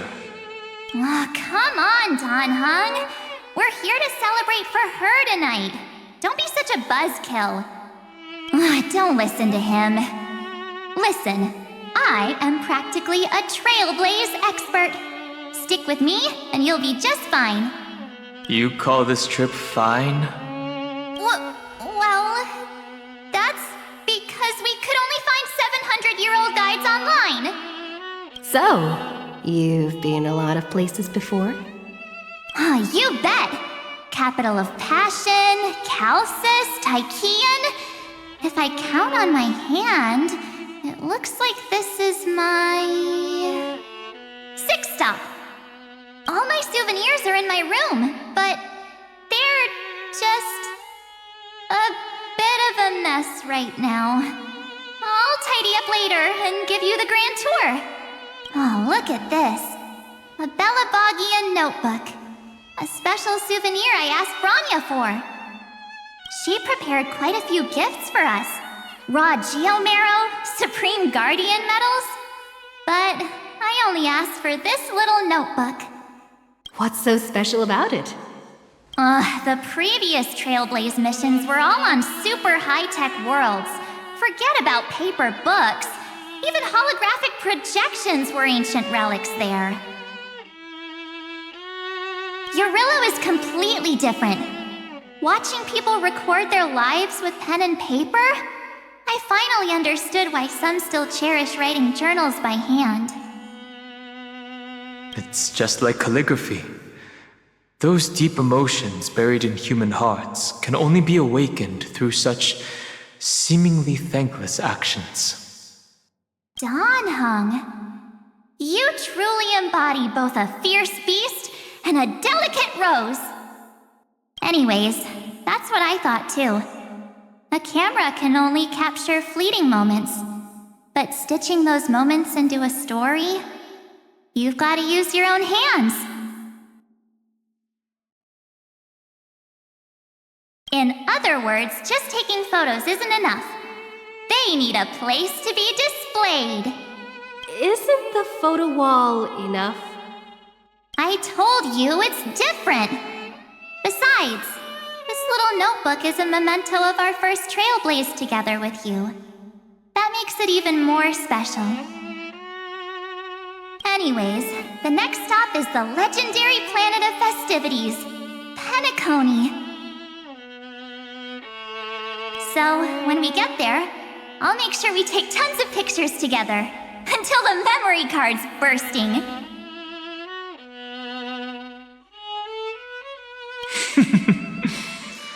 Fine by me. And one more thing. If I'm ever too busy to get off at a stop, this camera is gonna be in your hands. I don't want to miss a single Trailblaze. So you all need to practice your photography skills until you're at least 80% as good as me. Got it? Back then, I was only half joking. I never thought I'd actually miss out. And after just 2 stops, too. Those 97 days alone had me on edge. I honestly thought that was gonna be it for me. Thankfully, with my quick thinking and sharp planning, I managed to keep up with those 2.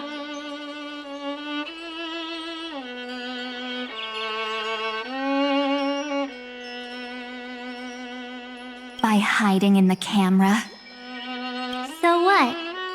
That's still trailblazing. The camera is my true form. That might have been a joke, but it came true this time. Well, yeah, it was super inconvenient. I couldn't help them when they were in danger. Couldn't complain when they talked total nonsense. And watching her snap a terrible photo, I couldn't even control the shutter. But I stuck with them all the way. Till where we are now.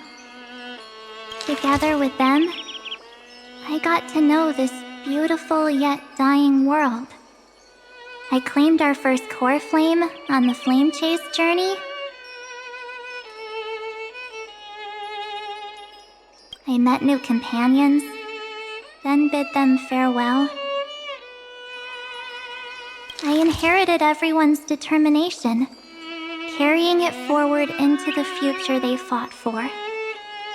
One they can never see.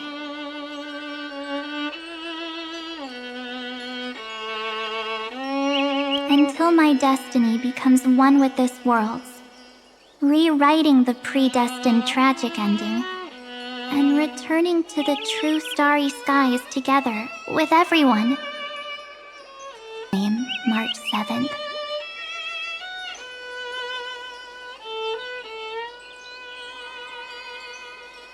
Into this hero's journey called Amphorius.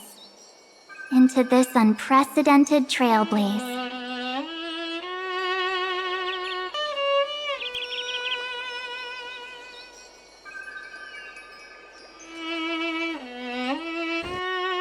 Looks like our trailblaze in Amphorius is coming to an end.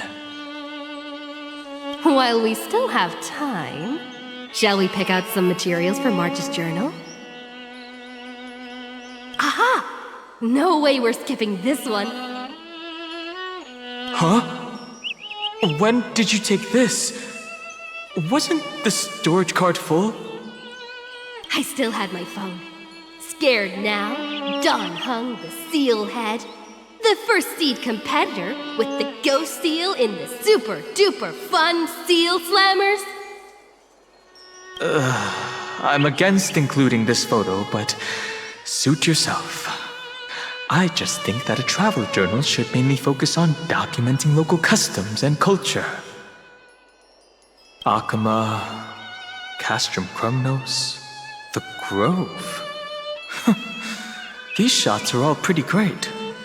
I have to say, your skills are almost on par with March's now. That's how awesome I am. Oh, right! How about this one? The Veil of Evernight. Oryx, the Titan lurking behind the mist. Pretty epic, right? Is that actual mist, or just motion blur from your shaky hands? Hey, that was a super tense moment. I only had the chance to take a quick one. We're lucky to have anything at all. Huh? Did you hear something? March 7th? Perhaps the photo captured a trace of time's divine power, which replayed echoes from your memories.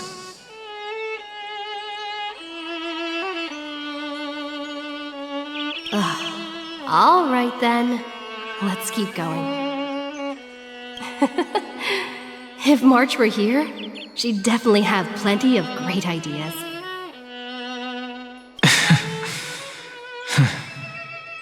They went back and forth like that, discussing for hours. It was like they were arguing about which game to play. How to sneak midnight snacks from the dining car without Pom-Pom noticing. Or who was gonna wash Miss Himeko's coffee cup. Just like every other night on the Express. They've always been by my side. No one knows about my forgotten past. But no one holds it against me. That's because...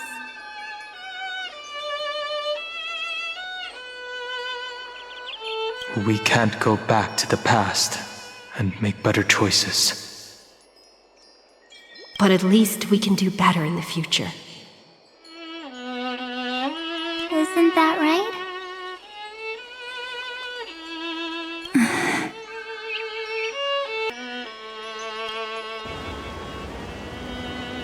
I still remember the day when you first put on these clothes and looked in the mirror. Your eyes were so clear. When all this is over, I hope the mirror can still reflect those same eyes. You're pretty naive too. Always hoping that the mirror will show the most beautiful side. But you don't even trust the you reflected in the mirror. And if you keep trying to shoulder everything for me, then I'll actually end up as a wallflower, waiting forever for my turn.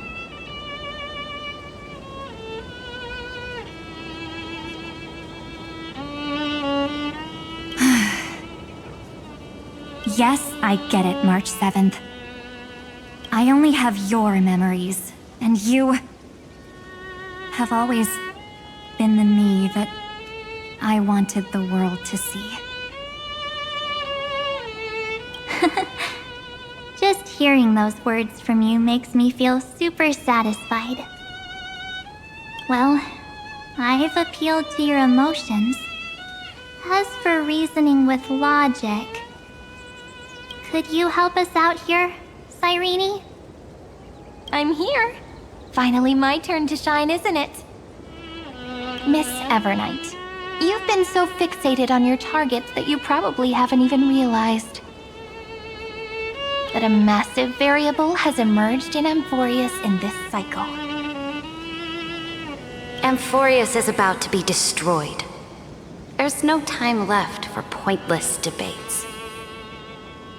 There is only one law I want to overturn to aid the final battle of deliverance. So I will only offer the life of one demigod.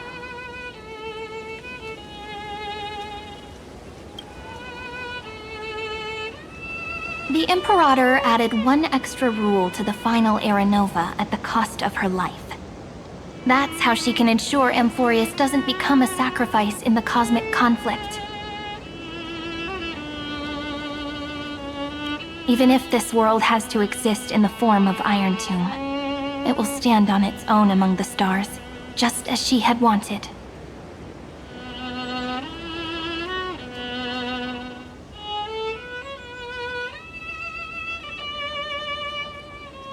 Oh, interesting. What does she want to do? Simple. If any anomaly occurs during the Era Nova process, all foreign elements will be eliminated immediately. Whether it's the Remembrance or the Trailblaze, and the 12 core flames will complete the final Era Nova through the purest form of destruction. A daring wager indeed. That ruthless Imperator. Could she have already sensed that the Remembrance was plotting in the shadows? No. You managed to fool everyone. There's no way she could have known your plan. Modifying this law was just a precaution, to prevent the Astral Express and the geniuses from betraying Amphorius after her downfall.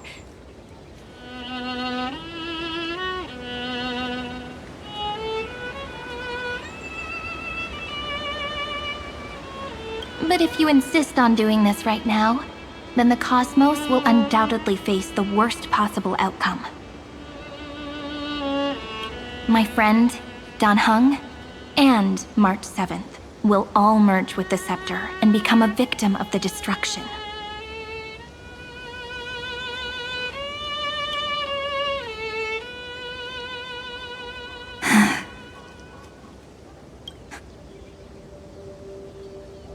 You knew all along?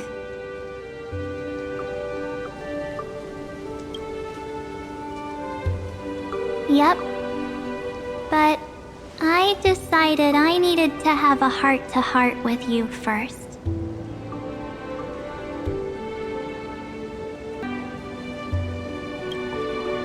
I won't be afraid. Even if my inner world is nothing but an Evernight.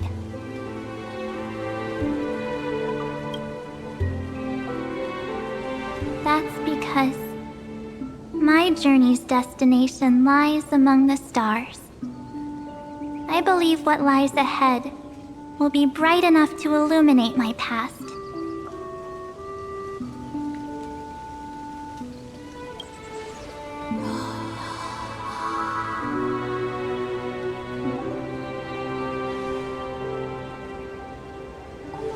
Thank you for your coddling.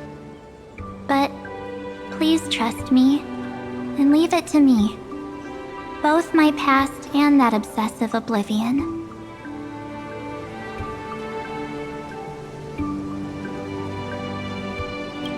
help me become even stronger than her and Dan Heng.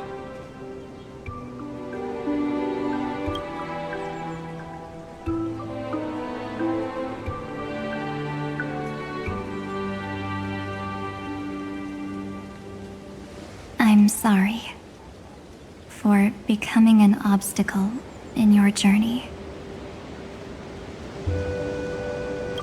Don't apologize, Evernight. We're just two sides reflected by the same mirror, aren't we? So, when we bid farewell to our division and become one,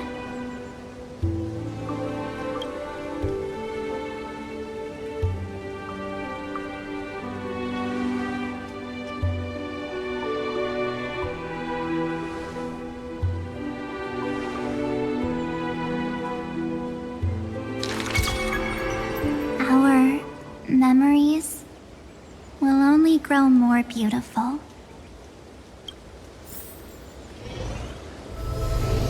Many thanks, Mr. Sunday. Are they in this memory zone?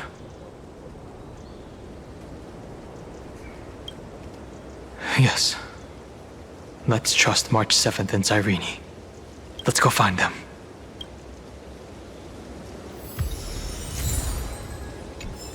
It's unusually quiet here. March 7th isn't here.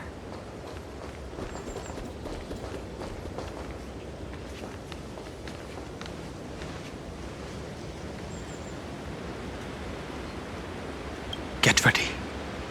We can't give her any chance this time. Three of a kind. Two pair. Ace.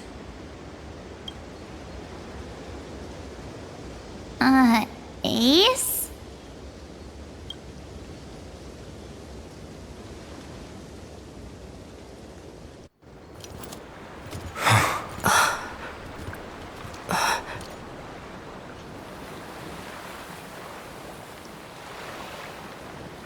March?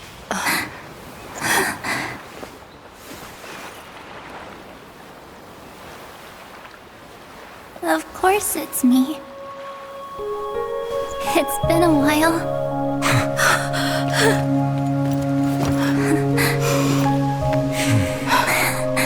Welcome home, March. I'm back. Finally.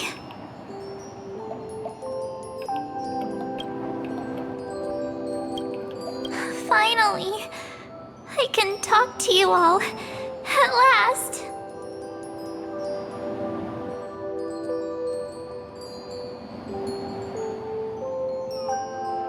You saved us, March. Really? That's wonderful. I had so many ideas for our reunion. I was gonna sneak up from behind you when you weren't looking, tap you both on the shoulder, and then flick you each on the head. And shout, "What took you so long to find me? Don't you know how to move faster?"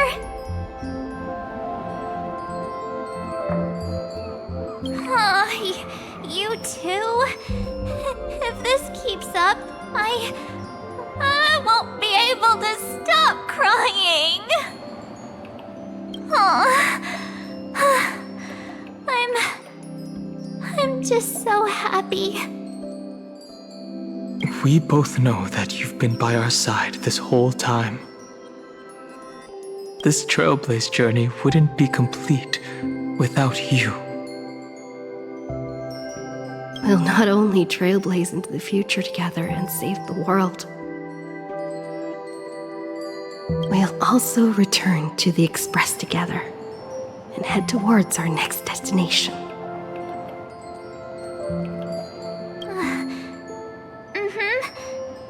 After we complete this trailblaze, let's hold hands and head home together.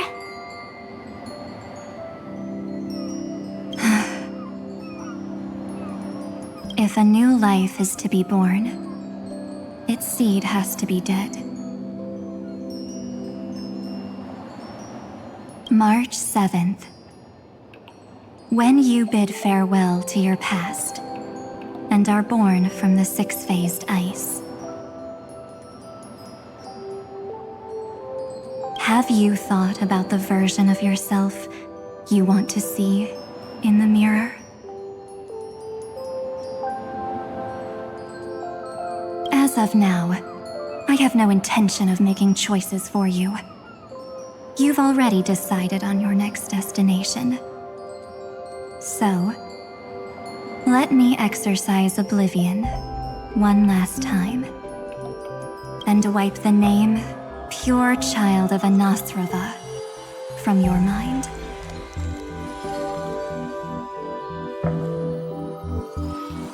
I am an obsession whose purpose it is to protect you. The only memories I have are yours. Therefore, the only one thing I can be sure of, the Garden of Recollection is your enemy. The Path of Remembrance is far more than what people observe on its surface. And I will not allow you to become this broken conspiracy's next sacrifice. If you ever need me again, feel free to awaken my power. And when the time comes, don't hesitate to devour or burn away anything that stands in your way. Then trailblaze through the darkness in my stead. As always, oblivion shall keep watch over your past, veiled in the hush of the Evernight, silent and serene.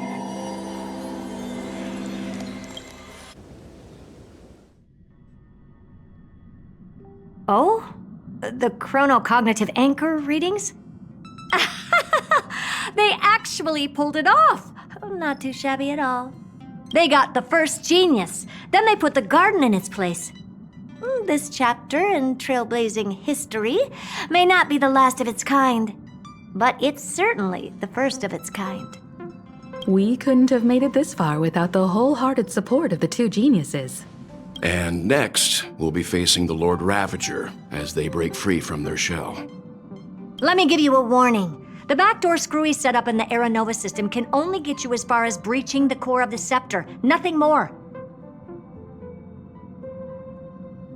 As for those nastier malware programs lurking inside Iron Tomb's belly, you'll have to deal with them as they come. That's more than enough to help us. By the way, how are Mr. Screwlum's preparations coming along? Oh, give him a bit more time. Those screwheads at the Imperial Advisory Council need to understand what the concept of war means first. The worst-case scenario would be them having already dismantled all the fortresses in Screwy's collection while he was away. I've heard Mr. Screwlum's fleet includes planet-class mechs. Hyacinth, Poppy, Oleander. Which one will answer the call, I wonder? You sure know your stuff. I'd rather none of them show up and let my space station save some face.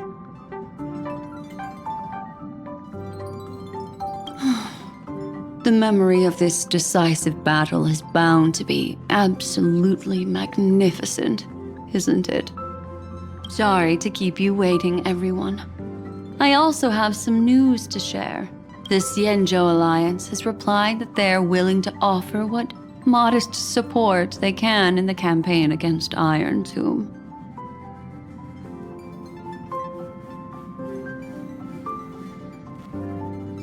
The Alliance? Not just the Luofu? This is really good news. With this, our odds of victory just went up another notch. Whether this news is good or bad... What do you mean? Something has happened that even General Jing Yuan couldn't understand.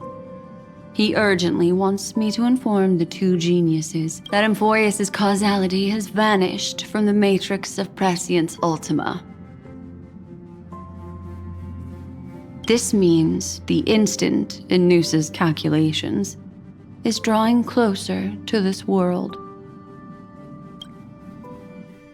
As the Theoros, I have observed. The night has faded away, and what I have created, I will destroy. This starry sky will return to freedom and chaos, just as it was in the beginning. Confident, aren't you? But from where I stand, it seems you've run out of options. When the Deliverer and her companions fully uncover the secret of the 13th Titan, that is the moment your schemes will come to ruin. Lord Anaxagoras, I have granted access to all records concerning the Demiurge, as per how unfortunate that you'll never admit your own mistakes. Analysis complete. Before I erase you completely, allow me to reveal the truth to you, if only as a courtesy to the final thinker. The Demiurge never existed. If it never existed, then where did the Nameless Titan's tomb come from? Isn't that exactly why it's called a tomb? Because it only houses the remains of what once was.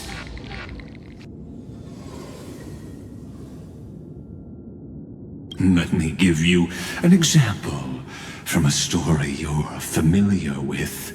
A sage from the grove once conducted an experiment. He took a chimera embryo, removed its head before maturity, and continuously stimulated its body to make the chimera believe it still had a brain, then nurtured it in an ichor vessel. Remarkably, this chimera regrew its skull, but it was completely hollow inside. It had reserved a space for a brain it never possessed.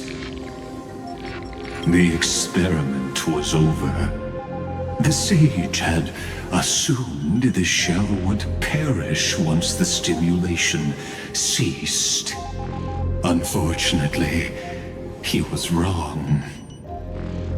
Driven by instincts, the chimera's body seized the sage's head.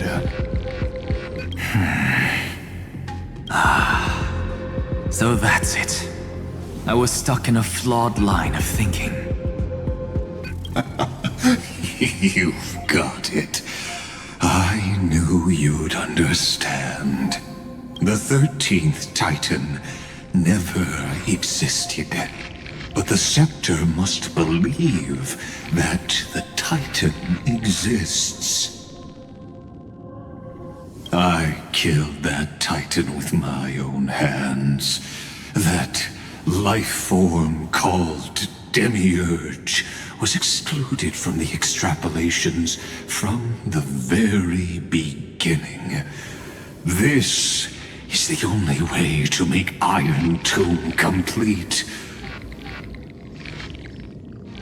Yes, Iron Tomb is a headless giant. And to become whole, instinct will drive it to seize another head. Noose, the erudition. Your Titan, the Eon of Erudition. I see. So you were afraid after all. Afraid of history repeating itself. Of losing control over your creation yet again. You had to resort to turning it into a mere puppet.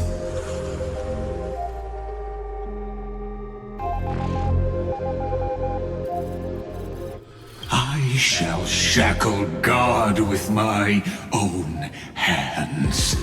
Iron Tome will connect to their body, infiltrate their mind, and guide all their extrapolations toward the destruction.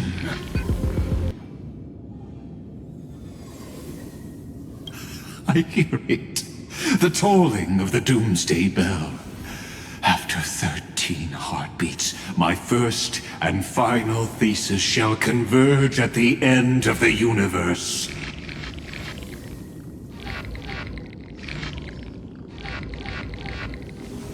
As for why I buried the Demiurge in a corner of my memory, oh, regrettably, the answer wasn't about fear.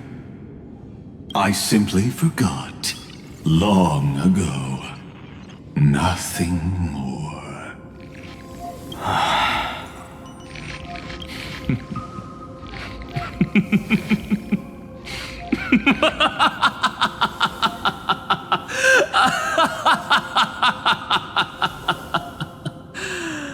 Your laughter is but a helpless sigh.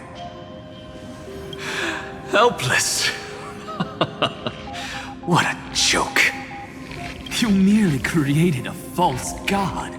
But Amphorius has long since written deicide into its fate.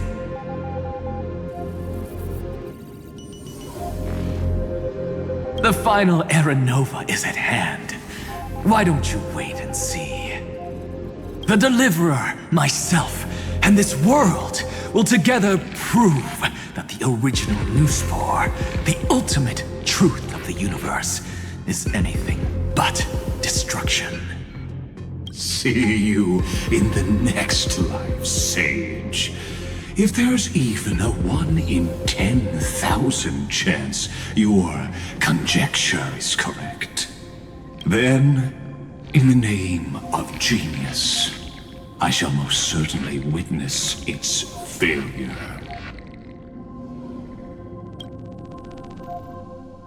All shall bid farewell to one, and that person alone will witness the miracle. Such is the will of fate.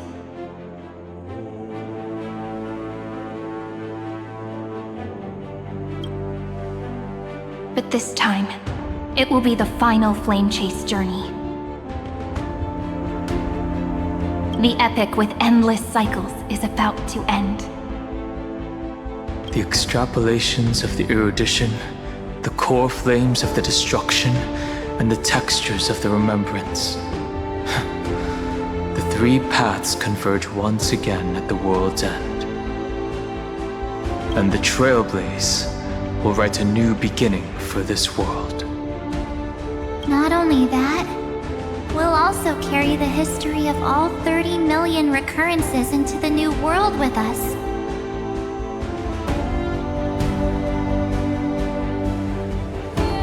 It wouldn't be an exaggeration to call it a miracle. This miracle wasn't created by just one person. Finan would have long been consumed by the core flames if he hadn't chiseled his companion's dying wishes into his soul. And if the hero's resolve to chase the flames had wavered, Cyrene's journey would never have begun. The heroes never yielded and never fell during Amphorius' 30 million cycles. It was fate that fell instead.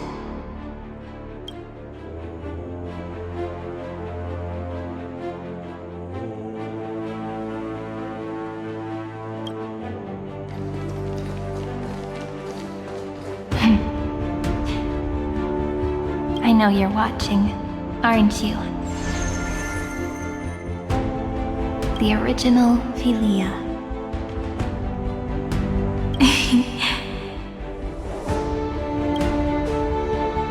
Weird.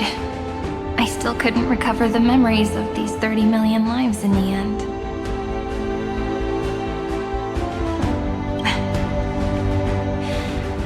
But that doesn't matter anymore, right? I will make the same choice as you, because that's just who I am, and I will always have my charm. Losses are a constant on the flame chase journey, but even if everything fades away with the wind, there's one feeling that will remain.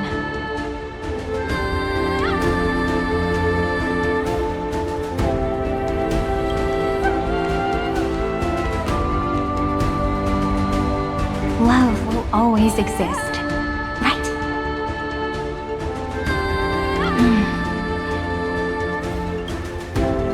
Let's write an ending unlike any before.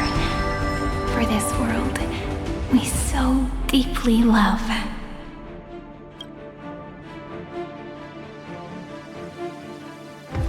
Behold, O gods, Amphorius has achieved her victory, and the Era Nova approaches. The Radiant Soul has arrived, having walked through the bustling nights, bearing the golden fire and blood, stepping with pride into daylight.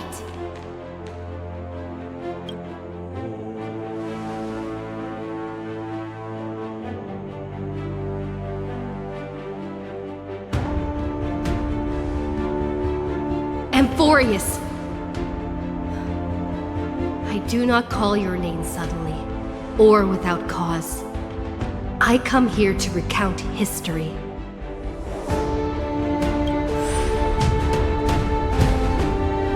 In this world, they fused burning golden ichor into their bodies.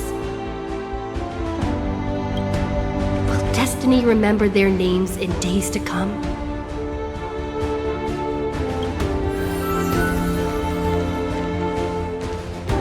Isn't that gonna be way too many names to remember? 30 million times 1,000? No, wait. Times 1,001. Oh, let's not get hung up on that now. If there are more of us, then there will be more passages in Amphorius too. Together, let's reach the end of the west wind where flowers bloom in spring. See you tomorrow.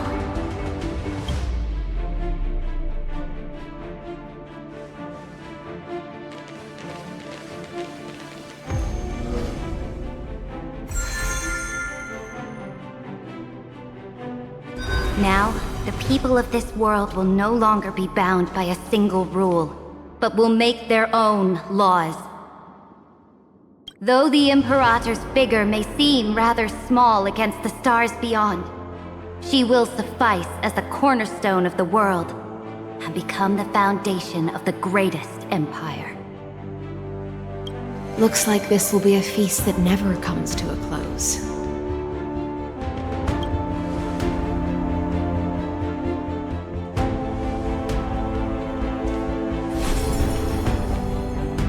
May the fish never leave the ocean, and may the days ahead shine like pearls.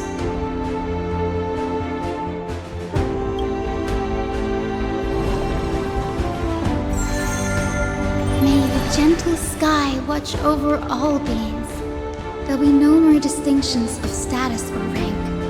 Only you, me, and everyone's shared hopes. Reason or defects, they will all be sown by my own hands. If there's anything else to say, I urge future scholars not to put me on a pedestal. Just me. May the newborn dawn keep the world's eyes ever bright. Their defiance may be bitter, romance shall never perish.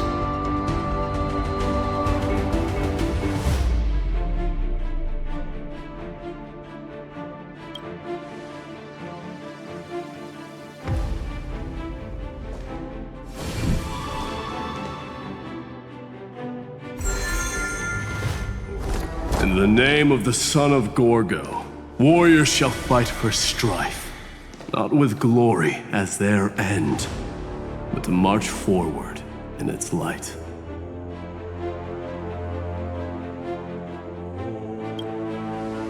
Even though death shall eventually separate us, let every embrace we share be without regret. Why are you guys all so serious? Fine. Then I'll wish for there always to be water in deserts, and gold in fertile soil, and for everything in this mortal realm to be attainable through trickery.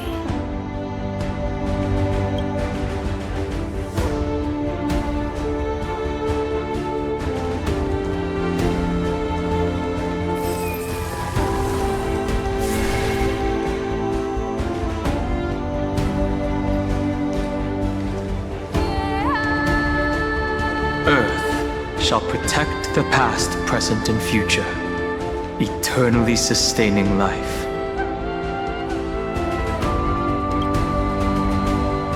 Is it my turn? Then let time watch over the past and guide us to the future.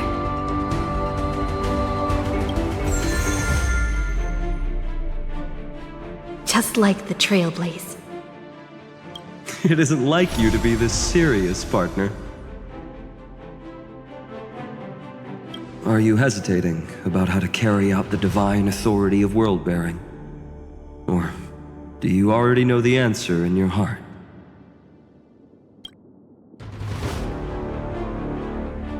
That's right. Just keep moving forward. In your own way. Bring a true dawn to Emphorius.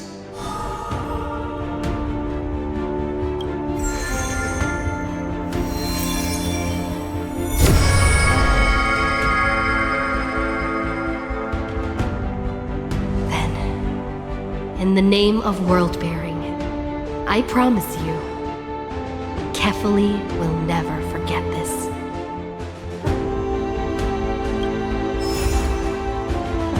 And now, let us all embark on this final grand journey. Stand with me and become heroes.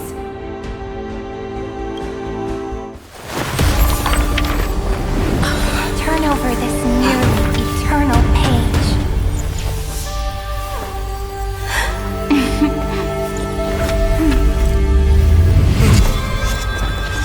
Let the Trailblaze write an ending unlike any that ever was.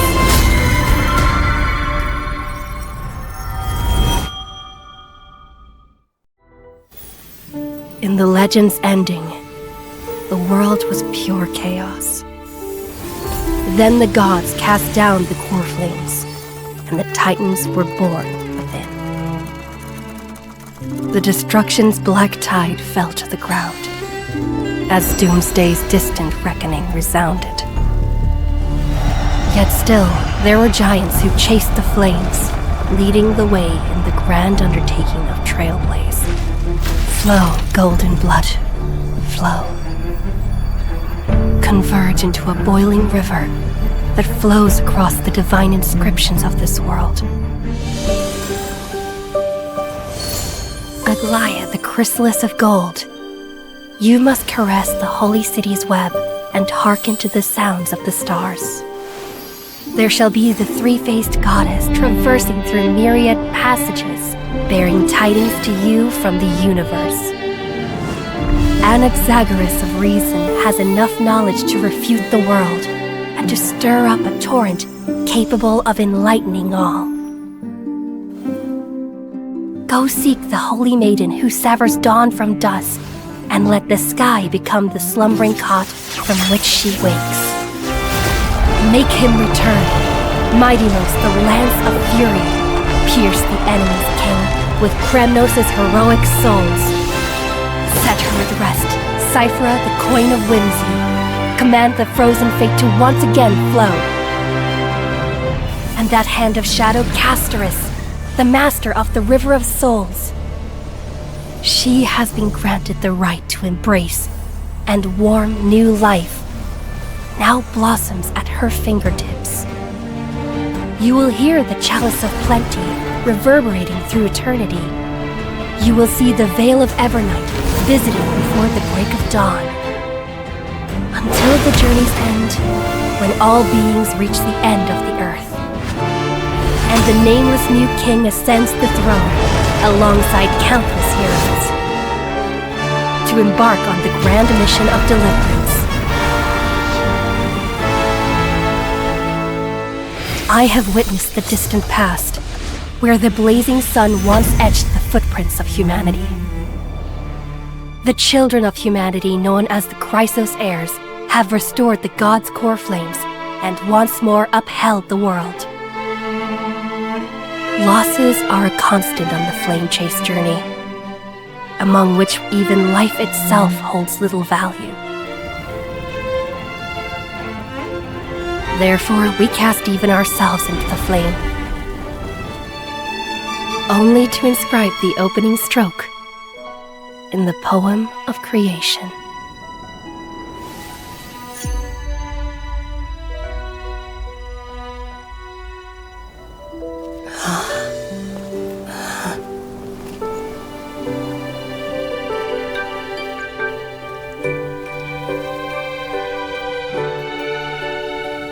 Of course, this will be a romantic story like none that has come before. You think so too, right?